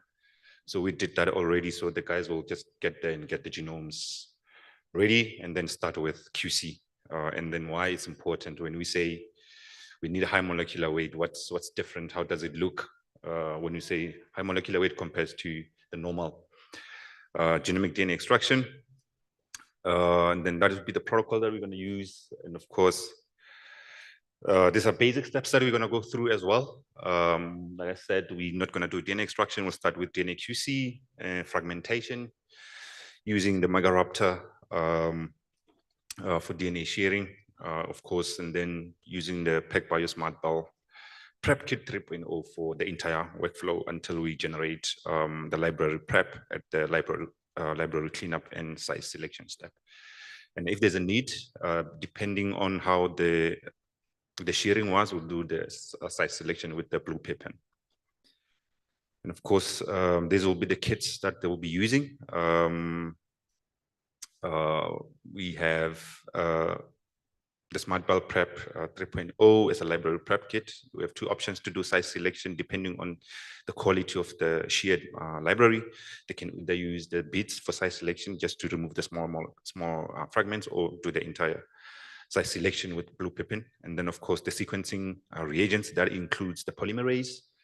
The polymerase kit contains the sequencing primer as well as the polymerase that will be used for sequencing. And then you have a sequencing plate there, which it's kind of goes hand in hand with the smart cell tray, the review smart cell tray. So you have 4 smart cells in a tray, and therefore your sequencing plate has 4 sequencing reactions. The nicer thing is you can do one sequencing reaction and come back the next day. So you can do one sequencing reaction and while you prepare the other genomes and still leave the sequencing and the sequencing reagents in the machine and come back the next day and use the same consumable to run the next 3 smart cells. And of course, what's important as well is we have a software, SmartLink, which is a browser-based software from PacBio, where we do the sample setup and run design. Basically, sample setup basically tells us, so once you do the library, then you have to do the final QC where you check your size distribution as well as your concentration. And the sample setup basically tells us the amount of polymerase as well as the sequencing primer to add to your template. And of course, the applications there, you tell the instrument what application you're running. Is there you see the whole genome application. And for other animals or other species, you can do select other whole genome species. And then the standard library, the polymerase kit used, the concentration of the library down there, 40 nanograms per microliter, and the picomoles to load, you can choose between 200 and 300 picomoles per cell. And then, of course, the important one is the size of your library. You can see the 18 kilobase, and then the amount of the smart cell you want to sequence for that particular sample. And then that will print a protocol that you have to follow. Like I said, just to anneal your sequencing primer as well as binding the polymerase. And then once you have that, then you go into the run design. So run design basically communicates, it's a communication between the server and the instrument, telling the instrument what to do, where to take the sample, and how many smart cell you should sequence that sample across. And this is basically once you save it and then you go to the instrument, you will see your runs there, and you just click continue.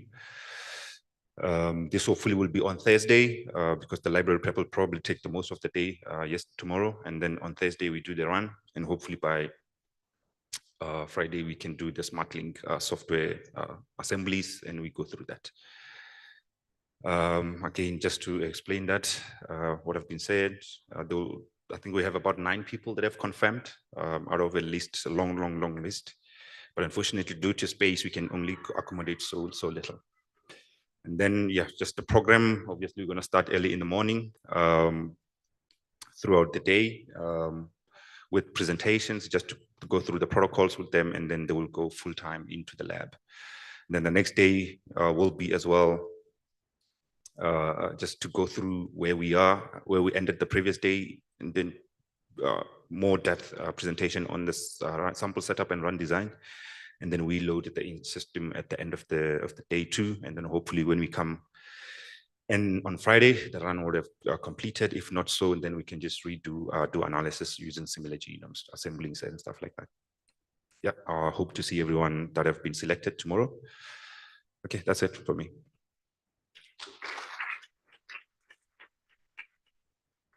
Okay, any questions for Acclaim? Where do you find in Kaba Biotech? Yeah, well. Okay, so yeah, for those that will be in the practical, they already get the information, the directions and everything, but we are at 525 Justice Mahomet Street, just up the road, via University Road.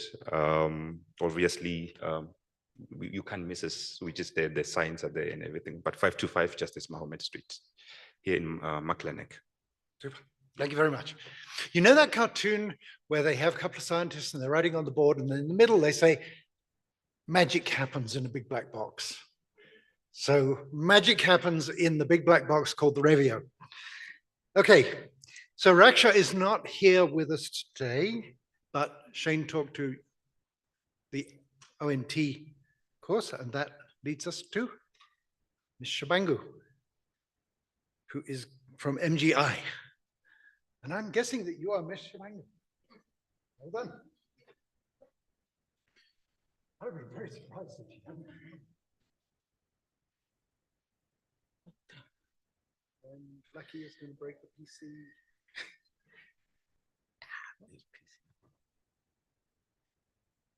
Hit the escape button. Control Alt. There's the. Can you close that thing? Or is there an announcement?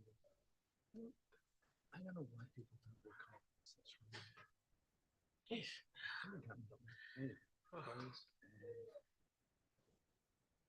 Which one? I think it's this one, yes. Can we slideshow from the beginning? Yeah.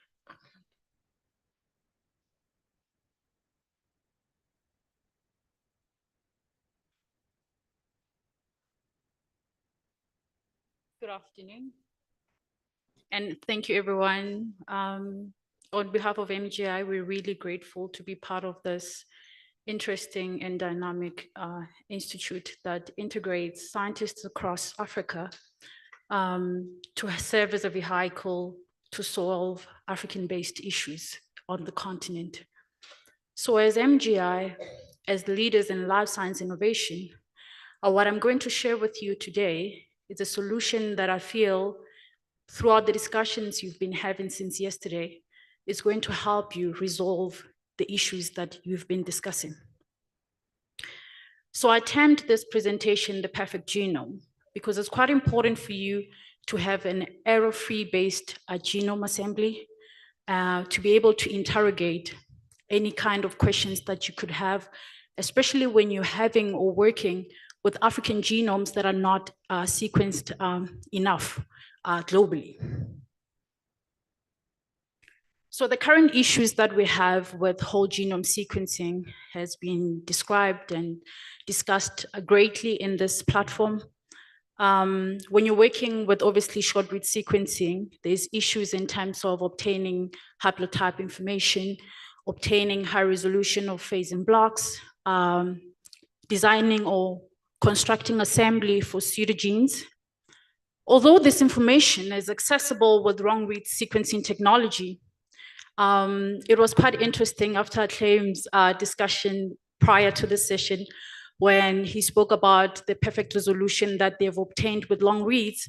But one of the participants in the room questioned some sort of issues with sort of blocks that don't get covered effectively. But that's just the general sort of gap that we see when we're using long read sequencing technology.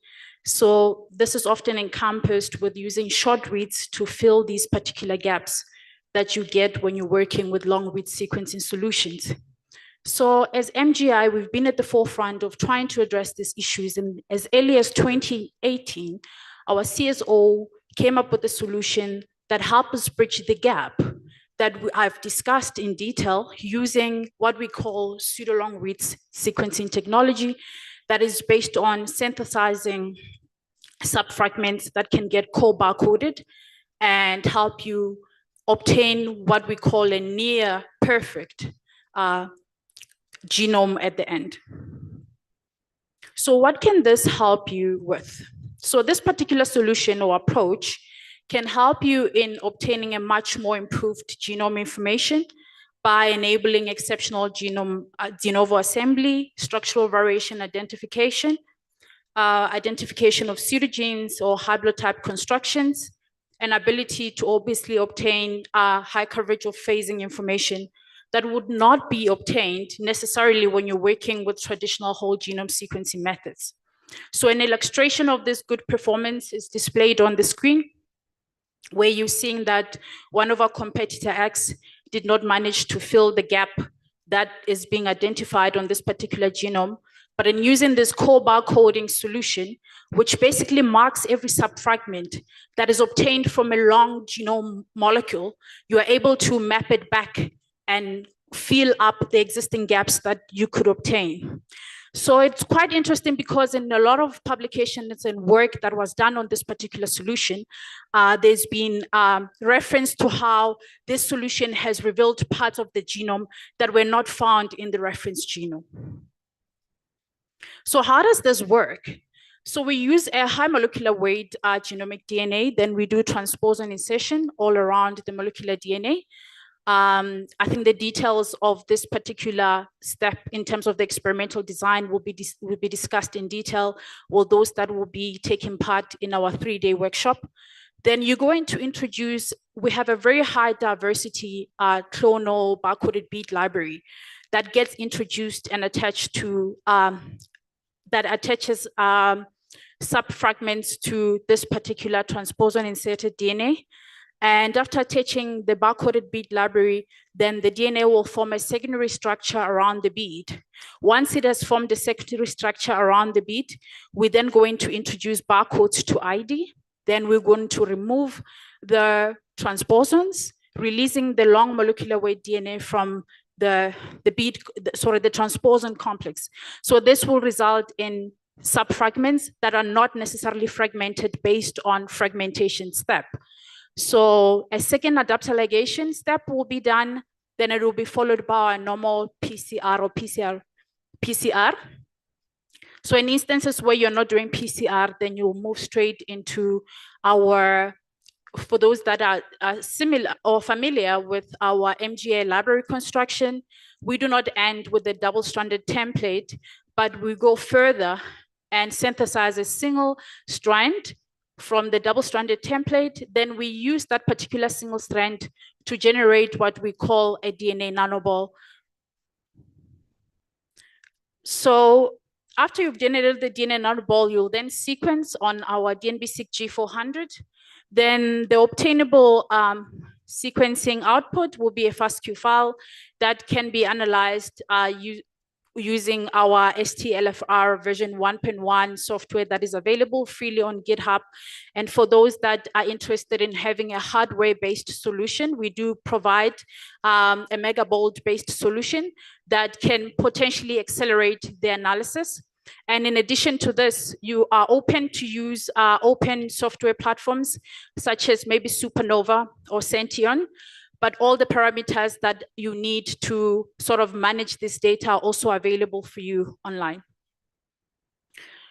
So I try to sort of explain in detail what actually constitutes this near perfect genome. Is not solely based on how we treated our long molecular weight DNA prior to sequencing it, but in terms of our ID as MGI, we have a state-of-the-art DNB-seq technology that enables you to generate a near-perfect library throughout all the workflows or applications that we use. This is powered by how we make our DNA nanoball. So from the obtainable double-stranded library, as I indicated, you will then denature and resulting in 2 unwinded strands. Then you're going to use 1 strand to generate what we call secularized DNA. So this is basically single-stranded secularized DNA. We use a splint oligo to attach to the ends of the single-stranded DNA. Then we replicate that particular single-stranded DNA 300 to 500 times. And each amplification step is happening starting at the original template where the amplification is done. So the enzymes that we use have displacement capabilities, meaning each time you do your amplification, it's happening from the original strand. So this particular phenomenon or process actually help us reduce errors that could be introduced through PCR. So this ensures that every library that is produced for sequencing on our platform has a much more increased accuracy in SNP and indel detections, as well as decrease in duplication rate. In addition to this, we have our patent array flow cell that is being used for loading your DNBs. So every single DNB will be loaded on a single spore. So the DNA, which is the DNB in this instance, because of its charge, will be attracted to the surface of the spore for using van der Waals force and protein embedded. And on the surface of the flow cell, you will not have anything attached. As a result, there will not be any crosstalk between adjacent DNBs, ensuring that there's precise sequencing that is happening, leading to high quality sequencing outputs. Because of this particular phenomenon that we use and potential lack of index hopping or cross communication between our adjacent DNBs, we are able to give you a much more accurate sequencing information. We operate in more than 6 continents, and we have about 7,500 papers that are published, as my colleague Brett has indicated. But in addition to this, using this particular technology that we are proposing today to the Africa BioGenome Project, we have 50 high quality articles that we produce that are in high impact fact journal. And what is noteworthy is the work that we've done with Professor Rajev, who was worked precisely on building the pan-genome of the chickpea. We all know about the low diversity of the chickpea. So in using informed breeding strategies and using genomics to help you solve these problems, we can see that from this particular work that was done in this lab, they've paved way to sort of addressing food security problems. And I think this is at the heart of what the Africa BioGenome Project is trying to do, and all the key stakeholders that are sitting in this room, and the potential that we are bringing to you to solve your problems. Thank you for your time.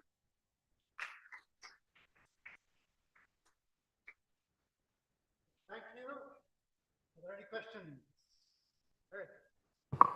Yeah, first comment, it's nice to see the PCR duplicates go away and the barcoding switches. So I'm wondering what is the factor that's making it close or cross the gaps the most? Is it the molecule length? Because I think the SST, this method started out in 100 kb fragments, and it looks like you had up there a slide said 300 kb. Someone actually, if you're doing linked reads across 300 kb or so? So you start with, sorry, excuse me. So you start with a 40 kb fragment as your insert, and you are able, like to say, to propagate and build along up until 300 kb. Ah, so multiple 40 kb fragments. Multiple 40 kb fragments. Come together to get 300. Okay. Like a Conti. Okay, anybody else? Before you go, where is the workshop being held? So we have the ARC biotechnology platform here in Pretoria. There will be our site for this particular experiment. It's on Nestboard at Soutban Road. And my colleague Ongeziwe and Madeleine, they will be taking care of the practical component. And I just want to thank those that wanted to participate in this beautiful experiment that I feel they're going to gain a lot of knowledge in terms of how to solve their problems moving forward in their labs and strategize on future innovations that they could start up. We also have the SAMRC in Cape Town at Tygerberg, where they're doing exceptional research using this DNB sequencing technologies. You're welcome to check out publications and have a look at the amazing work that they've been doing. Thank you. And of course, I have a history with the ARC biotechnology platform. So if you find my photograph on the wall, you'll know I was there once. Okay. So Miss Mohokeng is not here because she's gone back to Potchefstroom. That leaves us with an anonymous speaker from Separation. Peter.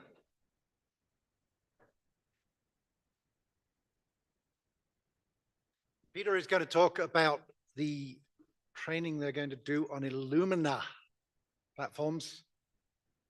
Somewhere. Maybe. At Separations. At Separations. Okay, Peter, over to you. Thank you.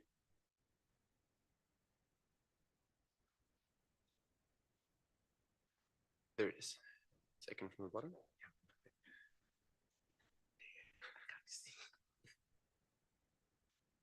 Good afternoon, everyone, and thank you for that great introduction, Jasper. Always appreciate it. So I just want to say thank you very much for the opportunity to speak here. I think we've had some incredible talks today, and I'll try not to take up too much more of everyone's time. I think everyone's struggling to see or have had quite a long day already. But I have taken the liberty of including 1 or 2 slides on these very same sequencing technologies that our participants will be trained in. So very quick background, I promise, on the 2 companies involved. I myself am from Separations. We're a local company, and we're a distributor for various international companies such as Illumina, amongst others. And our vision lies in making African and sub-Saharan African scientists, researchers, manufacturers, and lab technicians more successful by supplying spectacular products, technical support, and commercial services. I'll skip the boring details for the sake of time today. Michael gave us a great overview on Illumina this morning because he did it in about 20 seconds. But he didn't mention specifically, their mission is to improve human health by unlocking the power of the genome. The genome, not just the human genome, right? I think it's an important distinction for us to make, given that virtually no one here is really that interested in the human genome as a starting point. But we also want to improve human health at the end of the day. So what that looks like, not just in theory, but in practice, is that we all know the first human genome cost around $3 billion for the Human Genome Project. I think much more for some of the other projects at the time. But in 2022, Illumina announced the NovaSeq X series of sequences, which can do a human genome at 30x. So for the sake of this audience, we can translate to 3 GB genomes at around 30x coverage at a price point of $200. And that's not theoretical. You know, these are instruments that are on the continents already. We know that there's one running in Nigeria. So pretty soon, hopefully, this technology should be accessible to everyone in Africa on a day-to-day basis. What this looks like globally, though, is that Illumina have 20,000 instruments installed around the world. And at an upper capacity, you can read all the numbers on the screen, but suffice it to say 128 genomes per instrument every 2 days for a 3 gig genome. That's possible at 30x. So again, the 20,000 that Michael was talking about this morning, not just theoretical, running on, I think it's close to 400 NovaSeq X series of instruments globally today. Where that really comes from is the development of the new XLEAP chemistry We had a great question this morning from Prudence, who spoke earlier from Northwest about systems becoming obsolete. I think her premise for asking is that she has a MySeq instrument, and they've also expanded to have an XSeq 2000 instrument. So along that pipeline, as Illumina launch new instruments, they typically bring out higher capacity and more affordable flow cells on those very same instruments. More on that on the next slide. But the newest chemistry that's achieved that is the XLEAP chemistry, first featured on the NovaSeq X instruments. It gives us better qualities of data, more rapid sequencing, and at a more affordable price point. On the NovaSeq X instrument, we heard this morning they can ship at ambient conditions, and that's because the reagents are lyophilized. But what was announced on the NextSeq 2000, easily my favorite sequencer, is that the XLEAP chemistry is now also supported on that system. And this was a free of charge upgrade to everyone that had NextSeq 1 or 2000s already in the world. There was no change needed. There was a slight software amendment that we performed free of charge. And now you can access that data. And what XLEAP looks like, this is a screenshot from a run that was done last week in Gauteng. And this is featuring the new P4 flow cell. The upper capacity, sorry, I know it's very small to read. I'm sure the slides will be shared. But the upper capacity that's promised is 540 gigabases in a run. So that's supposed to be 1.8 billion paired end reads. What we're seeing is 650 gigs delivered, which is a whole extra of the smaller flow cells that are available on that instrument. Like I said, this is in South Africa, and we have, I think it's near 10 of these instruments up and running already just in South Africa. So please, if it sounds like I'm harping on a certain point, it should be very clear. We want to stop any samples being sequenced from African origin outside of Africa. Please, local is lacquer. We really want to try and keep all sequencing for Africa in Africa. So if you're wondering where to do that, and it's a pity that Ish is no longer here, he asked me about it this morning, please refer to us. But at Separations, we've launched the Sequencing Hub, where the idea is that you can fill in the details of your project. If it's overwhelming, you can just email us, and we'll put you in touch with local sites that do sequencing and can do it for you. And Illumina's commitment has repeatedly been to keep that pricing aligned with global pricing. So if it's the same system and the same chemistry, there will be no penalty. Please reach out to us. We want to try and help out for all of my colleagues back from varsity who are now working at insurance brokers, as actuarial scientists wannabes. Please, let's help keep South African knowledge and South African sequences in country, or on the continent rather. So onto the actual point I'm here to talk about, not just a pretty face, is our practical session. On our YouTube channel, you'll find much better info than I've presented here so far, because we did a great YouTube video last year when we did the same workshop with a different batch of participants. The workflow is whole genome sequencing based on Illumina technology. So again, to avoid any issues of PCR bias up front, we use a PCR-free approach to do the initial steps. We're going to start with extracted DNA provided from UNISA. And then we won't be doing the sequencing during the workshop. It would just take too long, but we'll be using data generated from last year's workshop on these same sample types. So as a final step on Friday, there'll be data analysis using base-based sequencing hub, so that the participants will have a great overview of what that full process looks like, from checking the data, or the qualities rather, of the nucleic acids up front, all the way through to the analysis at the end. And again, the participants from last year summed it up very well, detailing all the different portions of the workflow that they appreciated. So the PCR-free library prep kit specifically is designed to work from different raw inputs. Naturally, it was focused on human samples, but fortunately for us, most of the samples of animals at least have blood and saliva as well that we could use as a starting input. It's very automation friendly and can be automated to be made into a high throughput protocol to feed those big sequences we spoke about earlier. As a backbone, it uses Illumina's bead-link transposon workflow. So it's by now tried and tested method that negates having to do physical fragmentation, and you rely on an enzymatic tagmentation protocol instead. So just to conclude, for the workshop tomorrow, Jasper, you won't have to ask me where it'll be. It'll be at our HQ in Randburg at 9 Will Scarlett Road. The participants have all been emailed, and they should have that address in the signature. If there's any doubt, please respond on that email. But transport has been arranged from UNISA very kindly, from the UNISA main campus, the Horong building. The transport will be departing at 7:45 tomorrow morning. I'll be there as well, just to make sure there's no confusion. But please, for any of those participants, if there's any uncertainty, our cell phone numbers and email addresses are in the signatures, and then you can be one of the happy faces in next year's video. Perfect, thanks. Terrific. Thank you very much, Peter. Any questions? Where is Harong? It's at the entrance to UNISA main campus. You can't go wrong. Well, you can, but you shouldn't. Yeah. Peter, thank you very much. I have to say that in 15 years, I have never sent a sample outside South Africa for sequencing. So don't you dare, don't you dare. Okay. Our next speaker is Kim Leviskachny, but she tells me she's Labuschagne. So Leviskachny and Labuschagne are both variants on the same presentation, on the same pronunciation, but you don't have an accent on the end of yours. And all the Leviskachnys I know insist they're Leviskachny. And then the French insist that she's Labuschagne, but you're Labuschagne. What can you do? What can you do? Kim is from SANBI, as in the South African National Biodiversity Institute, not to be convinced with SANBI, that's the South African National Bioinformatics Institute. No, the good one. Well, I always call them SANBI Biodiversity and SANBI Bioinformatics. Remembering. But it's only one way to deal with it. Kim, over to you. Thank you. Thank you very much. Hello. It's difficult being one of the last speakers, especially when you look out now and there's hardly anyone left in the audience. But anyway, so we're offering the practical session on sample collection, processing and banking for use in genomic level research. So we've had a lot of the speakers today, what happens with the samples later, but you need the samples to be able to do all of that downstream sequencing. So we're going to give the practical on how you actually collect the good samples and what you do with them, how you bank them until you actually get them to a facility for the extraction and everything. Just a little bit about the South African National Biodiversity Institute, SANBI.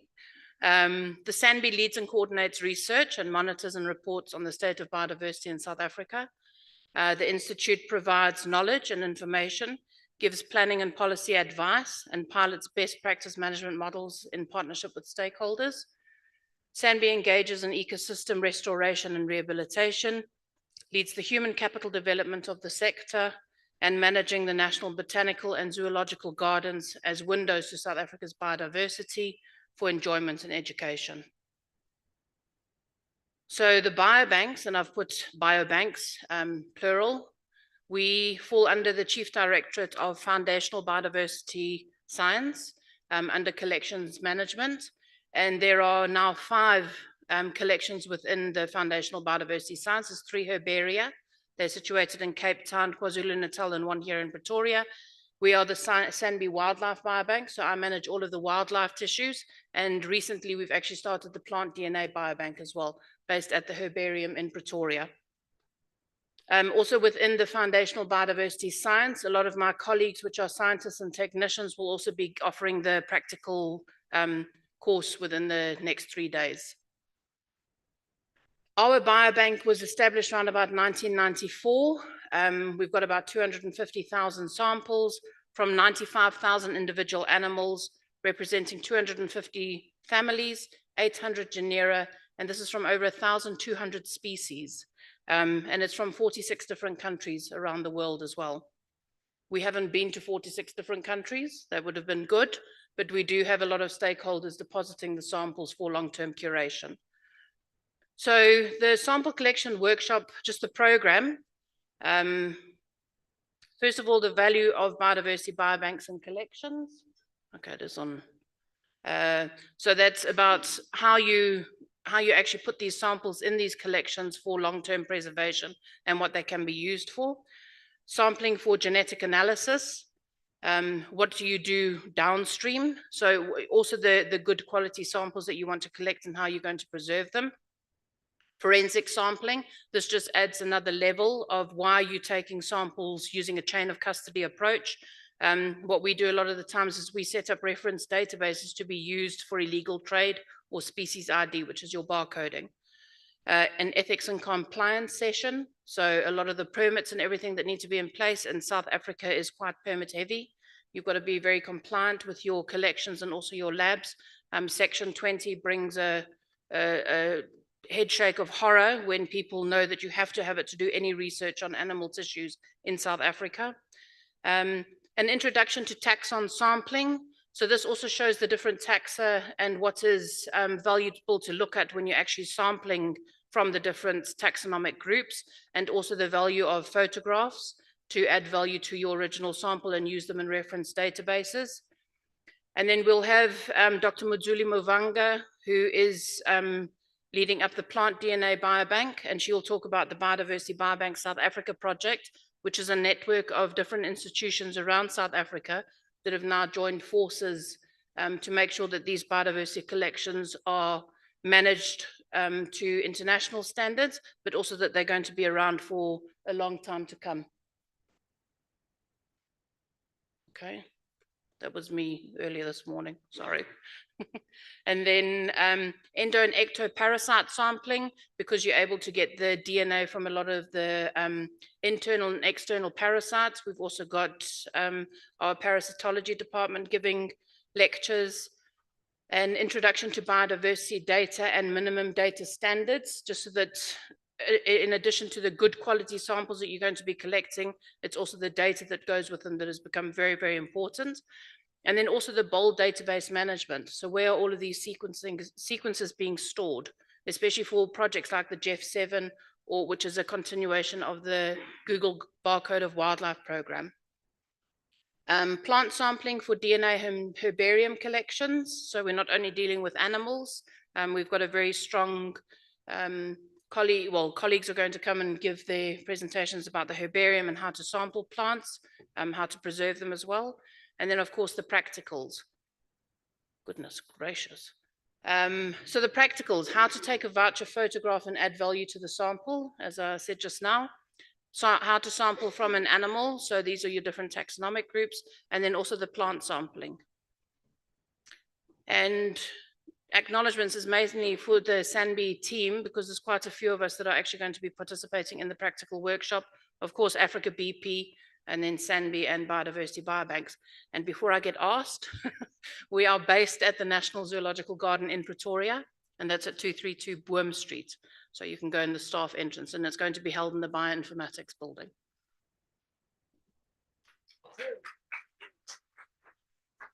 But don't go to the National Botanical Gardens, which is somewhere else. Yes. Questions for Kim?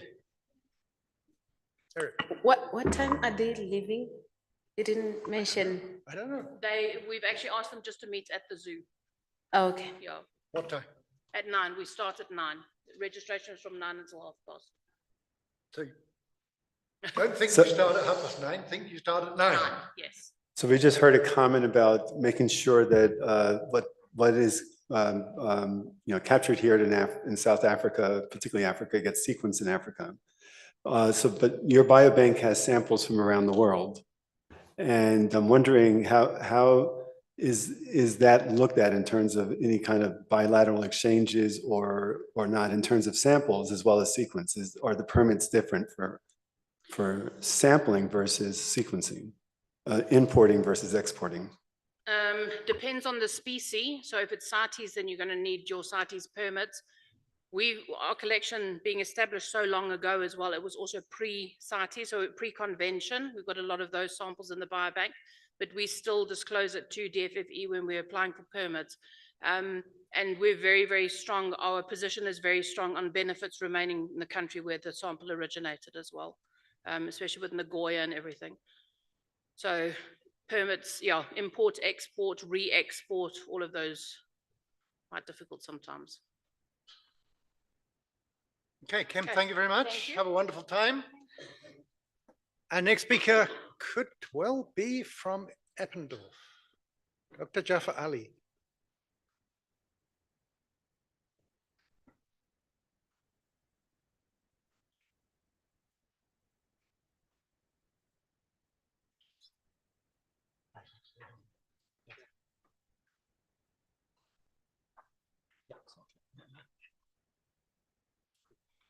All yours.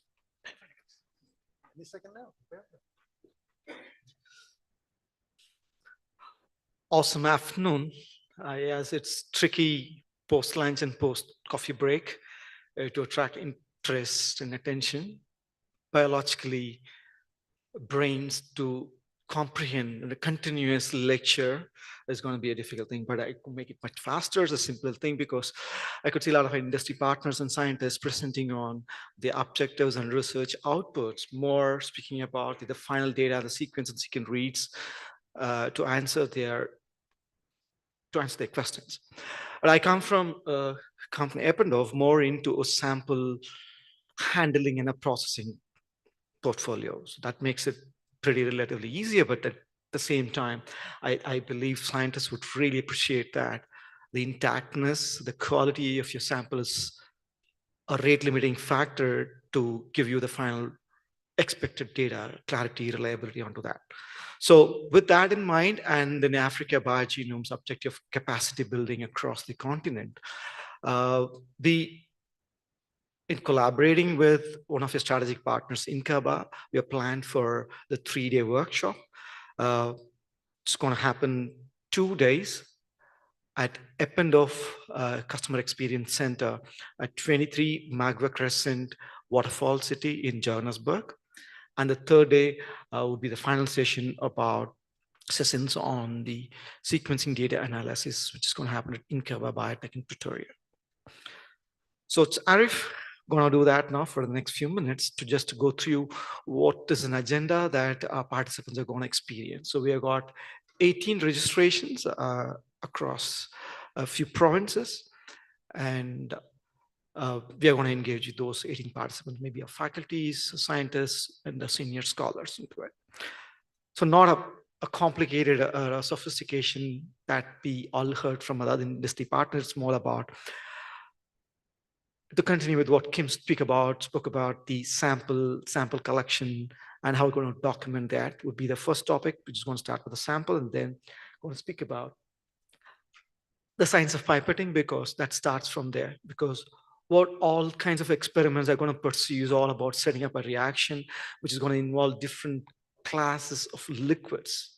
You claim or you give a different name to all the reaction components to your reaction setups, but they all behave different, and then accordingly, you will have to handle them. So that covers in science of pipetting.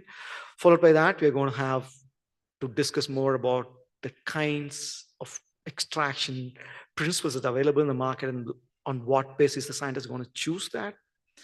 And they're going to experience extracting DNA from an insect and a plant sample, which has been already designed by a group of scientists from INCABA.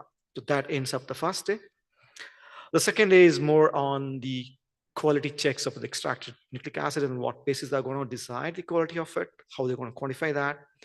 Then the rest of the day is going to spend more on setting up reactions with the PCR reaction setups to understand the basics from the manufacturer perspective. Because when I wasn't doing research, I've never bothered about how the machine is going to really perform and is that machine's technology is going to answer what I'm expecting to get out. It's all about the data, but how is the data generated? So the scientist gets an opportunity to understand from the manufacturer perspectives or what are elements into systems, which is going to really promise all those parameters that a scientist is expecting in the bench. Of course, it also covers a portion on PCR quality control checks. So that ends up with the second day, and the 3rd day would be happening at a different site, which would be the INCABA Biotech laboratory, where the participants will get an opportunity for them to look at the post-PCR purification steps. They have an idea to look at the Sanger sequencing and the analysis of the data. So, which would be a kind of a very basic, but a strong preparations for amateur scientists going to get into such kinds of a workflow. So that's going to be the 3-day workshop from Eppendorf in collaboration with INCABA Biotech. That makes me come to an end of the session. Thank you so much. Thank you very much. Don't run away, don't run away. Any questions from the audience? Eric? No? No? No? So let me just comment that in my long and distinguished career, there are 2 things that are really critical. First of which is really clean water in your labs, and the second of which is knowing how to use a pipette accurately. And if you have those 2 things, you'll do good science. And if you can't manage either of those, you're stuffed. So teach them well. I should recall one of the incidents. Maybe I'll take a minute. I was actually developing diagnostic assay in collaboration with European Union. That was my PhD days. Water, though we get supplied distilled water or nucleus-free water, many times it is not. You know how would I do it? Because I worked with a very novel enzyme called pyrophosphatase from Shigella flexneri, where the enzyme gets activated when you add an ion to it, magnesium chloride to it. So which means a phosphatase. So which means my water that I use for the experiment has to be clearly with no ions into it. So otherwise it's going to really spoil my experiment. You know what I do? I go back behind the buildings in the laboratory where you have the window ACs. You get the water dripping from the window ACs. I collect them with a cotton plug in the can the whole day when the AC is going to run for the day. Because after 5, the AC is switched off. I bring that water and I set up the experiment. And to troubleshoot, it took 6 months to understand the water I have in the lab, so-called distilled water and distilled. Thank you. Not clean. Yeah, exactly. Yeah. Thank you so much. Sorry? Just one comment that I think is important. This reminds me of, in terms of species identification, we've experienced situations where people have sent us samples from somewhere where the species has never been named, like for insect species. And the only way to try to identify it cleanly is to actually sequence it and then try to see where it lines. And that's a suggestion, something to think about. Yeah. My assumptions are that the team of scientists was designed, especially on looking at the insect perspective. I think they are going to have some good practices in documenting few things which can really help scientists out of this problem. I assume so. Yeah. Thank you. Thank you very much. Where are they living from? I mean, for the practicals, I just want to know where are the candidates who are going to Eppendorf. For the candidates who are staying within the UNISA, they have been instructed because the pickup point is going to happen from Inkaba Biotech. So from there, they will be driven to the Eppendorf office. I think they are all leaving from Horong building, or for all the practicals, in my understanding, Lucky?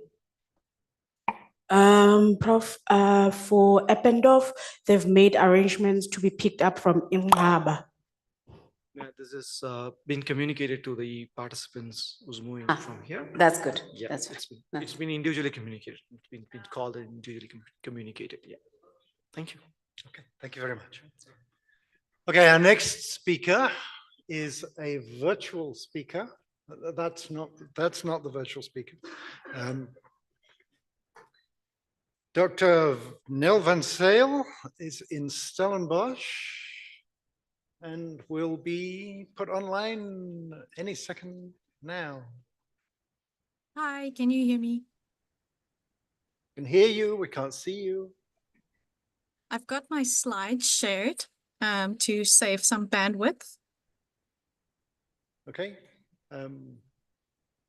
Media team, can we share?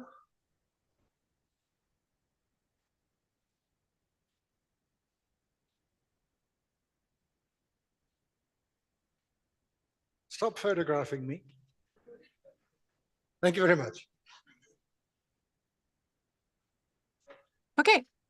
Can I confirm you can see and I can go ahead? Yes. Thank you so much, everybody. I'll be quick. So my name is Christine. I'm from Stellenbosch University, as mentioned. I've also put the rest of the team who have helped put together the practical up on screen, and I'll mention them as I go through. I'll be quick.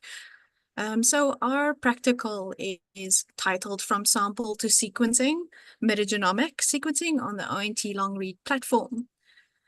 And what we want to impress on the participants for our practical session is that regardless of what your research focus is, whether it's environmental, plant, animal, or human, good data starts at your study design, and that you need to be implementing best practices to ensure that you have this good data at the end of the pipeline. And this is, of course, applicable for any genomic studies, but we'll be focusing on metagenomic studies, which arguably are even a bit more finicky than you might see as usual. So at the end of our practical, we hope that our students would be able to describe these best practices and know about the pitfalls of things like sample storage and processing, how to do DNA extraction, make key decisions on the QC after DNA extraction. Of course, be able to do the library preparation. I'm not going to go through the chemistry. We've all seen it today in the wonderful presentations by our industry. And then they will be sequencing on one of the smaller MinION sequencing devices. After that, we're also going to be taking them through the principles of sequencing data QC and filtering, and then they should be able to implement a basic bioinformatics workflow for metagenomics in particular, so identifying microbes. So this is not your classical assembly style necessarily, although we will go through some metagenomics assembly with them. So as you might imagine, this is quite an ambitious design to do from sample to result in 3 days, but we're confident that we'll get them through it. We have a very small group, so that makes it a bit easier. First, we'll take them through those key wet lab experiments, where we're teaching them from DNA extraction, from stool, and how to do QC on the extractions, and also what are the kind of controls that you need to add to your library to make sure that you're addressing all of the potential pitfalls that I mentioned on the previous slide. So with microbiomes and metagenomes, one of the biggest factors that you may come across in your lab is contamination. This isn't as big of a factor in normal genomics, but for metagenomics, this really can be a thorn in your side. So having the proper controls is essential there. So we'll make sure that everybody knows how to set up their experiments and actually run it through from end to end.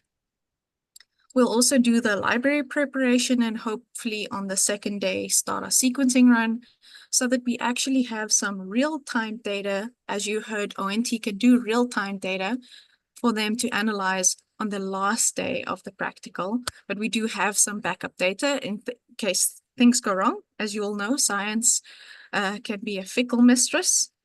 For the dry lab or your bioinformatics data analysis, we'll also be focusing on those key first steps to make sure that they get the basics right, because if you don't get the basics right, your trimming, your filtering, post-read removal, your end product will be not ideal. And then we'll show them, introduce them to some of the metagenomics strategies, but this will be at a very basic level just due to time. So we just also don't want to have us participants come in and do a sequencing library prep and have no idea how to actually implement this in a real world situation. So we want them to have a good grasp on that. How can they actually take this forward? And we'll do that by introducing them to some of the research groups that are working together to give this practical, make sure we cover human elements and environmental elements, and also discuss how we need to work together into interdisciplinary, multidisciplinary, One Health approaches to get these things into implementation phases. So just briefly, I want to mention everybody who helped put this together, and that's 4 different research lab groups. Dr. Sue Fortain, she represents a group that it will take me too long to mention everybody, but they do human gut microbiome and non-communicable diseases currently. I'll show you some more on their research in the next slide. The Division of Medical Microbiology is helping out with DNA extraction and is providing us with lab space. Animal TB, who's provided us with some of the sequencing reagents, DNA, and some of the expertise in animal metagenomics. And myself from the African Microbiome Institute will be taking the students through a lot of the work, and especially the bioinformatics analysis, which is my specialty. So for Sue's work, I just want to highlight that they research the impact of urbanization on the gut microbiome and its role in the development of non-communicable diseases, which are on the rise in South Africa. We will be having some of their samples that we'll be taking through right from DNA extraction. And then we'll compare the metagenome of the research group and the control group before and after their intervention, which is a dietary intervention, just a high fiber diet. So that is going to be very interesting to see. As far as we're aware, no one else has done something like this here.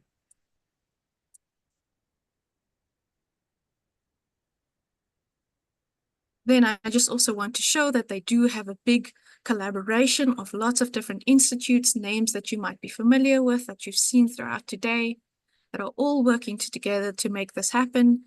The African Microbiome Network is involved, SAWISE is involved, and this all comes down to a 5-year plan where they're trying to build capacity, as same as AfricaBP is trying to doing. The whole point of this experiment is to try and build capacity to make sure that we have people taking the wonderful research through on our continent.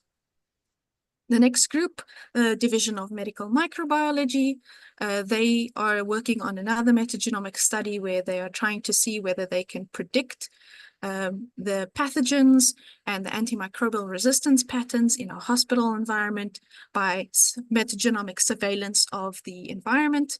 They're also trying to use the ONT platform for this experiment, and they're going to compare this to standard culture-based surveillance to see if this is at all feasible.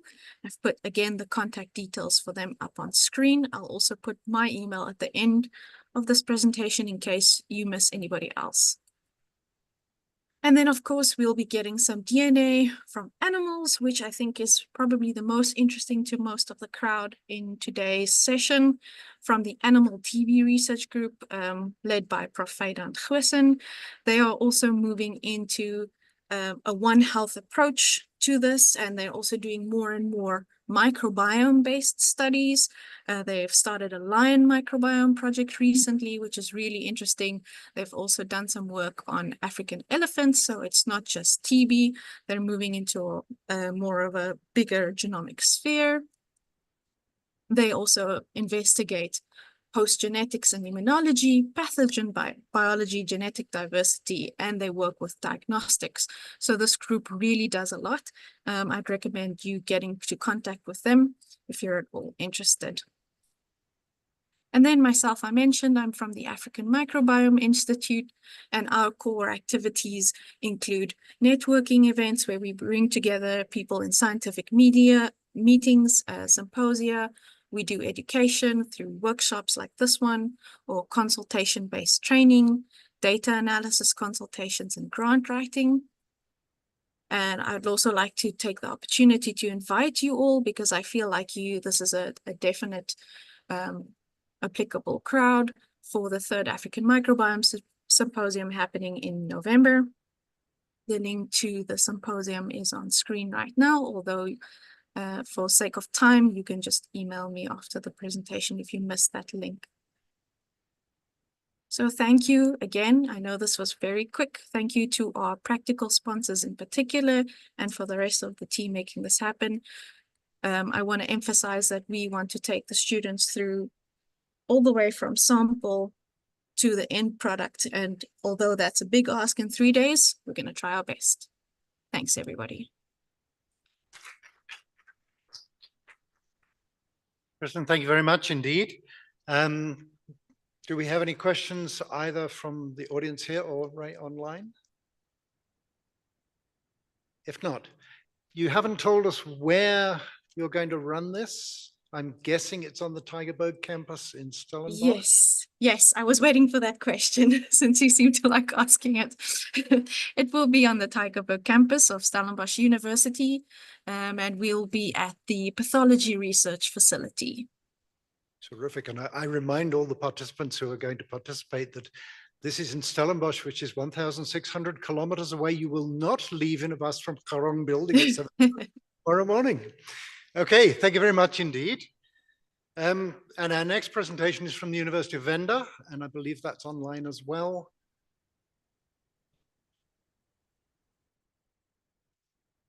Each time I look up, I see myself looking up. It's a very strange experience.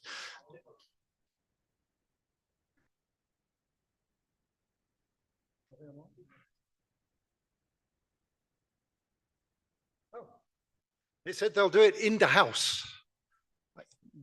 Sorry, I'm not allergy. Do we have? Tracy, you came and told me they would do online.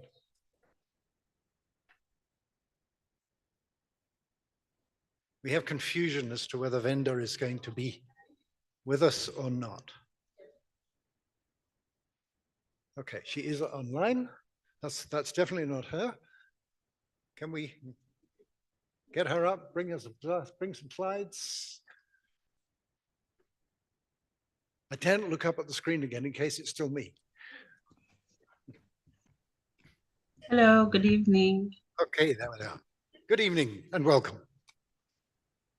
Thank you very much. I am Lisa Tambe from the University of Venda, and I'm going to be presenting on behalf of the SMRC, Univen Antimicrobial Resistance and Global Health Research Unit, led by Professor Pascal Besson. So I'm just going to take us through, first of all, what we do in the unit, and then I'm going to take us through the flow of what we're going to do with the students that will be coming to our lab. So for the Antimicrobial Resistance and Global Health Research Unit, our aim is to work with communities to seek solutions to challenges of antimicrobial resistance from the microbes to the host, as well as through the environmental perspective. Our vision as well is to become a reference program of antimicrobial epidemiology, global health research, and human capital development. Strategically, we want to carry out birth and adult prospective cohort studies which are relevant for policy development, community mobilization and participation, education and practice, and to train the next generation of investigators on antimicrobial resistance with local and global perspectives. So these are some specifics of our unit. First, under our unit, we have other specific projects that are being run. So the first, we want to as well determine HIV drug resistance and antimicrobial resistance in HIV-infected populations across 4 provinces, which will be Limpopo, Mpumalanga, Eastern Cape, and Gauteng. And then we also want to conduct a community-based surveillance to understand the acquisition, composition, and the evolution of GOTS E. coli resistome. And our third objective is to develop appropriate antimicrobial resistance education packages to raise sustainable awareness for the communities. This will be hinged on our pursuit for public understanding of science and scientific citizenry. And finally, we want to do we want to build capacity. So that is through the training of MSc, PhD, and postdoc students. So I'll go through some of the work that we have done so far, which are our most recent publications. Specifically, this is going to be on HIV drug resistance, because that is what we're going to be training the students on. We're going to be giving them samples that have been amplified from HIV positives to positive participants, and they're going to be going through the NGS Illumina workflow with that. So in this study that you can see, so the aim was to look at drug-resistant mutations in a population before antiretroviral therapy initiation. And what was found was that there was moderate level of drug-resistant viruses in people who were not yet on antiretroviral therapy, which raises a concern about these participants as they are going into treatment, if they are going to be already resistant to the drugs that they are going to be taking. And then in another study, our aim was to look at undisclosed exposure to antiretroviral therapy. So we noticed that there are some participants that come into treatment and they say they have never been on treatment before. So in this specific cohort, we took we used the hair and the plasma, so the hair and the blood samples of the participants to determine whether they have been exposed to antiretroviral therapy before. And we found that about 44% of the population of our cohort was already exposed to antiretroviral therapy, but then when they are questioned about exposure, the response that they give to us is that they have never been on treatment. So all of this is raising concern specifically towards the the on-AIDS preparation towards the 95% reduction of those who are already on HIV treatment to reduce resistance. So in the next slide, yeah, this is just a continuation of the work which I mentioned. So the on-AIDS for this study, we found out that for the on-AIDS target of virus suppression in individuals under treatment was not observed, and this was much less in males. And so we recommend continuous monitoring of people who are on treatment to monitor their adherence to treatment as well as the drug resistance. So apart from HIV drug resistance, some other work that we have done, which was not using the Illumina next generation sequencing platform for this work on the molecular epidemiology of SARS-CoV-2 in Northern South Africa, we applied the Atoplex MGI technology to this, and we were able to get whole genome sequences of 60 SARS-CoV-2 samples from wastewater, and through that we're able to find that Delta and Omicron lineages were in circulation in the populations that we studied in Northern South Africa earlier than what was previously reported. So Delta was present in January and Omicron was present in February, which was much earlier than when they were actually found, which was in May and in November of 2021. So we recommended more of population-based genomic surveillance over individual specific approaches. So I'm just going to take us through what we're going to be doing for the duration of the workshop using the Illumina Nextera XTDNA library prep kit. So for the first 2 days, this is what we're going to be doing. So on day 1, since we've already amplified the DNA, so we're just going to give the students, because we also have a very small group, which is good for them to have a better hands-on training. So for each of the students, what we have planned is that each of them will have a sample where we're going to start with cleanup of the libraries. We're going to be using beads for cleanup, so they'll do the cleanup of the samples, and then we're going to move onto the fragmentation, and then we'll amplify the libraries, and we'll end there for day 1. And then for the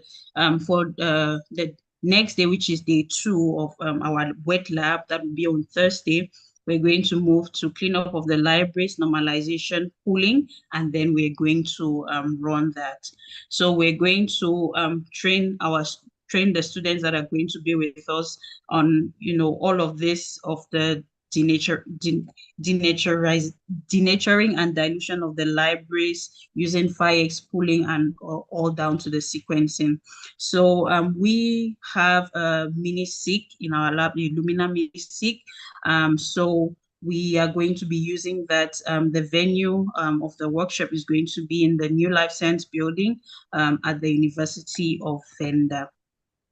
And then we're going to be having some data analysis to show them how to do the analysis immediately after, when they receive their data. After the run has been completed, we're going to give them a little talk on how to go about analysis with the tools that we have been using so far to generate our data. So that is all, and these are some of our partners that have been working with us so far, and I thank you.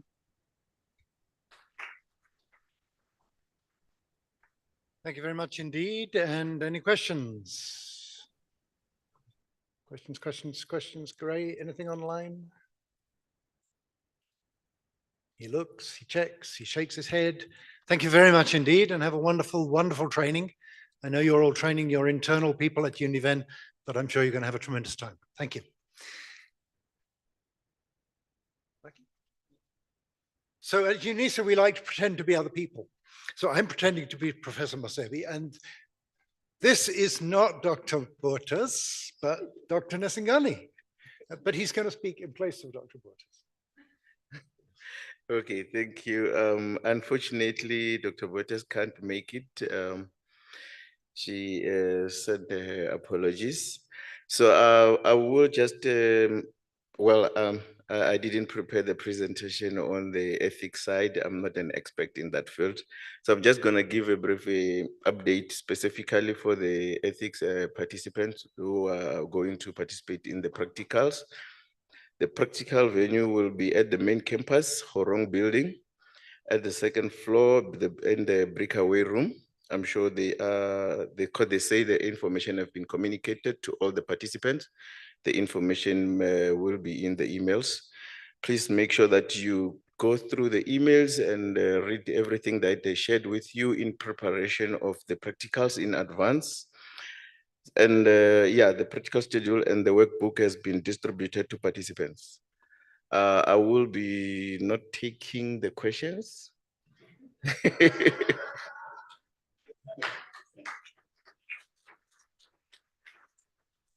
was a very brave attempt, wasn't it?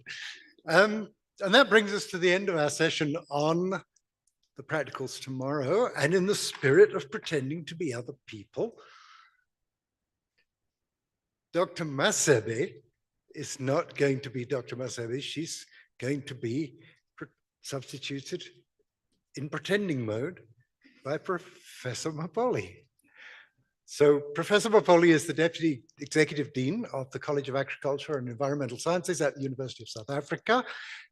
She is playing a leading role in the AfricaBP. She is the lead organizer of this symposium. And she is also the distributor of goodie bags. So Olivia and Tanga, over to you. I'm going to stop being naughty and get off the stage. And Don't go anywhere. Okay, let me first by handing over the gift before I do the final closing. So our keynote speakers for today, Erich, please come everyone, where are they? Trying to check, I think one of the speakers, you're gonna courier the gift, isn't it? Was online. Yeah. Yes, it was Prof. Road, Clint. Yeah, so Prof. Roads, you're gonna courier that. So I'm gonna leave it here.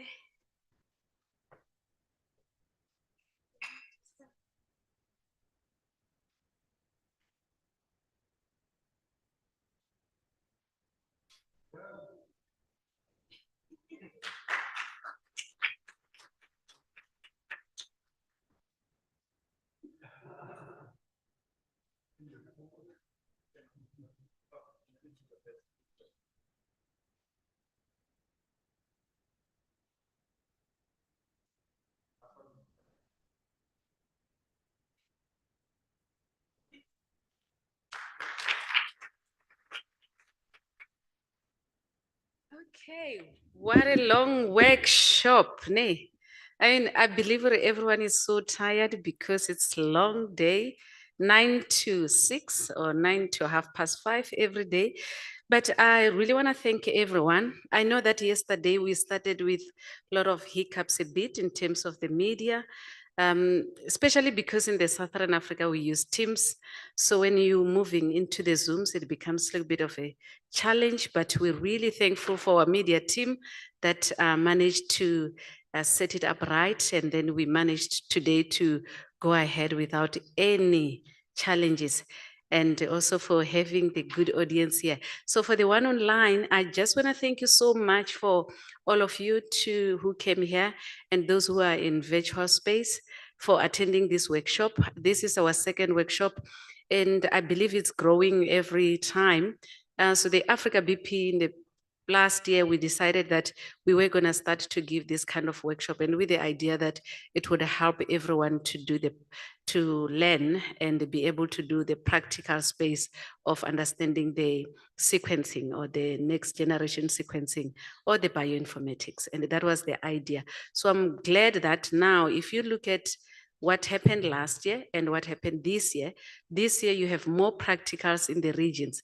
And I'm really grateful and appreciate all the universities that have lifted their hands up and say, yes, we're gonna take the task and do this practical training. And that's really much appreciated. Again, also the industry, I really appreciate it a lot because the industry, we didn't even sponsor them, they sponsor themselves, so they are funding this in full. We really do appreciate that. And the other universities also, they're funding themselves, and some we do sponsor them because we understand that this was the first time. But what I like with this whole thing is building Africa, and together we can build Africa. That is what Enim Guy said when we started on Monday morning, when she gave you the overview or the whole issue about the AfricaBP is how do we build the capacity in Africa? And I believe we are doing that. I really want to thank our keynote speakers, everyone, they have come, they've done the presentation, a lot of good work, and I believe that we have learned a lot. And I also want to thank our international speaker that really had to fly out of the continent, their continent, coming to our continent, helping us to understand how better do we do genomics. And that is Prof. Eric Javas and Prof. Claire Gale from the Texas and also from Rockefeller. I really want to thank you for that. And also online, we have Prof. Polonia King, and then we also have Prof. Clint and all other professors from the University of Pretoria that we have joined us, and also not forgetting also our industry that comes in and then be able to show us exactly what they're offering in terms of collaborating. And I really appreciate all the industry speakers and all the young scientists. This was the first time we're doing for the abstracts for young scientists. So I believe that young scientists are now motivated. We're hoping to see more and more growth, and then starting to do a lot of genomes. And also on the other hand, I want to thank Isidro, who's part of the Africa BioGenome Project, and he's he's the secretary actually. So he's here, he gave us also the talk. I would really appreciate that for him coming face to face. So there is a lot of admin work goes behind. I want to thank Dr. Thank God Ebenezer, who's the one who does most of following up the admin, making sure that all the committees, the subcommittees, the co-chairing, and everything is done, and he follows up for that and making sure that these workshops also are happening. So we really thank him for that. Annie, for leading us as under the AfricaBP. We do appreciate that. We appreciate you, Prof. also Julian, who has just given us the overview, or why are we doing the what we call it, the open institution in terms of fellowship, why we're funding students or why we're getting partnership. And I think this is one of the things that as African, we should really appreciate, getting international partners that are coming in and say, we will sponsor you for 3 months or for 5 months, coming to our labs and do your training and be able to become the better scientist. I think those are the very good initiatives that are happening within the African space. So we do appreciate that. I'd really like to thank my team. I think they did a very good job. And I just want them to stand up, because I think I have a very good team that one can rely on, and not being here sometimes, and they do the good job. Can they just stand up? Just want them to, where are they? And they pretend as like they're not here, Jasper. I know, yeah, they do pretend. So can they all just stand up? And I see Jasper sitting though. I don't know which team does he fall under. Why is he not standing? Yeah, so there's Ray, there's Nebongo, there's a lot of our newly PhD who just finished. She is graduating now. We have Dr. Mamecha. We have one of our PhD students who's also still busy. And then we have Dr. Nesengani, we have Dr. Masebe, who's the head of Department of Life and Consumer Sciences. We have Professor Rees, who's the distinguished professor in all this genomics thing. He will tell you he's the marketing for genomics. I think he said that. So thank you so much to the whole community of AfricaBP And I believe that we're going to do the very same thing to Morocco in the coming 2 months. We're hoping that also the workshop will go well. And I wish everybody well. And those who are going for practicals tomorrow, I hope that everything will go well in the practicals. Should you have any problems of transportation, make sure that you take Lucky's phone number or Snebongo's phone number so that you don't find yourself being left by the transport. So we want you to be able to do your practical and finish them. So thank you so much. And I want to also thank ARC for giving us this platform because this was a very good platform. You had a good food. I think they really took good care of you, a clean space. So we do appreciate that. Colleagues, I really appreciate everyone. And thank you so much from UNISA and all the VC, the Vice Chancellor. She's happy with the AfricaBP, the Vice Principal, you heard her, the Acting Executive Dean, Professor Ntwasa, you also had him. Today we had Professor Sibali, also one of the directors in here. So you are all appreciated and have a very good day. Or good evening. It's adjourned.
The new P4 flow cell.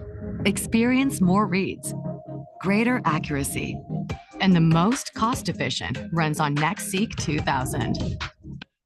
Expand the utility of your benchtop system with 4 new run configurations.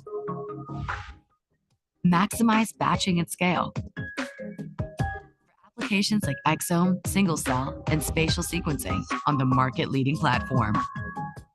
Do more with P4 on the NextSeq 2000.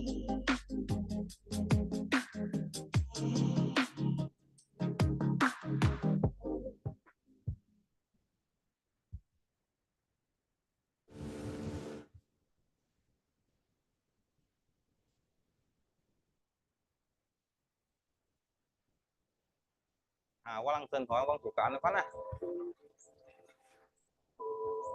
Quang tên hỏi thuộc cả này. Quang tên hỏi thuộc cả này phát nó. Quá thì bệnh. Quá thì hủ ấy.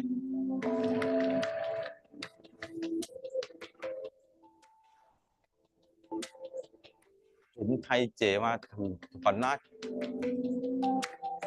Baru teh kai langan ece. Aja hue lang buan ece. An ece. Leo buan ece. It's projected that the world's population will grow another 2 billion people in the next 20 or 30 years.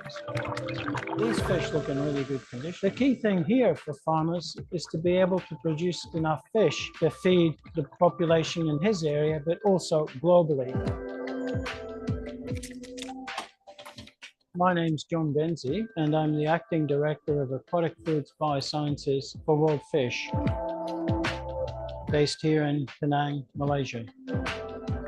Fish are highly nutritious and in many parts of the world are the key components to people's nutritional security. It's important to produce more of these foods. One, because